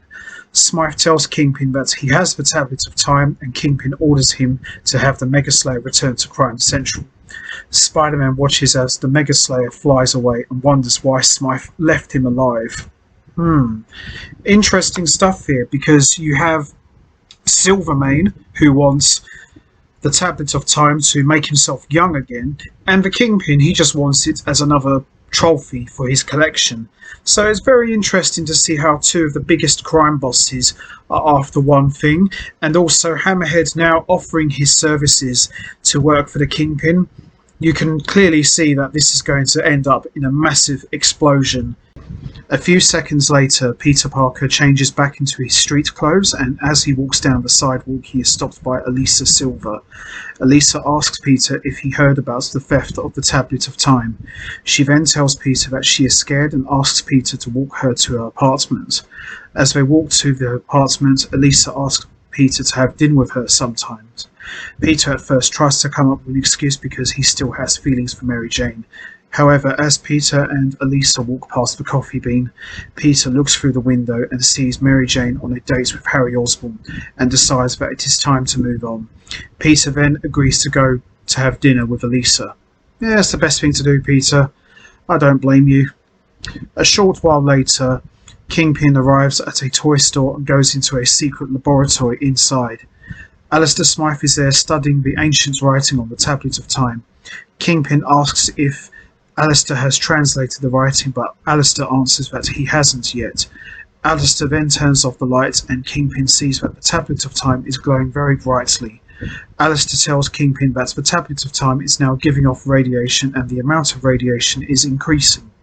Smythe continues to say that the Tablet of Time could become dangerous. However, Kingpin orders Smythe to send the Mega Slayer to abduct Kurt Connors because Kingpin believes that he will be capable of knowing how to control the Tablet of Time. Oh boy, this ain't going to end well, is it? A while later, Kurt returns home and tells his wife, Margaret, to go to her sister's house and to take Billy with her. Margaret at first refuses because she wants to be there for Kurt. However, Dr. Connors convinces her to leave. Kurt then walks into the living room and finds Spider-Man, who asks him when he started changing into the lizard again. Connors answers that he transforms in times of extreme stress and stresses to Spider-Man that they must get the Tablets of Time back because it may be able to cure both of them. Spider-Man and Kurt then hear a loud crashing sound and Margaret runs into the living room screaming. Just then, the Mega Slayer crashes into the house and is able to fend off Spider-Man. Their fight leads outside where the Mega Slayer is attacked by Kurt Connors, who has transformed once again into the Lizard. This causes the Mega Slayer to drop Spider-Man. The Mega Slayer then shoots Lizard, but as Smythe looks around, he is unable to find the Lizard. Smythe reports that to the Kingpin, and Kingpin orders him to take Margaret since he is unable to find Kurt. As the Mega Slayer shoots Lizard, it turns around and captures Margaret with a grapple hook. Smythe then tells Spider-Man to bring Kurt Connors to the top of the Empire State Building in 6 hours. Spider-Man tries to explain to Smythe that he can't because Connors is now the Lizard, but the Mega Slayer flies away with Margaret. As Spider-Man turns around, he sees the Lizard quickly run into the sewers. Oh boy, poor old Spider-Man. He never manages to get a break, does he? Meanwhile, we see a gangster called Tombstone meet up with Silvermane, and Silvermane tells Tombstone that he wants to hire him to steal the Tablet of Time from the Kingpin and to abduct Kurt Connors. As Tombstone asks where can he find Connors, Elisa walks in and says that she knows where he is because she works for him. Elisa tells Tombstone that they can set a trap for him at the Neogenics lab. As Tombstone looks at Elisa, he tells her that she isn't bad looking for a snitch. Silvermane then yells at Tombstone, telling him that don't you talk to my daughter in that way. Classy, isn't he? We then see Spider-Man enters the sewer and follows the Lizard's tracks, and his search leads him into the subway, which is a callback to the first episode of the series back in Season 1. Back inside the laboratory inside the toy store, Smythe tells Kingpin that he can't stop the chain reaction of radiation that is building inside the Tablet of Time, and Smythe places the tablet inside a lead container. Smythe suggests that they should destroy the Tablet of Time because it is producing too much energy to control. However, Kingpin tells Smythe that controlling power is what he does best, and orders him to find Dr. Connors. At that moment, Vanessa is in her limo when the driver discovers that they are being followed. The limo driver tries to lose the vehicle following them, but instead drives into a dead end. As the limo stops, Vanessa is abducted by Tombstone. Oh boy, Kingpin's going to be absolutely mad when he finds out. Back in the sewer, Spider-Man follows the Lizard's tracks, and as the tracks end, Spider-Man is attacked by the Lizard himself. After a brief fight, Spider-Man is able to get the Lizard to step onto a electrified subway rail, which causes the Lizard to pass out. Spider-Man then takes Lizard to the Neogenics lab at ESU and uses the Neogenic Recombinator to transform Kurt Connors back into a human being. Just then, Tombstone breaks down the wall and attacks Spider-Man. Spider-Man then bumps into the Neogenic Recombinator and the laser hits jars of chemicals that release poisonous gas into the room. As Spider-Man attempts to save Dr. Kurt Connors, he is again tackled by Tombstone. As Tombstone starts to take Kurt Connors, Spider-Man tackles him. However, Tombstone grabs Spider-Man as the poison gas continues to fill the room. Spider-Man then tells Tombstone that unless they get out of there, they will both suffocate. However, Tombstone tells Spider-Man that, yeah, there's just one problem with that. I don't breathe. And that's how we end Chapter 11 of the Neogenic Nightmare, the Tablet of Time. Overall, a very good chapter in the Neogenic Nightmare, and this story arc is now starting to slowly move away from the whole mutation thing that was going on for the first half of Season 2. This is now starting to focus on more of eternal life because Silvermane wants the Tablet of Time to make himself young again. Kingpin wants the Tablet of Time for himself, for his personal collection. Dr. Kurt Connors wants the Tablet of Time to make himself human and cure Spider-Man of his mutation problem. And we've also got Hammerhead has offered his services to the Kingpin and has ditched Silvermane, more or less. And we've also got Tombstone, who is hired by Silvermane to get the Tablet of Time back. So everybody is in a race to try and get this historic artifact in their possession. And we've also had a couple of references to Adrian Toomes as well, because he's getting very close to making his first appearance in the show as well. So there's lots of stuff going on here, and overall, as I said, Chapter 11 was very good in my opinion. And I thought the way Chapter 11 ended, with Spider-Man and Tombstone fighting each other as the entire room began to fill up with poisonous gas, I thought was a really chilling way to end this chapter. So now that Chapter 11 of the Neogenic Nightmare, the Tablet of Time, has wrapped up, we are now going to move on to Chapter 12 of the Neogenic Nightmare, and that is the Ravages of Time. So, as we saw previously in Chapter 11 of the Neogenic Nightmare, the Tablet of Time, the Tablet of Time has made its way to New York City and is an ancient artifact which has the ability to give people eternal life. So this has sparked interest from a number of people.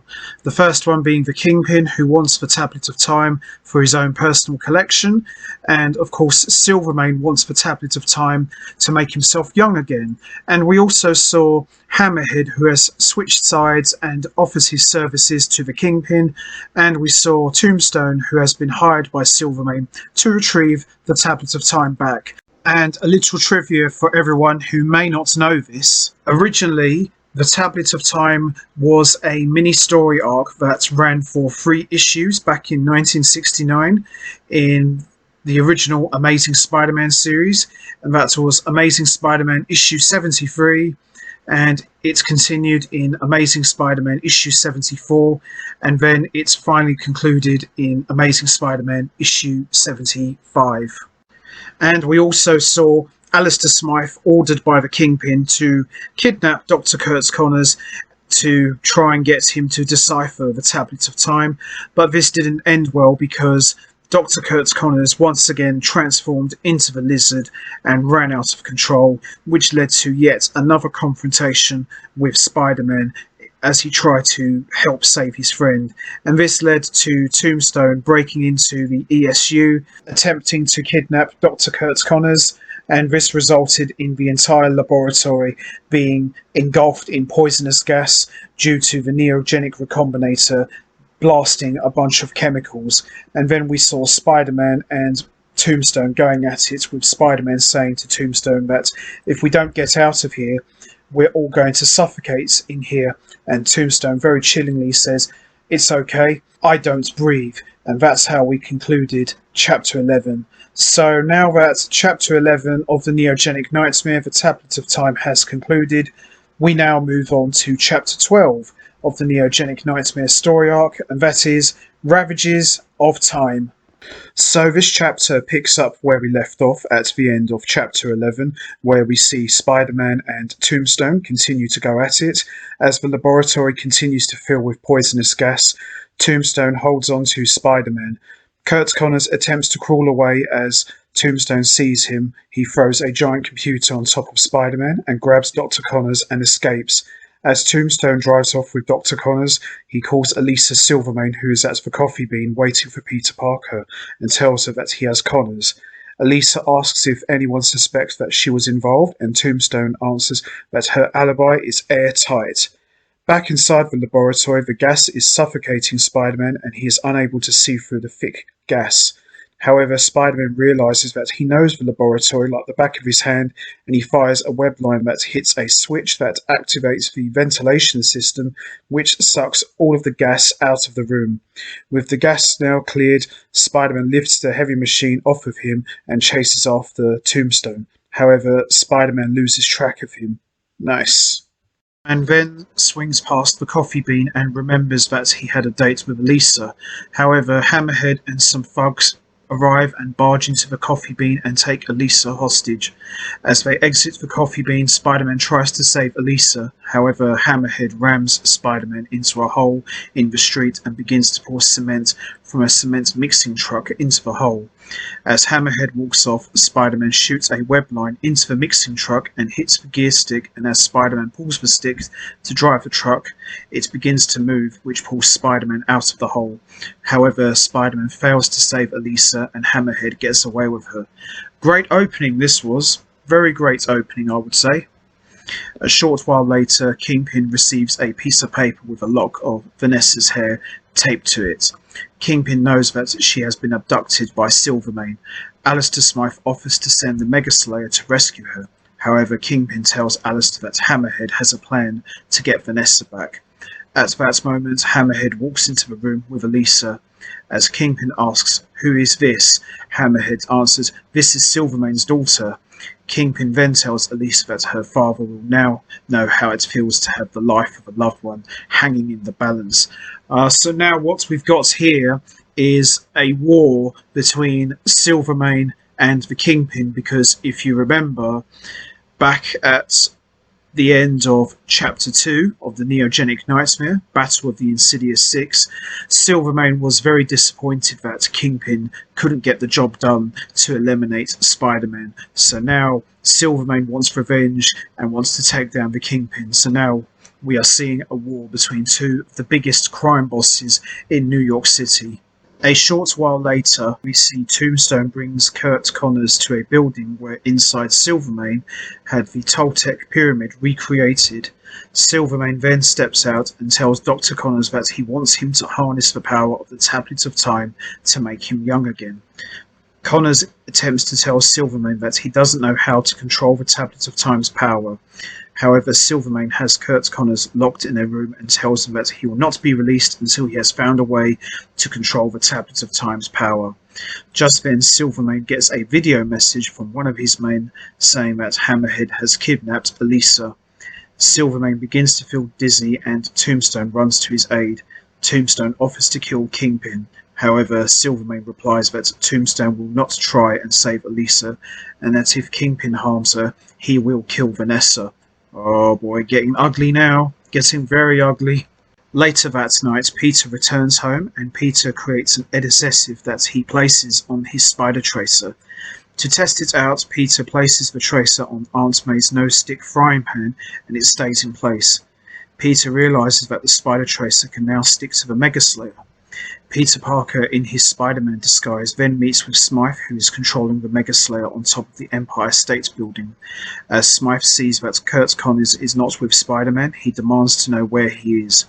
Spider-Man tells Smythe that Connors was kidnapped. However, Smythe believed that Spider-Man was lying and had the Mega Slayer attack him. As Spider-Man web swings away, the Mega Slayer chases after him. However, Spider-Man is able to escape the Mega Slayer. As Spider-Man web swings through New York City, he wonders who has Dr. Connors if not Smythe. Back at Crime Central, Kingpin receives a video message from Silvermane saying that he wants to set up a meeting to exchange their hostages. In another part of the city, the Mega Slayer continues to follow Spider-Man. The Mega Slayer gets the upper hand on Spider-Man, however Kingpin contacts Smythe and tells him that he has reached an agreement with Silvermane and they will exchange hostages. Smythe then orders the Mega Slayer to return to Crime Central. As the Mega Slayer flies off, Spider-Man throws a spider tracer at the robot and it sticks to its leg. Very resourceful. Very, very smart. As the Mega Slayer returns to the secret laboratory, Spider-Man follows it by using the spider tracer. As Spider-Man sneaks into the lab through a vent, he sees that Smythe is holding Margaret and Elisa hostage. At that moment, the Mega Slayer grabs Elisa and walks outside, where they are met by Tombstone, who has Curt Connors and Vanessa with him. As Smythe sends over Elisa and the Tablet of Time, Tombstone sends over Vanessa and Curt Connors. However, Smythe double-crosses Tombstone and controls the Mega Slayer to capture Vanessa, Curt, Elisa and the Tablet of Time. However, Tombstone expected a double-cross and brought backup. Tombstone's thug shoots the Mega Slayer with a rocket launcher, and as the Mega Slayer falls, Curt, Elisa and Vanessa make a run for it. While the Mega Slayer and Tombstone fight each other, Spider-Man enters the lab and rescues Margaret. As Spider-Man walks outside, the Mega Slayer grabs him and throws him into a wooden pole, which knocks over some power lines. As Connors realizes that Spider-Man is in trouble, he runs over to a nearby laser and uses it to cut off one of the Mega Slayer's arms. Tombstone uses a rocket to defeat the Mega Slayer. A rope is then attached to Elisa and she is raised into a helicopter piloted by Hammerhead. As Spider-Man goes after Elisa, Curt attempts to get the Tablet of Time. However, Curt, Margaret and the Tablet of Time are taken by Tombstone. As the helicopter flies through the air, we see Spider-Man shoot some webbing into the propeller, causing Hammerhead to land on a roof. Spider-Man then arrives and Hammerhead charges at him but gets his head stuck in an air conditioning unit. As Spider-Man checks to see if Elisa is alright, Elisa shoots him with a laser. Traitor! This knocks Spider-Man out and Elisa puts him in the helicopter and flies off just as Hammerhead is able to free himself. Back at the Mega Slayer construction site, the Mega Slayer is being repaired. As Kingpin and Vanessa walk through the site, Kingpin asks Vanessa if she knew where she was being held. Vanessa angrily replies that she has no idea and goes back home escorted by armed guards. Kingpin then scolds Smythe for botching yet another operation. Hammerhead then approaches Kingpin and tells him that he lost Elisa and the Tablet of Time, which makes Kingpin even more angry. At that moment, Smythe finds the Spider Tracer on the Mega Slayer, and he tells Kingpin that he might be able to reverse the signal and use it to locate Spider-Man, and in turn locate Kurt Connors and the Tablet of Time. Kingpin says, "Make it happen." Meanwhile, Elisa arrives at the pyramid and ties up Spider-Man. As Tombstone is about to remove Spider-Man's mask, Elisa stops Tombstone and says that unmasking Spider-Man is a privilege reserved for her father. Makes sense. Spider-Man then realizes that Elisa Silver is really Elisa Silvermane, the daughter of the crime lord Silvermane. Spider-Man gets upset because he really had feelings for Elisa. Oh, Spider-Man, you have the worst luck when it comes to women. As Elisa and Tombstone check on Dr. Connors, they discover that he has found a way to use the Tablet of Time to make Silvermane younger. However, Dr. Connors explains to Elisa that exactly how much solar energy is needed to make Silvermane a young man again, but it is still unknown. Although Elisa believes that Dr. Connors is stalling, Tombstone then goes into Silvermane's office and tells him that Connors has finished his research. As Silvermane enters the room with the pyramid, he is followed by Elisa, Dr. Connors, and Silvermane. As Spider-Man sees Silvermane, he recognizes him as the old man he saved from the Insidious 6.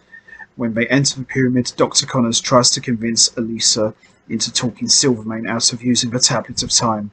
However, Elisa replies that returning his youth is the greatest gift she could ever give her father, and no one will stand in her way. Tombstone then locks Kurt in the lab. The sun then starts to rise, and Silvermane realizes the sun is almost in the right position to use the Tablet of Time. However, as Tombstone opens the skylight, the Mega Slayer drops in and goes after Silvermane.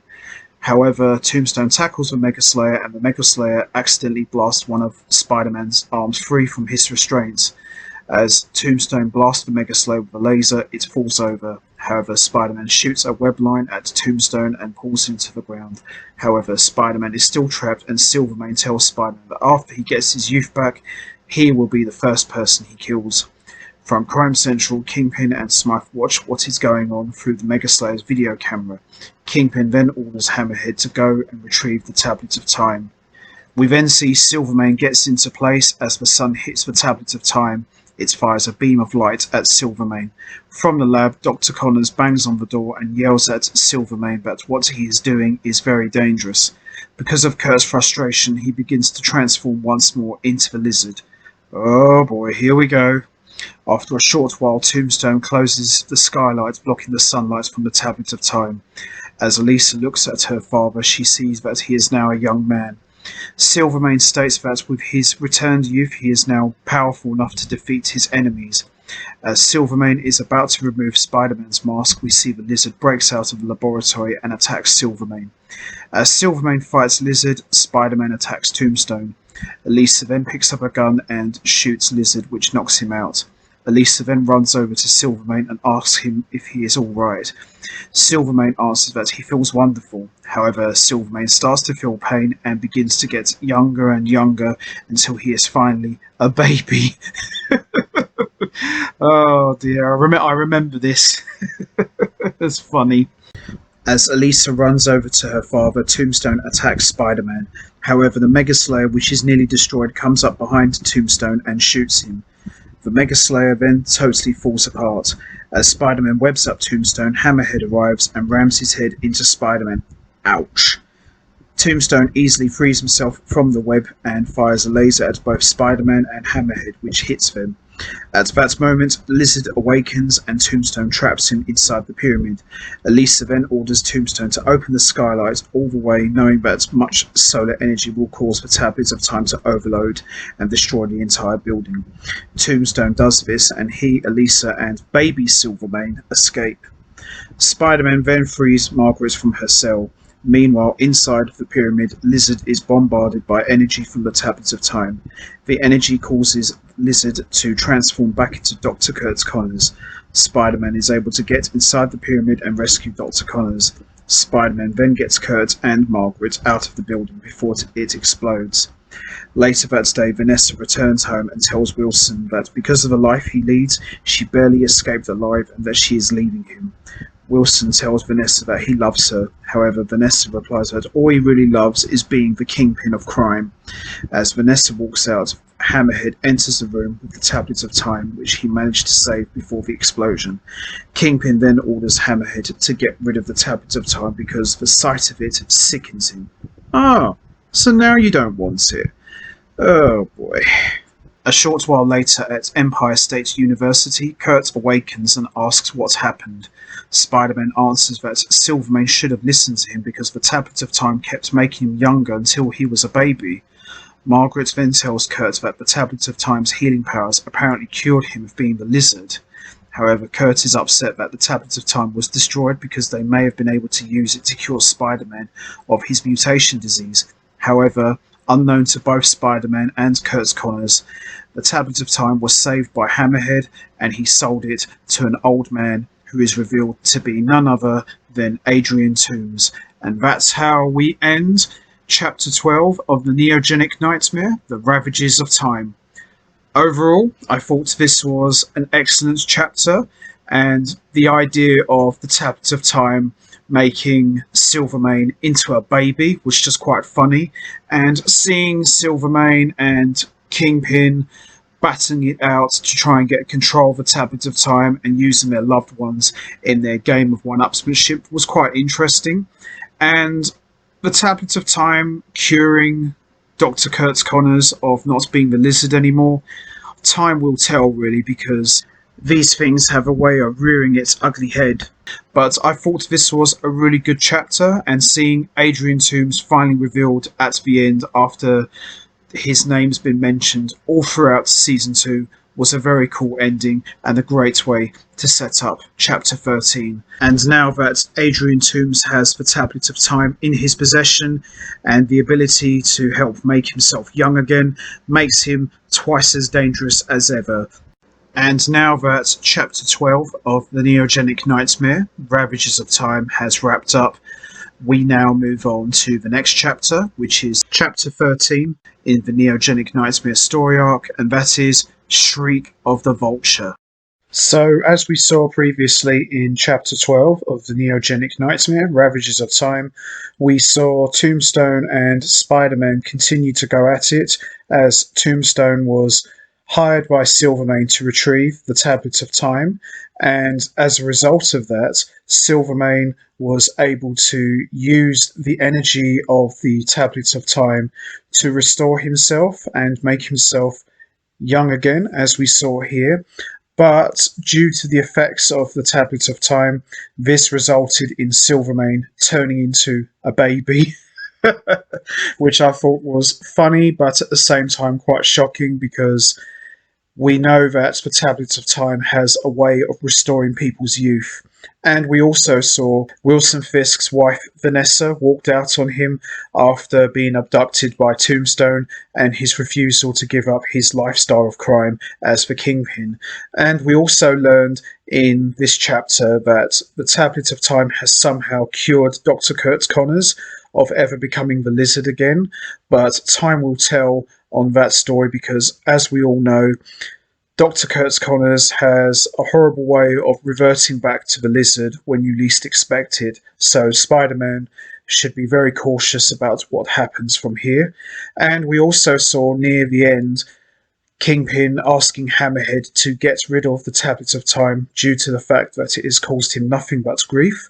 And we saw right at the very end Hammerhead sold the Tablet of Time to a mysterious old man who turned out to be none other than Adrian Toomes, who we've been hearing his name and being referenced a lot throughout this season.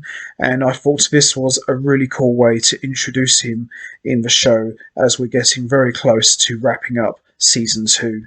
And Adrian Toomes, of course, is better known as the Vulture, who made his debut in Amazing Spider-Man issue 2 in 1963.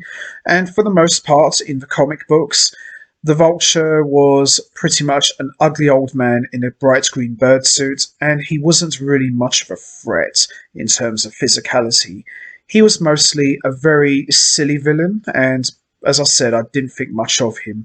But the version that they went with in the show for the Vulture was much better, because what they did with him in the cartoon was they gave him this ability to drain people of their youth through the use of the Tablet of Time, where he was able to transfer the energy into his own body and make himself young again. And that, to me, is the best version of the Vulture, and that makes him twice as dangerous, because if they had gone with the original version of the Vulture, where he was this ugly old man in a bright green furry bird suit, I don't think that would have worked for the show or the tone of the story that was being told at the time.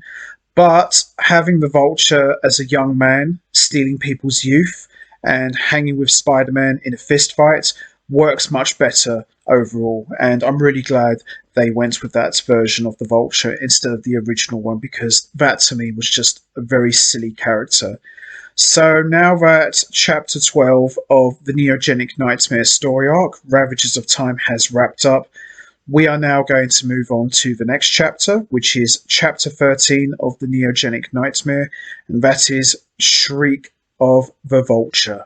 So this chapter opens up with Toomes' aerodynamics, where we see Norman Osborn tells the company's board of directors that because of their CEO Adrian Toomes, who is wasting money on projects such as technology to reverse aging and technology to defy gravity, they should allow him to buy Toomes' aerodynamics and fold it into Oscorp. Norman also tells the board that they should not be led by someone who is old and frail, and that he can't even attend meetings. And it reveals that Adrian Toomes is not actually at the meeting, but listening through a speaker on a telephone. Adrian Toomes then tells Norman that there is only room for one bird of prey in Toomes' aerodynamics, and that is me. After hearing this, Norman takes it as a threat, and at that moment we see Toomes puts on his artificial wings and his suit and flies out of the window as the Vulture. I actually like the design that they came up with for the Vulture in the animated series, as opposed to the old costume from the comic books. Vulture's suit in the cartoon looks more like a military / body armor kind of suit. And the idea that his feathered wings are actually made of metal, so that allows him to fly much faster, is a really cool design. And I know that they came up with something like that in the old comic books, but like I said earlier, Vulture's costume design in the old Spider-Man comics just looked really silly. And here in the cartoon, it actually looks more intimidating, a lot more believable, and a lot more cooler. So I definitely liked the design they came up with for the Vulture in the cartoon than the one from the old comic books from the 60s. Moments later, in Central Park, Spider-Man watches a kid on his roller skates and says to himself that it must be nice not to have a care in the world, and starts to dread over the fact that without a dose of radiation from the Neogenic Recombinator, he will once again turn into the Man-Spider. Just then we see Toomes in his Vulture suit swoops down and grabs the kid and uses his gauntlets to drain his youth and make himself younger. Oh boy, here we go. However, Spider-Man web swings down and attacks him. With Toomes on the ground, Spider-Man rushes over to the kid to see if he is alright. However, Spider-Man is shocked that the kid is now an old man. As Toomes recovers, he attempts to slice Spider-Man with his razor-sharp wings. Nice touch, but Spider-Man is able to dodge him. However, as Spider-Man saves the skater kid, Toomes slices through another tree which lands on top of Spider-Man. As Toomes is about to kill Spider-Man. He starts to slowly revert back to his old age and flies off. As Spider-Man moves the tree off of him, he shoots a web line at Toomes' feet, but Toomes cuts the webbing with his razor-sharp wings and flies away. As Spider-Man rushes over to the skater, he sees he is now back to his normal age and wonders what kind of technology that man was using. As Toomes flies off, he realizes that he must absorb the youth of a fully grown adult to retain his youth for a longer period of time. See, that's another thing I thought was a nice touch to the Vulture suit. His wings were actually not only made of metal, but they're razor sharp as well. So I thought that was a nice touch. And having it being able to slice through trees and all sorts was really well done. So they definitely improved on the Vulture suit in the show, I think. A short while later, Spider-Man arrives at Toomes Aerodynamics for the award ceremony, where the Toomes Foundation Science Grant has been awarded. At that moment, Adrian Toomes, who is now referring to himself as the Vulture, arrives and drains the youth of a security guard, making himself young again. Vulture then finds Norman Osborn, who is on the Toomes Aerodynamics premises, and Norman is terrified of him and runs into a nearby building. Vulture barges in and searches for Norman Osborn, who is hiding. Elsewhere at the award ceremony, Dr. Kurt Connors is awarded the Toomes Foundation Science Grant for Empire State University and chooses Deborah Whitman as his research assistant. Peter Parker, who is in the audience taking pictures for the Daily Bugle, is excited that the ESU now has funding to keep the Neogenics research going and hopes that a cure will be found for his mutation disease. Shortly afterwards, Flash Thompson goes up to Deborah and congratulates her. Peter then walks up and takes a picture of them. At that moment, Felicia Hardy walks up and asks Flash to walk her home, which he agrees to do. As Flash and Felicia walk away, Peter also congratulates her. However, Deborah appears to be sad, and Peter realizes that she likes Flash Thompson. Small world. Who'd ever thought that?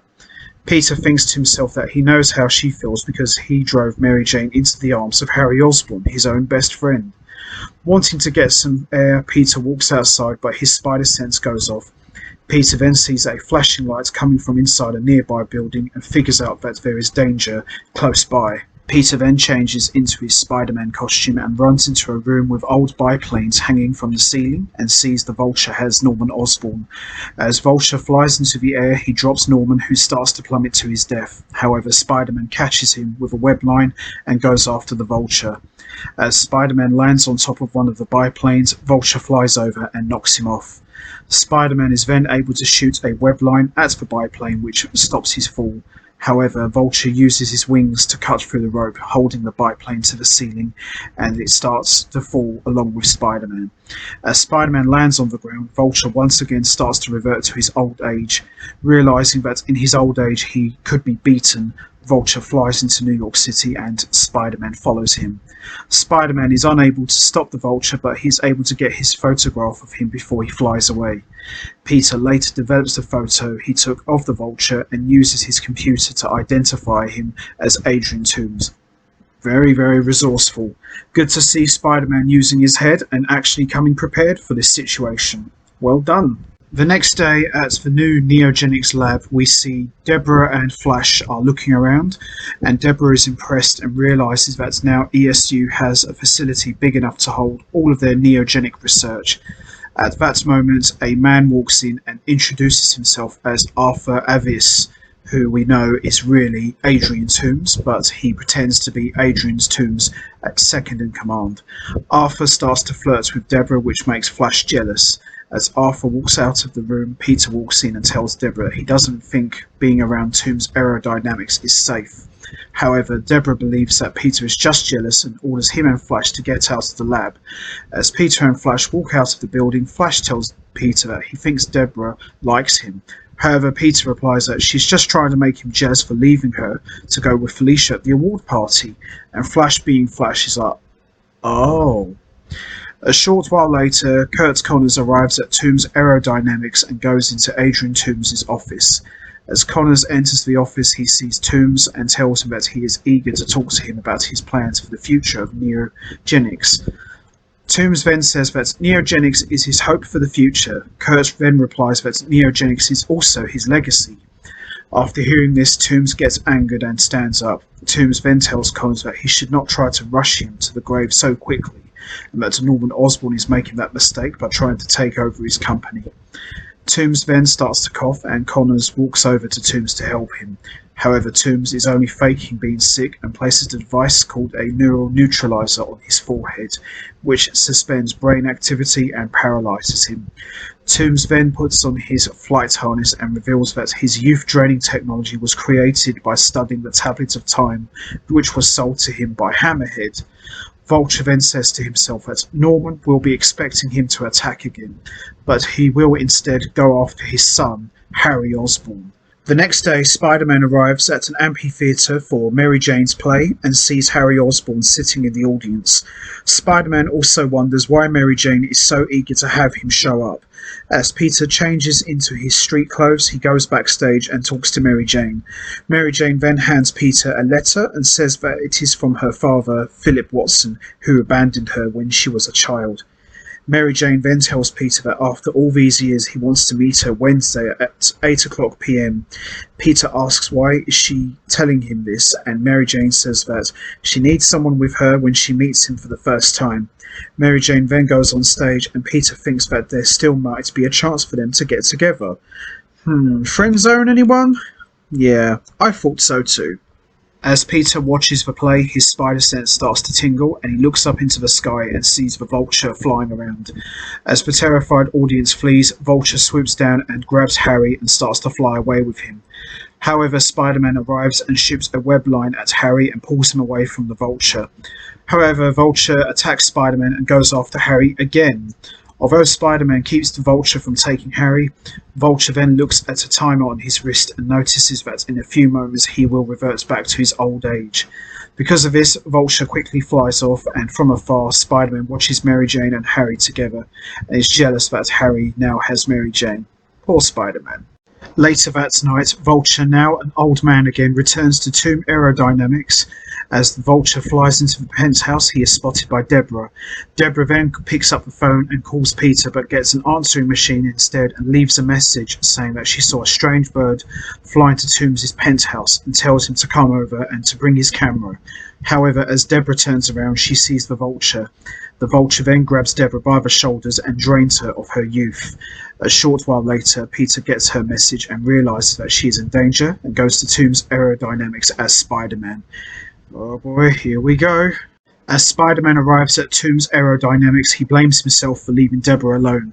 Spider-Man then looks through the window and sees a shadowy figure sneaking around. Spider-Man webs the man up and realizes that it is Flash Thompson. As Spider-Man asks what is Flash doing, he answers that he is looking for Deborah. Flash then deduces that if Spider-Man is there, then something must be wrong and suggests they work together. However, Spider-Man orders Flash to go home instead. Flash walks away but ignores Spider-Man and continues to look for Deborah. As Spider-Man enters the lab, his spider sense goes off and he sees the Vulture flying out through a broken window with Deborah in his arms. As Vulture flies into another building on the Toombs Aerodynamics premises, Spider-Man follows them.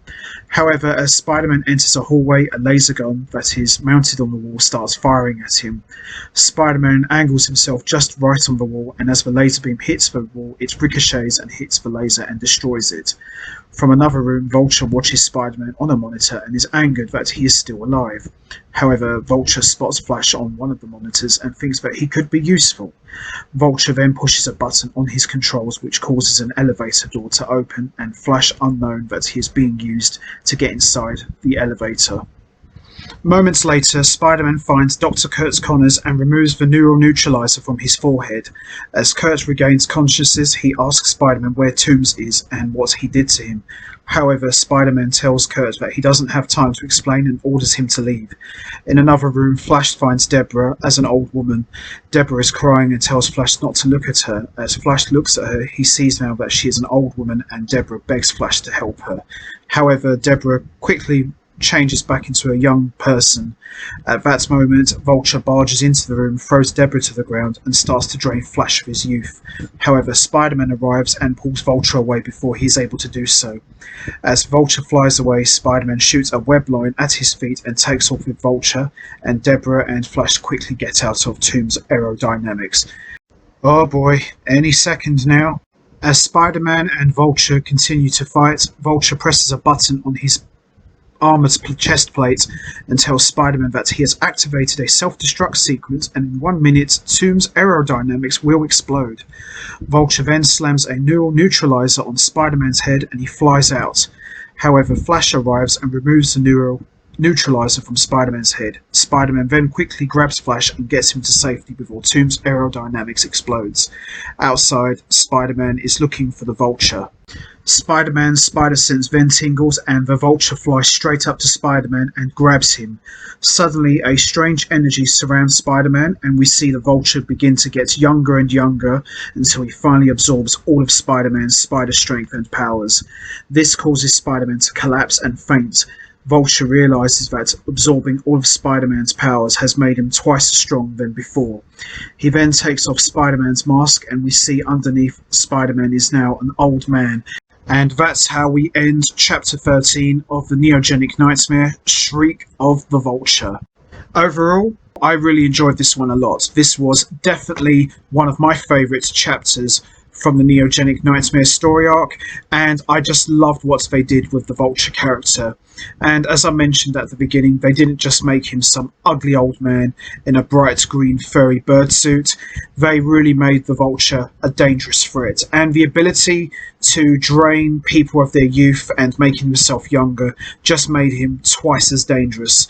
And the ending where we saw the Vulture drain all of Spider-Man's strength and youth, and then we see him take off his mask and we see him underneath as an old man, was very scary and a very chilling moment. And I just loved it. I just think they did a tremendous job with the Vulture character, and this was definitely one of the best chapters of the Neogenic Nightmare.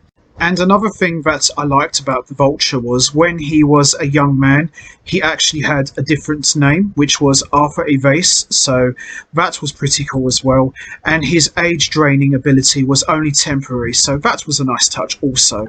So now that Chapter 13 of the Neogenic Nightmare, Shriek of the Vulture, has wrapped up, we are now going to move on to the final chapter of the Neogenic Nightmare story arc, and that is Chapter 14, The Final Nightmare. So we were finally introduced to Adrian Toombs at the end of Chapter 12 of the Neogenic Nightmare, Ravages of Time, after having bought the Tablet of Time from Hammerhead. And we would see in Chapter 13, Shriek of the Vulture, Adrian Toombs became the Vulture, and we would see him go on a rampage as he would constantly go around draining people of their youth using these special gauntlets and making himself young again. And over the course of the chapter, he would go after Norman Osborn and also target his son, Harry Osborn. And this also led to a confrontation with Spider-Man, who took a picture of the Vulture's face and putting it through a computer system and learning the identity of the Vulture was really Adrian Toombs. And then at the end of Chapter 13, we would see Spider-Man and the Vulture go at it. But unfortunately for Spider-Man, he would also fall prey to the Vulture, as the Vulture would not only steal Spider-Man's youth, but he would also drain him of all of his spider powers and his spider strength. And we saw right at the very end, Vulture unmasked Spider-Man, and we would see underneath that he was nothing more than an old man. And I thought that was an excellent way to end Chapter 13 of the Neogenic Nightmare. So now that Chapter 13 of the Neogenic Nightmare, Shriek of the Vulture, has wrapped up, we are now going to move on to the final chapter of the Neogenic Nightmare story arc for Season 2, and that is Chapter 14, The Final Nightmare. So Chapter 14 picks up where we left off at the end of Chapter 13, and now with renewed youth, Vulture states that Spider-Man's spider powers has made him more powerful than ever before, and the Vulture then picks up a now elderly Spider-Man and flies up into the air. Vulture flies above the burning building at Toombs Aerodynamics and drops Spider-Man. However, Vulture quickly flies towards Spider-Man and catches him. Vulture then tells Spider-Man that he will need him alive for when he reverts back into an old man. However, Toombs Aerodynamics explodes. The explosion distracts Vulture, giving Spider-Man enough time to get away. Unknown to Vulture, Spider-Man is sticking to the side of the building. However, Spider-Man loses his grip and falls into a dumpster. Spider-Man then realizes that he needs to find a place to hide until his transformation wears off. Now, this is quite an interesting take because, after the Vulture drained Spider-Man of all of his powers and strength, as well as his youth, it's interesting to see how Spider-Man copes with being an old man, because obviously we know Spider-Man will eventually grow old naturally. But to see him deal with all the elements of being an older hero without any of his powers is quite interesting, and I thought this was a very good take that they did with him in this chapter, in my opinion. Elsewhere, we see a man walking in a trench coat who turns out to be the Scorpion, and this is the first time that we have seen the Scorpion since the end of Chapter 2 of the Neogenic Nightmare, Battle of the Insidious 6, when Scorpion walked away from the Kingpin along with the rest of the other members after getting sick and tired of Kingpin's controlling ways. And we see him pick up a newspaper and read an article about how ESU won the Toombs Foundation Science Grant for neogenics. And the man selling the paper says that nobody cares about neogenics anyway. However, Scorpion says that he cares about it because it will make him normal once more. As Scorpion walks off with the newspaper without paying, the cashier stops him. However, Scorpion quickly takes off his coat and uses his tail to destroy the newsstand. Now, any of you who have followed this series or have watched the Spider-Man 90s cartoon, everyone remembers how the Scorpion became who he was.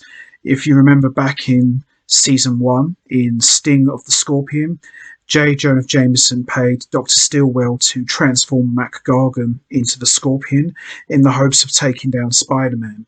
And we've learned over the course of the episode that he complained about being trapped in the suit, but there were some discontinuity issues which I mentioned before about how 1 minute he's okay when he's not in the suit, and the next thing you know he's not okay when he's wearing it. So there were a couple of issues, but the story has more or less remained intact that Scorpion wants to become a normal person again. But as I said, the issues are a bit head-scratching, but I've addressed them as best as I can. So they've kind of kept that story going here in Season 2. And it's great to see the Scorpion again because, he's a great villain and, it never gets old seeing him.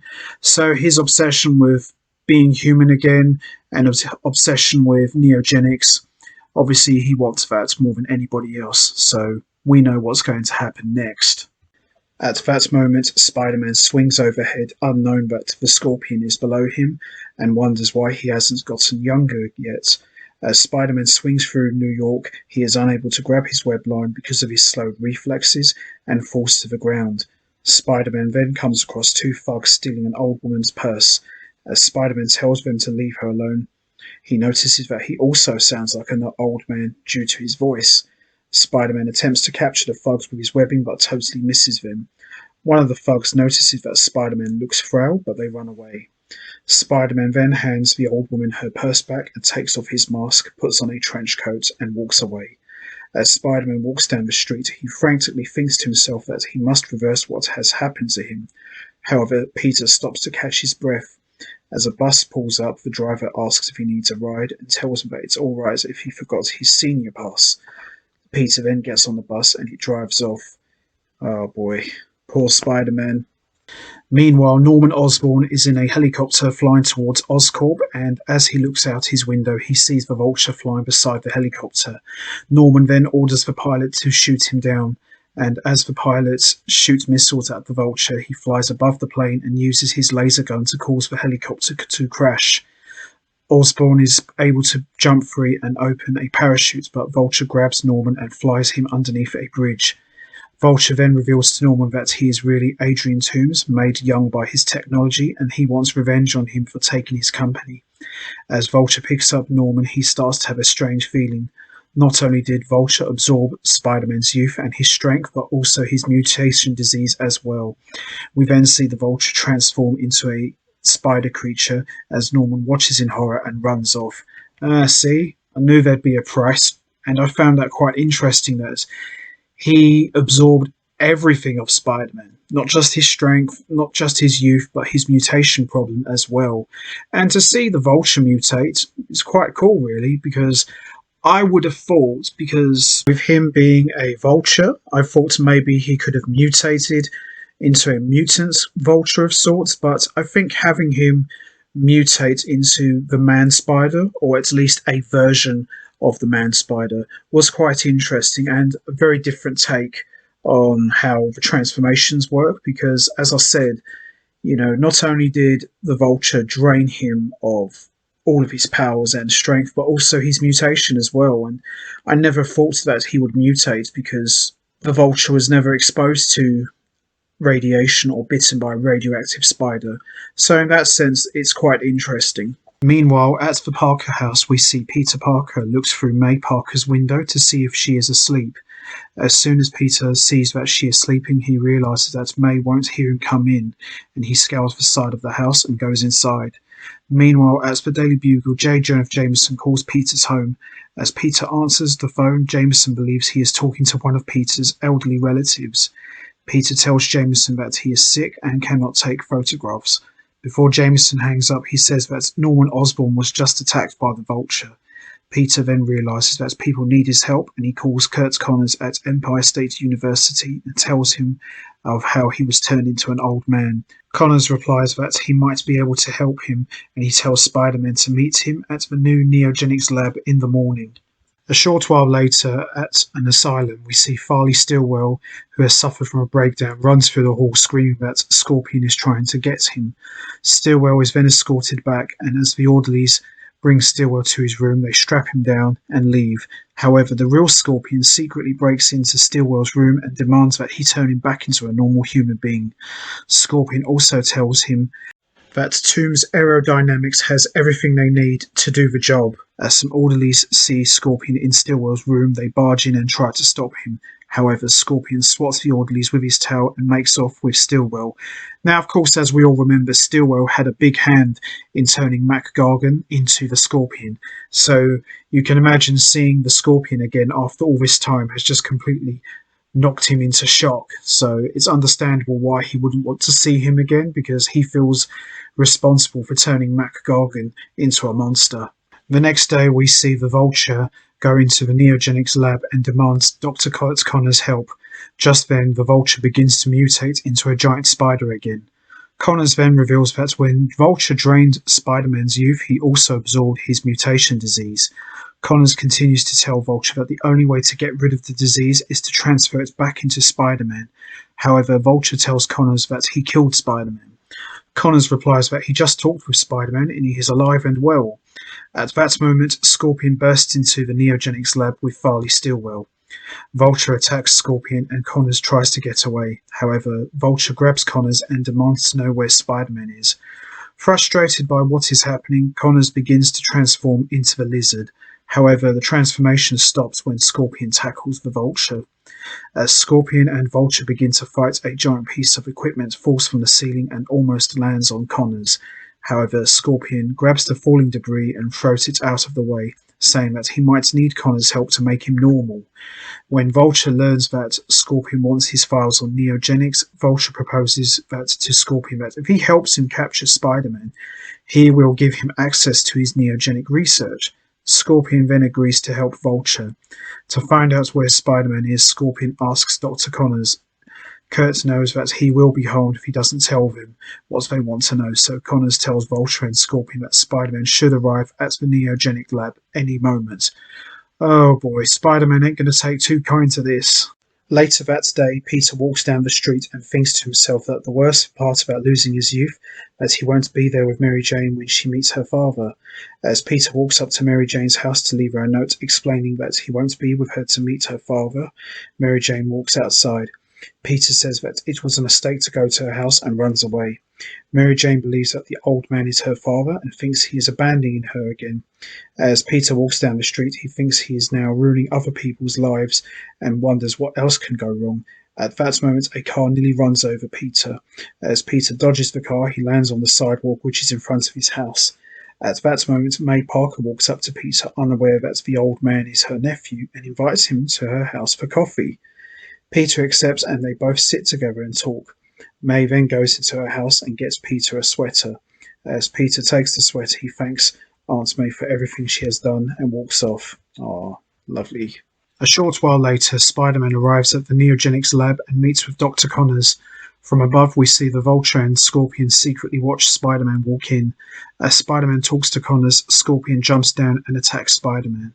Scorpion then grabs Spider-Man, and Vulture reminds Scorpion that Spider-Man is his, but only after he returns the mutation disease to Spider-Man's body. Spider-Man feels betrayed by Connors, and Connors very sadly apologizes to him. Hours later, Kurt Connors finishes reprogramming Vulture's gauntlets so that Vulture can transfer the mutation disease back into Spider-Man. As Vulture grabs Spider-Man, he activates his gloves. However, instead of transferring the mutation disease back to Spider-Man, causing the gauntlets to restore Spider-Man's youth. Vulture then realizes that Kurt Connors double-crossed him, and then Vulture once again begins to mutate into the Man-Spider. Scorpion grabs Connors and threatens to harm him if he attempts to double-cross him too, when he turns him back into a normal human. However, Spider-Man tackles Scorpion. As Spider-Man and Scorpion begin to fight, Stillwell activates the self-destruct system in the Neogenic Recombinator. Connors attempts to stop Stillwell and tells him that the Neogenic Recombinator is his only hope to cure himself. Stillwell asks what does he need a cure for. At that moment, Connors begins to transform into the lizard. As Stillwell watches Connors transform, he is horrified by what he has just seen. Poor guy. I think he's seen enough for one day, or maybe for the rest of his life. As Spider-Man continues to fight Scorpion, Spider-Man sees that Connors has transformed into the lizard and that he is going after Stillwell. Spider-Man web swings over and tackles the lizard to the ground. As Spider-Man stands up, his spider sense tingles and he jumps out of the way. Scorpion and lizard butt heads. At that moment, Stillwell shouts to everyone to get out of the building because the Neogenic Recombinator is about to explode. As Scorpion runs off, Lizard is hit by the beam from the Recombinator and is transformed back into a human being once again. As Stillwell runs out of the building, Spider-Man picks up Connors and gets him to safety before the Neogenics lab explodes. As Spider-Man and Dr. Kurt Connors get outside, Spider-Man asks Connors if he is alright. Kurt answers that he is fine and asks what's happened to Vulture and Scorpion. As Spider-Man looks at the burning building, he says that it doesn't look like Scorpion and Vulture made it out before the explosion. Spider-Man says that he feels better than ever before. Connors then reveals to Spider-Man that when he returned his youth to him, he was able to keep the mutation disease in Vulture's body.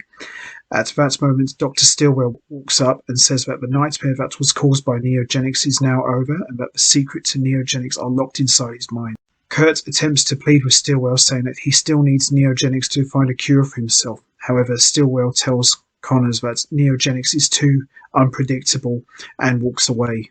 Meanwhile, at that moment, from the sky above, we see the Vulture, now a man-spider, is infuriated that the Neogenics lab is destroyed because it could have been used to find a cure for himself. Vulture then decides to hide so that nobody can see him as a monster. Unknown to Spider-Man, Scorpion also survived the explosion. As Scorpion looks around at the burning building, he realizes that his chance to be normal again is gone, and he screams out in anger. As Spider-Man web swings through New York City, he is glad that he no longer has to worry about mutation disease. Spider-Man then remembers that Mary Jane is meeting her father that night, and he goes to be with her. Minutes later, we see Mary Jane is outside waiting for Peter. Mary Jane believes that Peter let her down again. Just then, a man walks up to Mary Jane, who she believes is her father. Seconds later, Peter arrives and sees Mary Jane walk round the corner of a building with the man. As Peter runs round, he sees that Mary Jane and the man have vanished and wonders how they could have done that, and where did he take Mary Jane. And that officially wraps up Chapter 14 of the Neogenic Nightmare, the final nightmare, and my review on Season 2, the Neogenic Nightmare story arc. Overall, a fitting final chapter for what has been an epic story arc, and what has been, without a doubt, a fantastic second season. I loved Season 2 from start to finish. The whole build-up with Spider-Man's powers glitching, and then growing 4 extra arms, and then eventually mutating into the Man-Spider. The crossovers with Blade, the X-Men, the Punisher, you name it. It was absolutely fantastic. The way they handled the character of the Vulture, the formation of the Insidious Six, Morbius's origin and tying it to Spider-Man's. Everything about season 2 was just excellent, and all 14 chapters was just brilliant from start to finish, and all of them were well told. And the way season 2 ended and helped set up season 3 in a very big way was just brilliant. So it just went from one story arc finishing to another one starting straight after. What more could you ask for?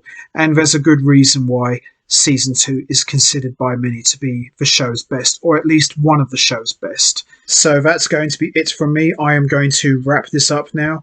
What was your favourite out of all 14 chapters? Was it the Insidious 6, Battle of the Insidious 6, Hydro Man, the Mutant Agenda, Mutant's Revenge, Morbius, Enter the Punisher, Duel of the Hunters, Blade the Vampire Hunter, the Immortal Vampire, Tablet of Time, Ravages of Time, Shriek of the Vulture, or the Final Nightmare? Or did you just enjoy the entire story arc from start to finish? And I hope you've enjoyed listening to me talking about Season 2 in its entirety and all 14 chapters. So you know what to do, guys. Hit the like button, hit the subscribe button, leave your thoughts and comments down below, and I will see all of you next time for another edition of the Spider-Man review series, where I am going to be talking about Season 3 in its entirety from start to finish, so make sure you don't miss that. So until next time, take care everybody, and stay safe, and once again, thanks for listening.